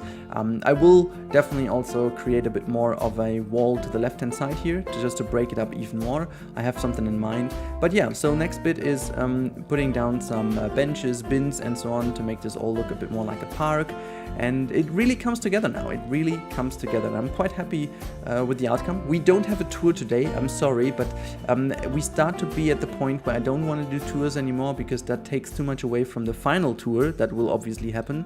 So please bear with me if I don't do it. I just don't want to spoil too much at this point, because we're nearly done, and I want to still be able to keep some secrets for you guys for the final tour. There is some stuff I did that I always keep deleting from over here, just to make sure that you guys don't see. It's not too crazy, but it's just some little things that hopefully make you guys enjoy this even more by finding this out in a tour, and also apparently when you download this to make sure that you guys still have something to look at and to basically be happy about. You know, because if you would see everything else beforehand, why should you look that too? You know, why should you watch that? So yeah, as I said, I'm really happy with how this all comes together now. We are making very brilliant progress on the whole thing, and it just starts to look very neat. And I'm quite happy with all of that, to be honest. It's something I have not believed to be that well, but you can see at the end now we have the view that I meant, and the last thing we needed were some waterfalls. I wasn't in particular happy with the in-game waterfalls, and to be honest, I think the in-game waterfall pieces, and I'm talking about the free ones, are actually only good for like huge waterfalls. This is what they work for, but they don't work for small areas like that. And so I created again, like as always, the fountain solution, which you will see in a couple of seconds. And people ask me to upload that, and if I don't forget, I will have uploaded that already to my workshop. So please check my workshop. It might be that this design, what I'm doing right now, is put into the workshop. So in case you want to create some very simple looking waterfalls that are also usable in more small and dense areas, and where you would need that to make it look a bit more, yeah, just like an overflowing water, then you can use them. You can see this works a lot better if you have this in here. It was a bit of a tedious thing to find this, but yeah, find these nozzles, I wanted to say, to just make sure. And with like putting stone in between looks kind of cool as well, as if it's like, you know, dribbling over the stone. Looks kind of neat, so I'm quite a fan of that. You could also reduce the density of these effects if you want to make it not as crazy as I have it over here, but well, that's up to you. Anyways, that's been it for today. I hope you guys enjoyed as always, and I hope to catch you in the next one. Enjoy your day, stay safe everyone, and goodbye.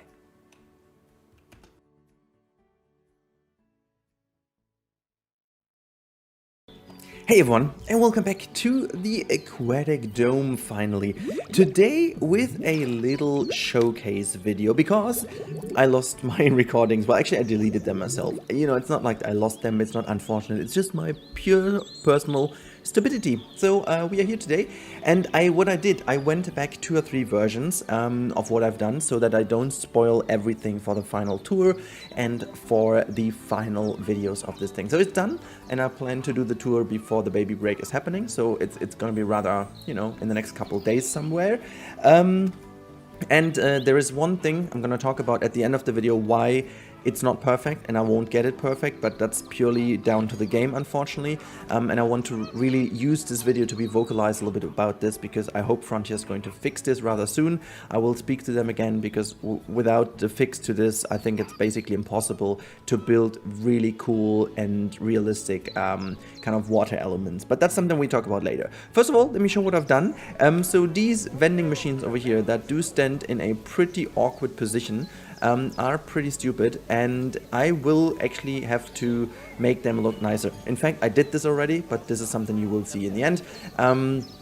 The reason why they are here is because people kept watching towards the flamingos over there. And even with the wall, I needed to put something else in here to make them stop over and not look there. There was like a huge traffic jam over here, and that's kind of horrible. You can see I did a little bit of fencing, which I will basically rip apart a little bit.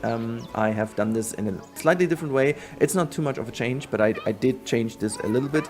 And then over here you can see we finally have some changes on this thing. I'm very happy about this little seating area. I'm a huge fan of that, because this took me quite a while, to be honest, to get it that perfect. So people can actually sit on it.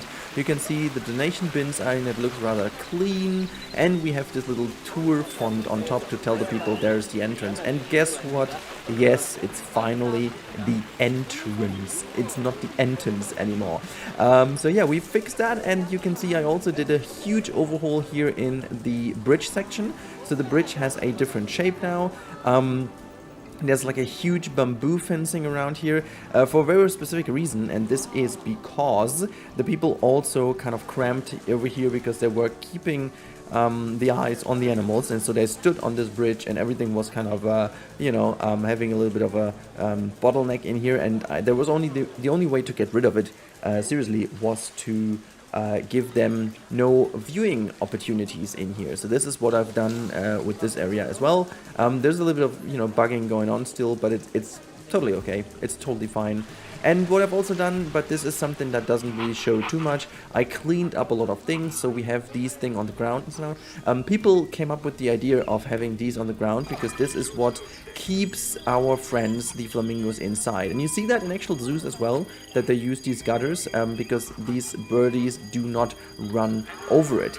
You can hear in the background now the alert for a escape, and this is exactly the topic we will talk about later.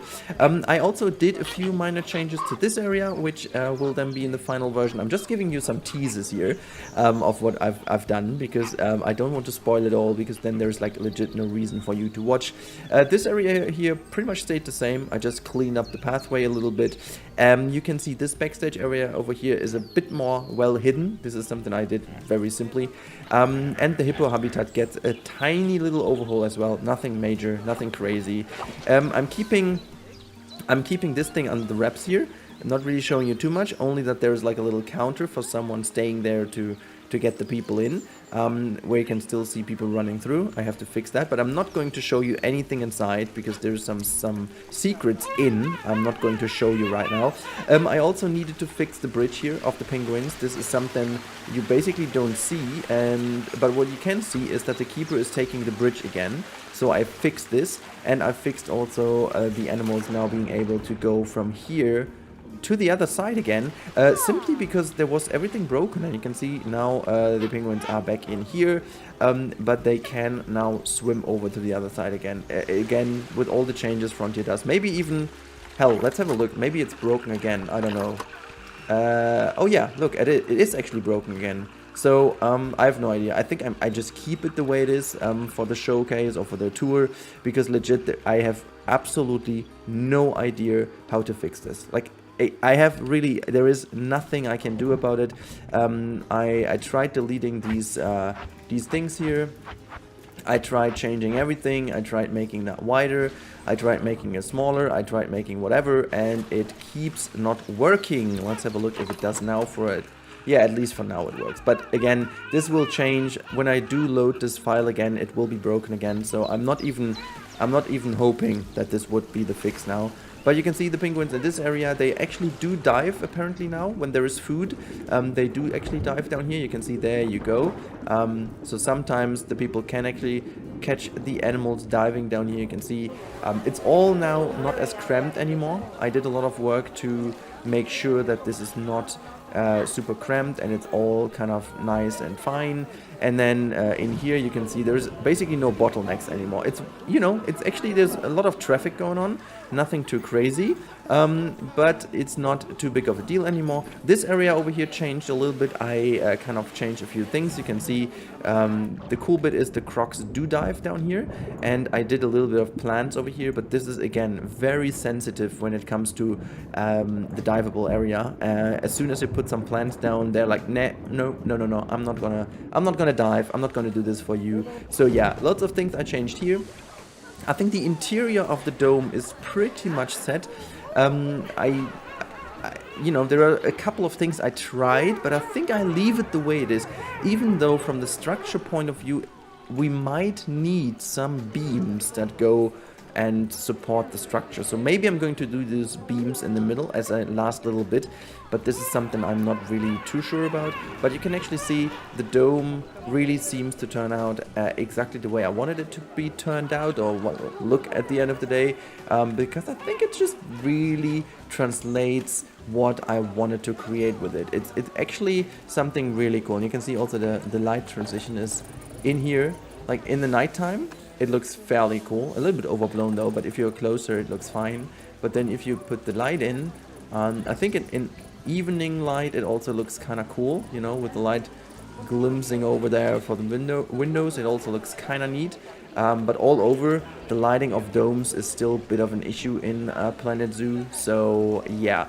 Anyways, let's go out and change the sun back to a nice viewing. There you go. You know, the seal habitat is something I'm still very happy with. I can't find a way to change this. This will be always cramped because people just run here. The only way to avoid this would be by, well, just deleting this thing. Oh, something I didn't talk about is this little fountain in the middle. I'm also kind of proud of this one. They can also sit down here. They don't do, because I think if people are tired, they do it somewhere else in this region, and then that should be fine. We also do have a showcase over here now. This is where an educator does its thing. It works actually, so that's pretty cool. And we also have like the backstage area now finally done. Everything is nice, everything is tidy. So yeah, I'm basically very happy with how this all turned out as one project. But now let's talk about the issue. So you can see the escape is basically, you know, taken care of. It doesn't happen. The problem is it always happens. I'm gonna show you what exactly I mean. So this area over here is where the problem is. I'm gonna keep it that way. So apparently all aquatic animals just can dive through walls, and this is a problem since the actual DLC dropped. And I'm not talking about the early access we had. When we had the early access, it was fine. There was not that kind of issue. But since the actual DLC launched, the animals eventually just swim from here to here. They basically ignore completely that there is a barrier. And, you know, normally, yeah, there you go. Wait, where is it? There you go. See, the caiman is all in the otter habitat, and you don't know why. And here's the big issue. You see, people now storm out because it's a dangerous animal that escaped. Alright, we get this. Now, the problem is that I will never have this whole dome in a very nice shape. So at the beginning, I took a save file where I basically made sure that everything is nice, and I just dropped the animals in. And then you even have, let me just see, 9 minutes. 9 minutes of time until the first escape. Sometimes the escape even happens earlier. So it's actually a huge issue, because the thing is that animals just completely, I don't know, they basically ignore barriers. As soon as two water volumes are next to each other and only separated by a barrier, there is no way of fixing that. I tried every single bit. I tried changing the barriers. I made it a solid barrier. I made it a wall. I made some enrichment items in between. I tried to make sure that there is so much that they can't even swim there. I don't know. It just does not support it. The game is just broken at this point. And it really annoys me, because you can see how much this changes now. I would need to leave that thing running now for a couple of minutes again until it's done. And every single time when an animal escapes over here, and it's always between the otter and the terrapin, or what also happens is between here, the seal and the penguin, they also, but this is not too big of a deal because the guests do not run away from it. So they don't care if they, you know, break into each other's habitats. They basically, you know, enjoy how it is. And honestly, Frontier, if some of you is watching, please fix this issue. I have no clue why it happens, but it really is annoying AF, because you can't do, like, these things are pretty normal, because in zoos they do share the same water volume, because it makes a lot of sense, you know, you do have a lot of benefits from that. And sure, now as I do know that this problem exists, I do always try to make the water volumes a little bit different and separate from each other by, you know, by at least a little bit of land and terrain. But yeah, for the moment being, that is super annoying and really does not provide any fun to me. Because again, this project, I think I spent like a good 3 to 4 hours to fix this, and I just couldn't. I tried everything, but it just did not let me do it. Anyhow, guys, this is it for today's episode. I really hope you enjoyed the little showcase. I'm sorry I wanted to provide you with the speed build, but it just wasn't possible simply because my very own stupidity. And yeah, well, that's it. I hope you guys stay safe, and also keep an eye on the channel today. There might be a new game on the channel today with an actual speed build this time. I'm excited as hell to show it to you, and I really would love that I get your opinion on that. So keep your eyes peeled on the channel for today, and now I wish you a great Saturday. Have a good time, and goodbye, everyone. Hey everyone, and welcome finally to the Aquatic Dome tour. I'm not alone. I'm joined by Mr. Sean McBeard. Good day. Hi. Hello. Man, Rudy, it's been such a long time since we've been in a recording together. It is. It feels like 2016. Yeah, right? Better times. Yeah. Oh boy.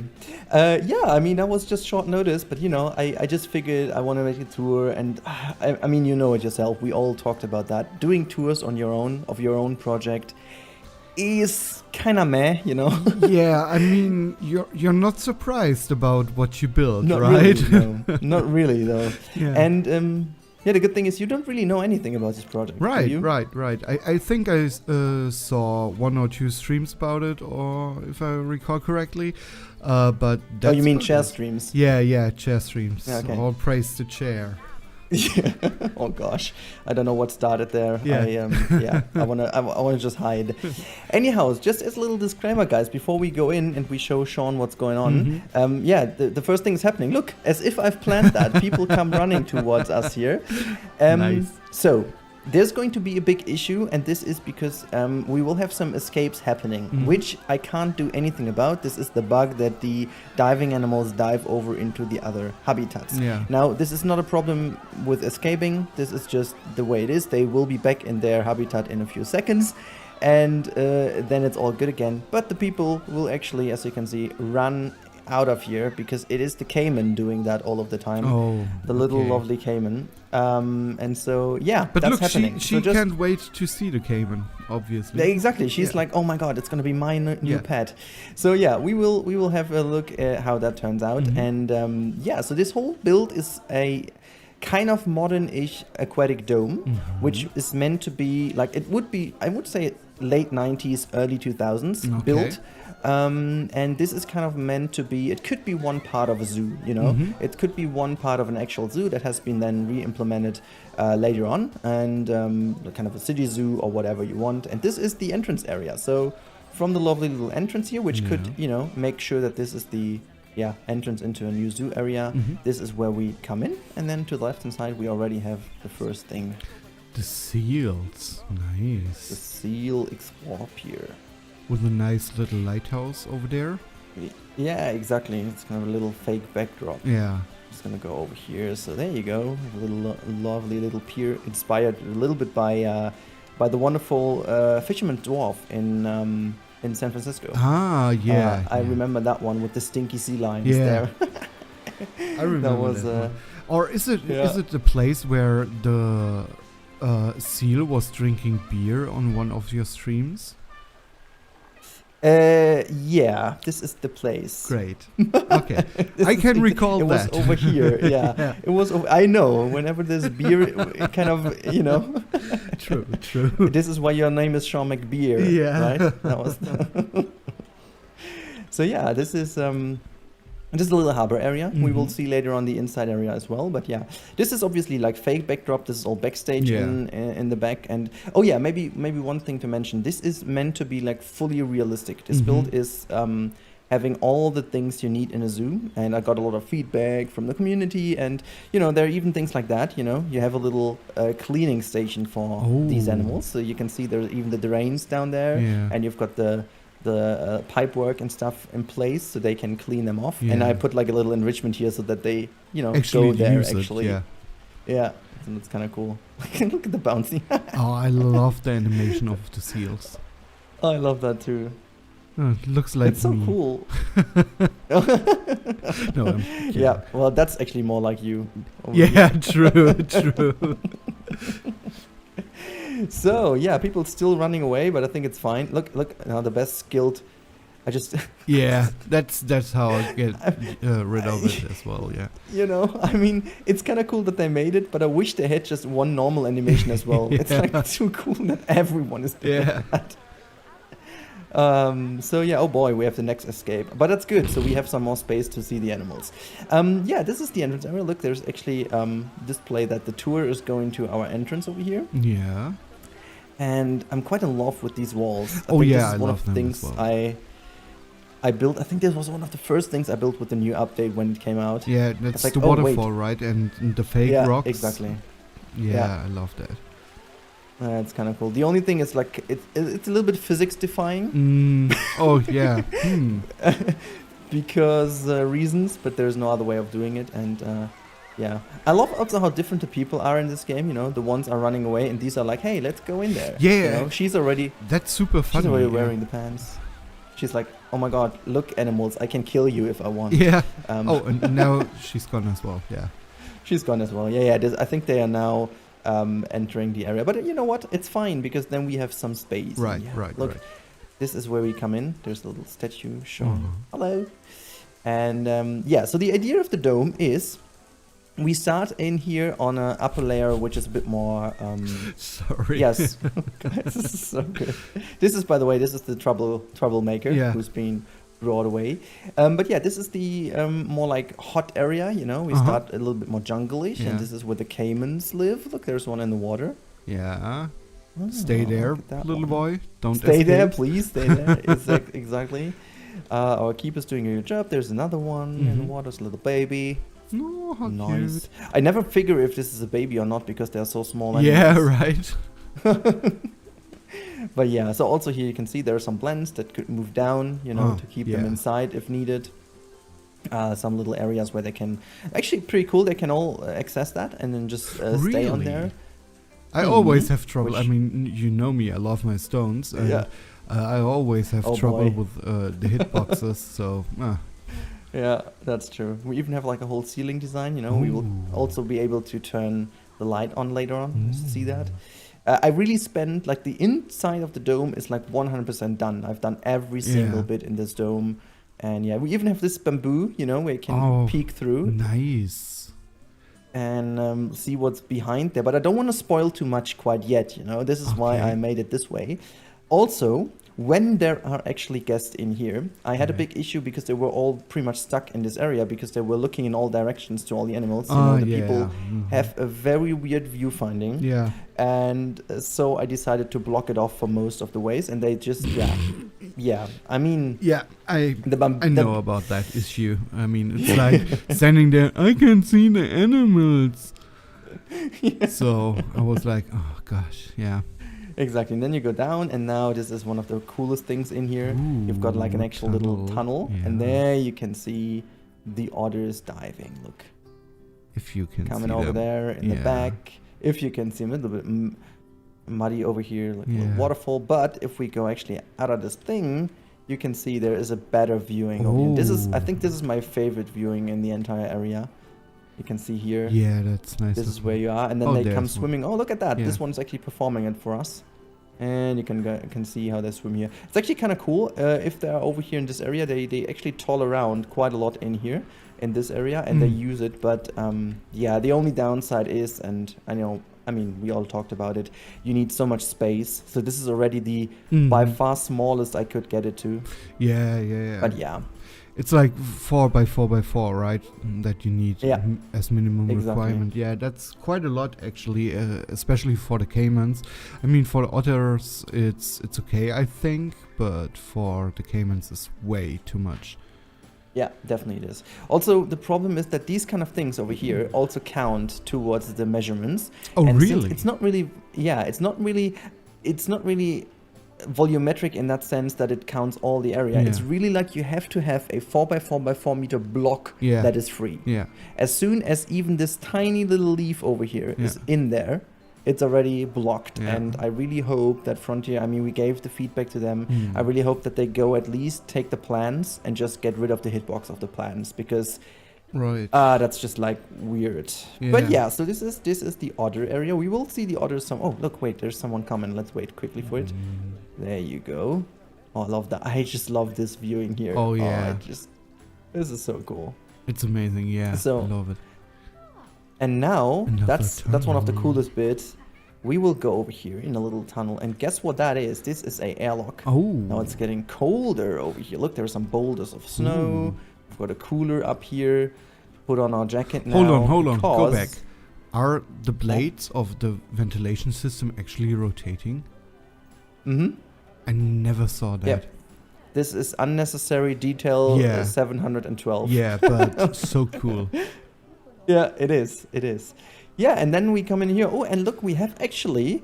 This is a very seldom situation that we do actually have a seal in this water bottom over here. They basically ignore that. I tried every single thing to make them go here, but I think this is too small, and that's why. Ah, okay. And I built most of it in the early access, and things worked a little bit different in the early access, as it unfortunately quite often is the case. Yeah. And so later on, I think they just improved some bugs by enlarging the hitbox that they will require, and hence they are not even that much over here. The penguins, though, they do the cool stuff, you know.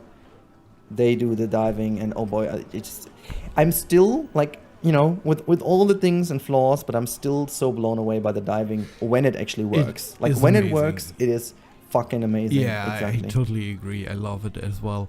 I mean, it's so cool looking and very realistic, and especially the penguins, I love them so much. Yeah, penguins are. I mean, again, you know, it's also to blame on me here with the seal habitat. I should have. Oh, wait! I've seen that. Yeah. Oh my god, we're treated by an actual animal diving in here. I cannot believe it. Look, and the seal is actually diving in here. Yeah, at least a little bit, right? I mean, he's. Yeah, we can go over here. I made this like. There you go. Yeah. Ooh, nice. Oh boy, that's so cool. Yeah, there's like a little issue. You can imagine that which trick I used over here. We course, actually. Yeah. Oh, look! Oh, nice. So yeah, it does work apparently, and I don't know why, but it actually did it for the video. So cool! I love this dude. That's great. Yeah. Yeah, and I think this view over here is one of my favorites of the entire build. Look at that! This is just very the ice cave over here. Yeah. And then you have some shops over here to grab some stuff. Right. Got a fake menu. And guess what? Soon we can use the billboards to do that kind of stuff. I'm very looking forward to that. Oh god, this is so cool.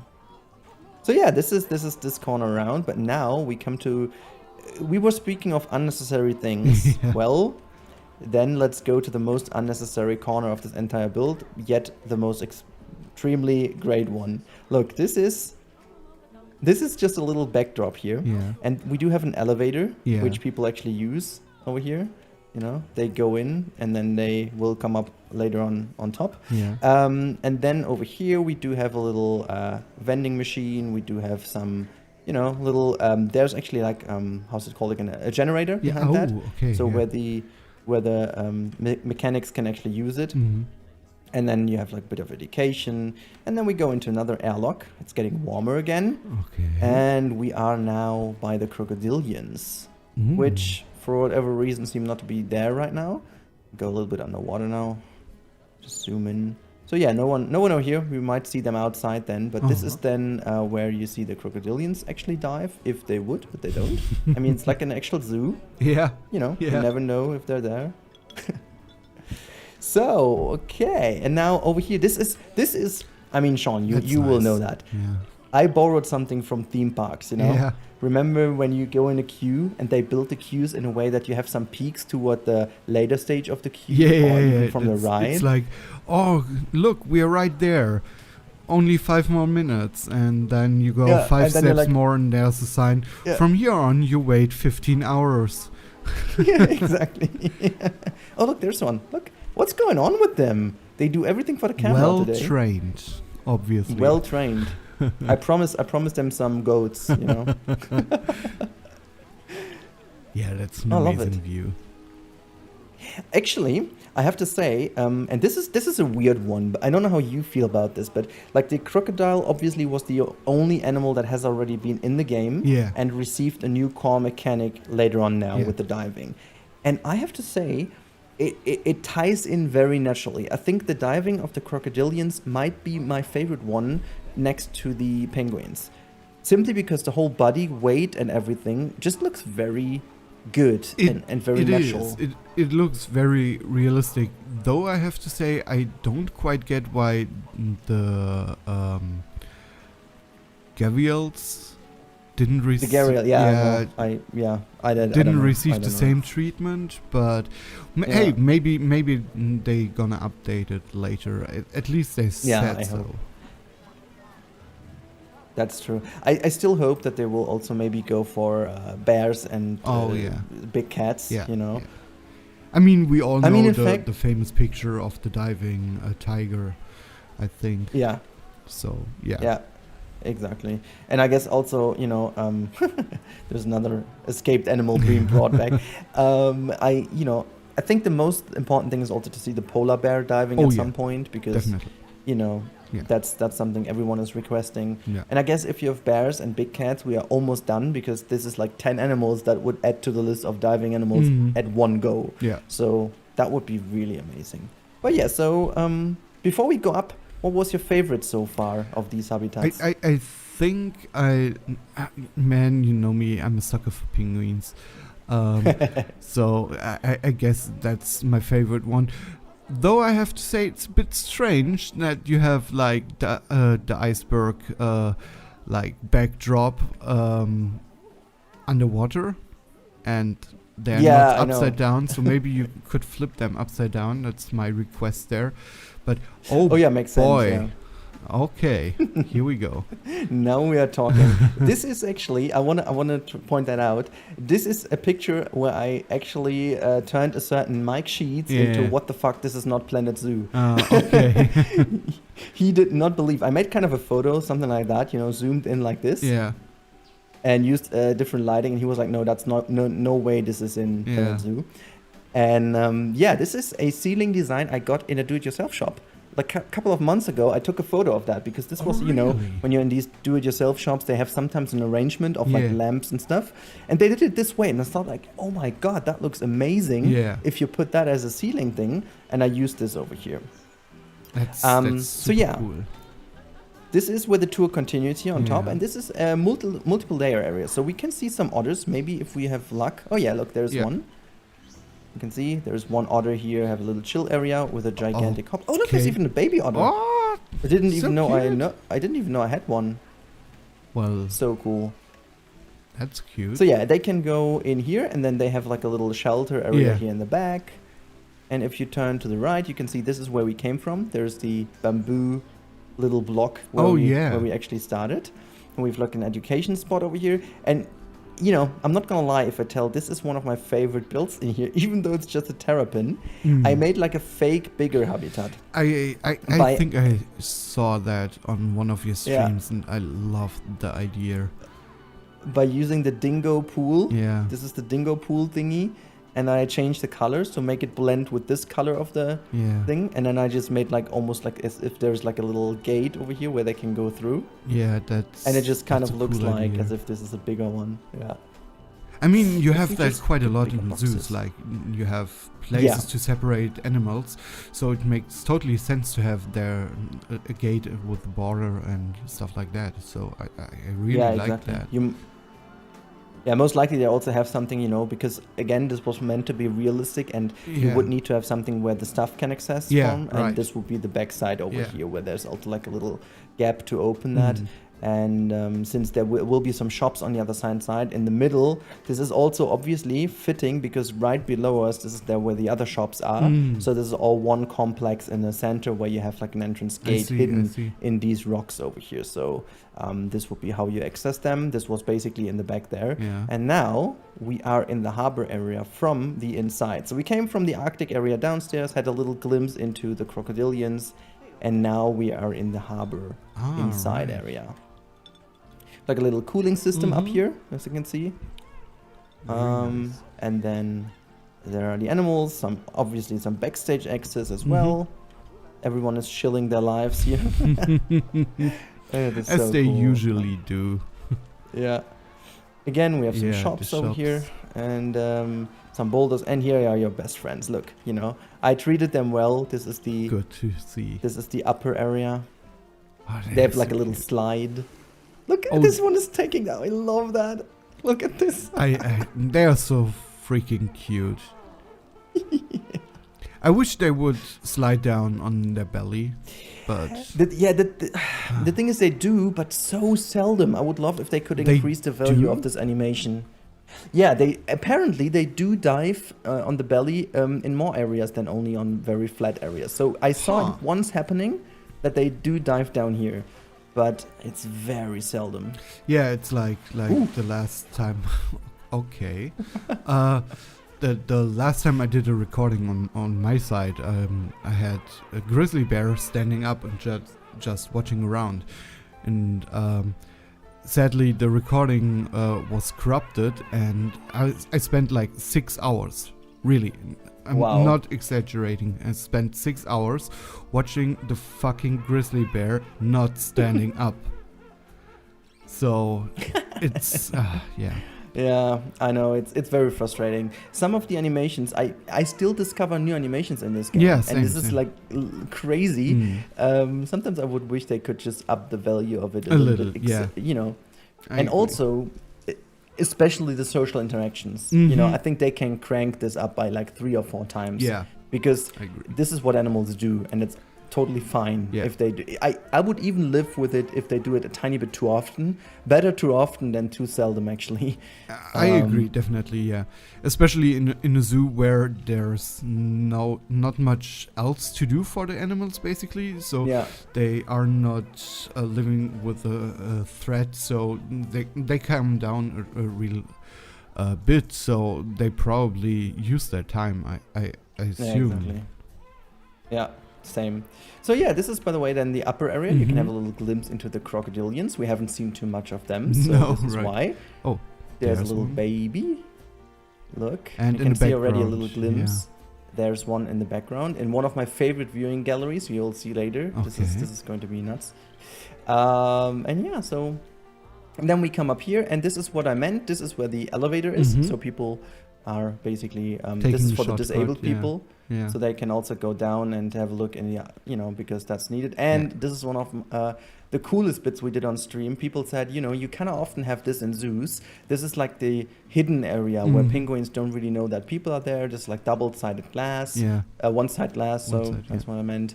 And then you can have a glimpse into their habitat from over here. So I think this is also very cool. Yeah, I agree. And yeah, look at the dome, look at the ceiling and stuff. This is just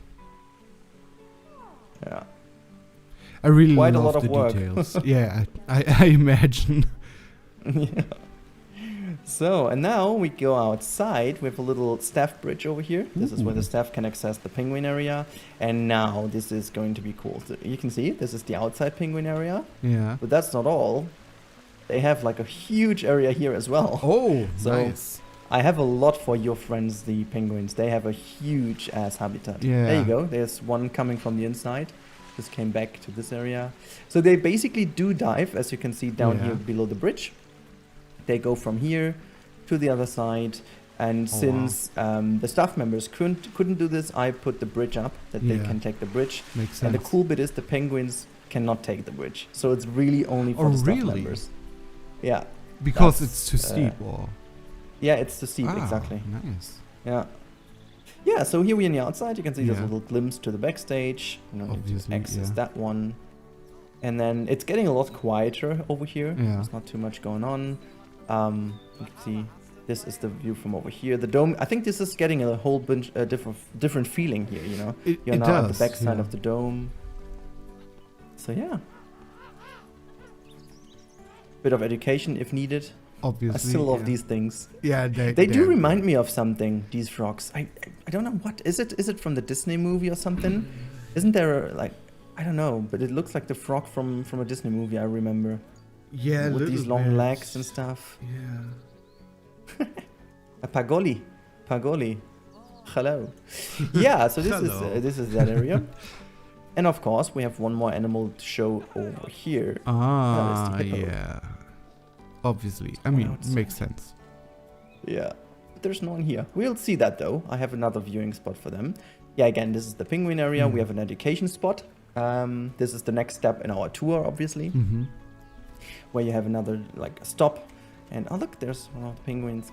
I have to say, penguins, I think, are the most realistic animals in the game when it comes to looks. I think some photos I've seen, I needed to look, I don't know, 10 times to spot if it's real or not. I had the same, definitely.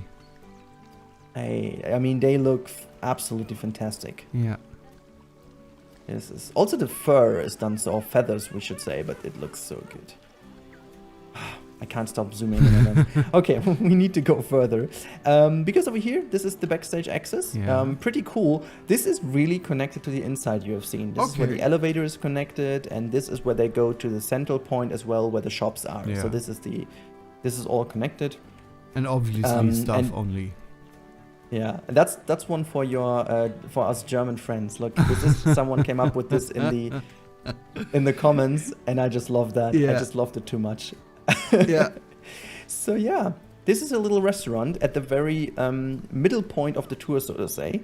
And this is the shop interior that no one has seen yet. I built it. Yeah, this is the last thing I've done. The lower side is people know, but this upper side they don't, because there's one little thing in here. This is a little Corrales plushie. I did this thing as a little nod to Corrales because we were chatting a lot about zoo lately and, you know, just in general. And it's a shame we haven't met this year or last year even. Yeah, true. And so, oh, hello. I see someone. Okay. Yeah, and then I saw this little thing, and I needed to do. I don't know if the Bernie Sanders meme. Yeah, yeah, everywhere. Yeah, that. I made that one with the Corrales plushie, and he wrote me. He was like, "Man, I just died. I laughed for like an hour and so on." I was like, I do something for you, so this is that one. So yeah, honestly. It's also kind of a testament to how small you can get in the game. Oh, you can get real small, yeah. This is the pointy finger down here, just as a reference how small we are right now. Oh, wow. This is the pointy finger of the sign, and that's already one of the smallest ones. Yeah. So you can see it's almost in size. Yeah. I would say like 20% still too big, but I think this is the value of that Planet Coaster and Planet Zoo inherit anyways. So yeah, I mean, that's fine. Yeah. And now let's go downstairs because there's something very nice to show you. Look at that. Nice underground. This is a restaurant with a view, right? That's amazing. I would love to eat there. Right. And no, just to answer the question, we don't serve hippo meat down here because people ask that. No. We do have, what do we have? Like we've Pipshot Fruity Juicy. We've got a coffee. You can get a coffee as well. Okay. And we have Maxcellente. Ah. I would take something like that now. Oh, yeah. I'd definitely take that. Now I'm getting hungry again. again. But there's none. Hippos are... Yeah, you're welcome. So hippos are not shy today. Around, yeah, obviously. Oh, there's one. There's one, It's coming. It's coming our way. Look at that. I mean, imagine it would be so impressive if you were sitting there eating your lunch and just a hippo walks by. Yeah, exactly. And also, you know what I think what we tend to forget is, and this is because it's a game and you want to show it off, obviously, but if this was a real zoo, we could already sign the day off as a very successful one because we've seen like nearly everything, and it would basically be impossible in a real zoo like that.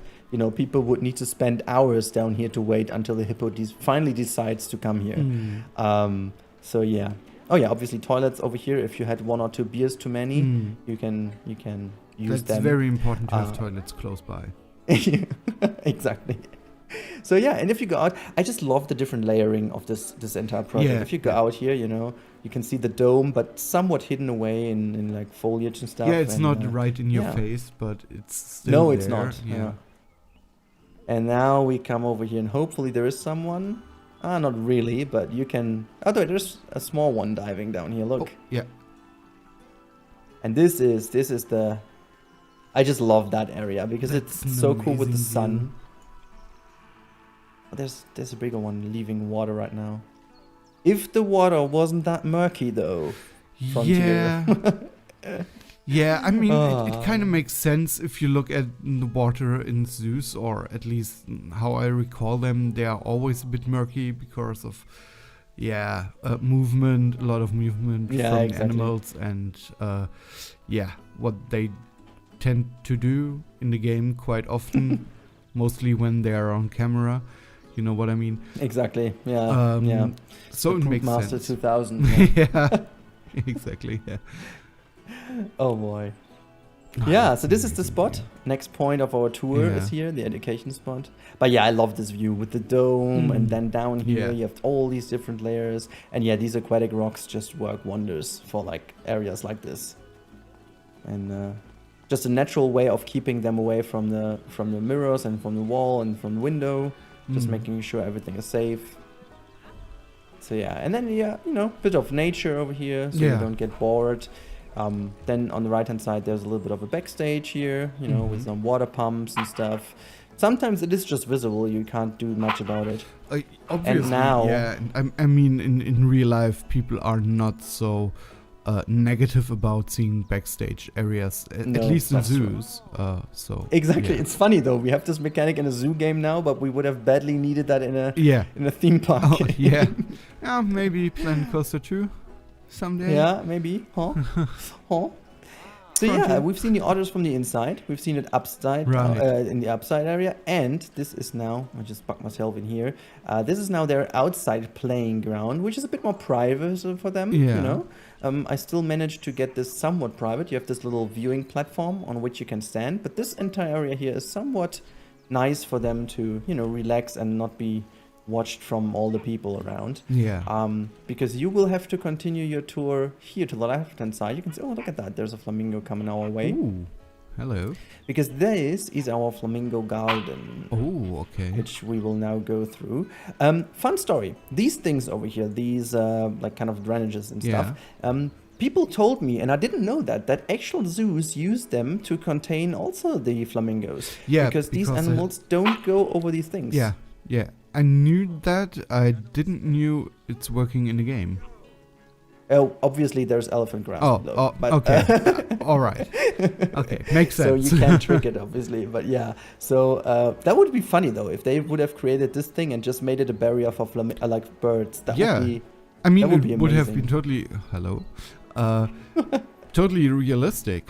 No, right? So. Absolutely, yeah. That would be so cool. Hello, you. No, wait. He's gonna poop for us. I'm exactly. Off. You can see all the poop here on the ground. Yeah. And yeah, I just love the fact how you can interact with the flamingos. Like they just don't give a crap about people. No, they just not at all. I think they never get. They just never get stressed. It's so funny. But yeah, I wanted to give you a bit more views. You know, this is the highest and furthest away point of the entire project, and so you can see. Look, this is the dome in its full glory. And it's not even that big, you know? No. I agree. It doesn't look like super oversized, yeah. Exactly, yeah. I mean, it's lowered, I think 4 meters. It's lowered down 4 meters in the center. And trust me, that was potentially the hardest thing I've ever built in this game. With the path tool and stuff. Yeah. Have you seen one single problem in pathing so far? I hope you didn't. I can't recall. See? And this was the hardest thing to achieve. This entire thing is one stroke of path, and people can actually take it as a tour. It's one path only. Oh, really? Yeah. That was the biggest pain to build, I tell you. And half of it is even 3 meters, which you can imagine how much of a pain that was. Yeah. I totally know your pain. Yeah. So do they take the right direction then?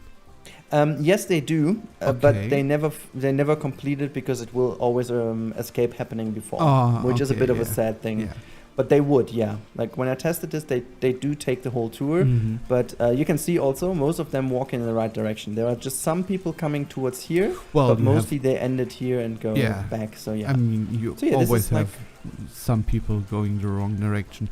Also, I totally love the broken wall to the right. Oh, this one here, yeah. This is kind of a little, like, you know, continued over here, and then like, nah, we just do something else. Yeah. This is, by the way, this is the Asian shingle. This is, you know, this little Asian golden piece, as you can see. Yeah. And I just figured that works pretty well as a brick. It does. It actually does, yeah. Look at them views. Oh gosh, sidelines. Yeah, sidelines. Yeah. It's always good if you finish the project and it works out. It's not always the same, so... Yeah. Especially if there are sidelines that you didn't plan, but they just happen. Yeah, these are the best. Yeah. These are the best. Look, flamingos are considered pretty boring in this game, I guess. And I think if you would upload a video on YouTube and call it flamingos, you can also basically not upload it. Yeah. But I think in the game... Yeah. I love them because they are the typical zoo animals. I do. It's a typical zoo animal, of course, and it's mostly a typical animal in zoos where things are more relaxed. So if you have a dining area or anything, okay, thank you. Speaking of dining, plus 50% chance of pooping when a camera is on. Yeah.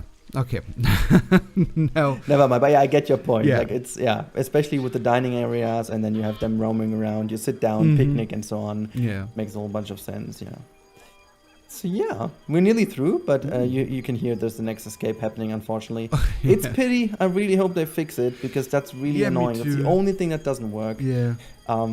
Here's the kind of hidden entrance to the caiman, and then obviously because every animal at least gets 2 different viewing areas. This is the second viewing area of the caiman. You can see this is their outside area, and oh, look at that. Again, very much for the camera. There's one coming over here our way. Well staged. This is so cool. Yeah. Amazing. I'm pretty happy. I've done tours that were way worse when it comes to animal presence. Yeah, that's just because of me. They are excited to see me. Of course, yeah, we are. I mean, 4 years have passed. You know. Oh, yeah. Let's see what is going on 2025 when we are doing the next tour in Planet Coaster 2. Yeah. I mean, I hope it's not in 4 years from now on. No, but I don't think so. I mean, considering it was released in 2016, we are already 5 years past. So maybe next year is a good chance. Who knows? That's something I would look into. And also, if you consider that Frontier stated in their official statement, I think it was 2017 on the expo, there was like a roadmap for the next kind of years where they stated that they will increase the releases to 1 per year by 2020. You know, I mean, given that, you know, pandemic happened, maybe it's 2021. That would be this year. Yeah. And we all know that Jurassic World Evolution has potentially, you know, if it's the same with the movie, I think we don't need to talk further. Yeah. Yeah. So yeah, I mean, oh my God, look at this, by the way. That's actually a very nice view as well. Yeah. Yeah. That could be a cool thumbnail without an animal. It's like... Well, I mean, animals on thumbnails are overrated. Holy shit, true. What's going on? Oh, never mind, there's an animal talk, right? Yeah, I guess so. Makes sense. I guess somewhere in there my educator is. Yeah. Rest in peace, my friend. Yeah. Rest in peace. But yeah, so we've done the tour. This is the Aquatic Dome tour. Now I'm really excited to hear your opinion on that. Let me just position myself here on the bench. There you go. We just sit down and. Yeah, I really love it. What an exhausting tour. I really love it. I mean, there are so many nice sidelines there, and so great builds. I really love it, dude. I mean, we haven't checked out. There you go. Let's do that. Lens flare. I will actually. You can give some more feedback. I will just quickly move in and not be so slow because the inside looks actually fantastic with the lighting. There you go. We have some stuff like that, you know. Yeah, that's super nice looking. I mean, as said, I really love the idea, especially of the tour. Like, you have one direction you go through, and you have the little details with the arrows on the floor pointing into the right direction. I really love that. Really, and I mean, it's a shit ton of work. I know that. So it definitely is, yeah. So in all honesty, it doesn't really matter what I say about it, because I think the build speaks for itself, and all the work you have put into it. Ooh, that's nice. Yeah, nice, I mean, green. Considering I just wanted to do it a short series of like maybe 5 episodes. I'm still happy I was able to. There are the icebergs upside down. Oh yeah, right. You're right. In the right direction, but it's underwater, so it's not in the right direction. Yeah, makes sense. It's like it doesn't look. It's like they're flying. Oh my God, this dude is like breaking its neck. But yeah, I mean, this looks, with this lighting, it actually even looks. I mean, better, the lighting in the game is just amazing. Yeah. Ooh, donuts. Ooh, donuts. And Sean is triggered again. Yeah. Beer and food. I haven't eaten anything today yet, so that's. Yeah. You should definitely do that. Yeah. Look at that. Oh boy, I love it. So yeah, this is also the night view. I think the night view always works. Oop, this is a bit harsh. Bright. Yeah. Hello. I think this is maybe something sinking in the ground from above. That might sometimes happen. Yeah. That's just like, or there's a new mission available for us in an RPG. Who knows? Yeah. Oh, yeah. But I especially love these things like that. Yeah. Hello, so sir. Cool. Like having. Could you please? And there is like a little bit of less lighting, and then over here this is. Look at that. This is what I meant with Mike. I think it was something like that. Yeah. Oh, that just looks so good. It does. And also what I learned, I tend to overlight the animal areas, but then I learned in zoos they don't really do that much, because when it's dark, and the animals should actually have it dark. Oh because, yeah, I mean, they have it's to important know. for the biorhythm. So exactly. It's like so a night house where they have it at day. It's dark in there because you want the animals to be active when guests are there, but at night it's bright in the night house, so the animals know when to go to sleep. Basically, it's amazing. Yeah. It's fascinating. Yeah, it's really cool. So yeah, this is also why I kept this here relatively unlit inside. Yeah. And then the outside is also not really that much lit, just a little bit. When you go around here, you don't really have that much. You have the dome that is lit, that gives you the kind of little lights. And the restaurant. And then obviously the restaurant is lit. And in this area over here, you now have a little bit of, some lanterns now guide you the way back. Obviously, this is one of the coolest lightings because that gives you that little underwater lit area, and benches are always lit, and then you go further. Just look at the night sky. Yeah, that looks amazing. Yeah. Maybe what you could do is put another light under one or two of the trees in the background, like in a nice color, so it's illuminated. That's right, actually. I totally forgot about the nature here. But as you know, this is mostly the last thing you do just to finish it obviously, off. Obviously. It's I totally just not slapping this, some trees there to have a backdrop. Yeah. See, this is something I built earlier. There you can see it. Yeah. I did pay attention to this one. But yeah, so. And we have the pier that is nicely lit as well. Oh yeah, with like the small lights, yeah. Yeah, and I put something below, like a little area light, because just work better. And I love these ones, by the way. These ones have a very nice light. The lights in this game have so different lights. This is so insane. Some of them, as the little light in the back. I love how this works as well, because it's very subtle. Yeah, it is. Yeah. And then you have some others as in there, which is like, it looks good when you're there, but they create some crazy light from far away. I don't know what that is, but yeah. So, that's it. I guess we're through. Let's make it daytime real quick again. Nice. I really enjoyed that tour. Yeah, I hope you did too. Me too. Cool. Yeah, it's also not, for us, it's very okay. It's 43 minutes only. So we've seen different things. We have been in longer recordings. Yeah, exactly. Yeah, I hope you enjoyed it. Yeah, definitely. And thank you for being here. Thank you for being here so spontaneously. You for having me. Yeah, you're welcome. And now, guys, I really hope you guys enjoyed this entire project, the Aquatic Dome. Let me know in the comments down below what was your favorite part of it, what's your favorite habitat, and also have you been here from the beginning? If not, make sure to watch the playlist and see me have a lot of pain in the first episode lying down the path. I tell you, it's pain. It's utter pain. It's utter pain. Oh yeah, I know. And then you can also see where the mistake happened, why there's constantly an escaping happening. But that's it, guys. The tour is done, and the file is available for you now to download in the description down below. Workshop link is included. You need the DLCs, obviously, for that, but you can also check it out if you don't have them. You can only not save the game, as it always is. I hope you guys enjoyed, and now have a good day. Stay safe, everyone. And Sean, again, very much thank you to you. Thank you. Alrighty. Goodbye, guys. Bye.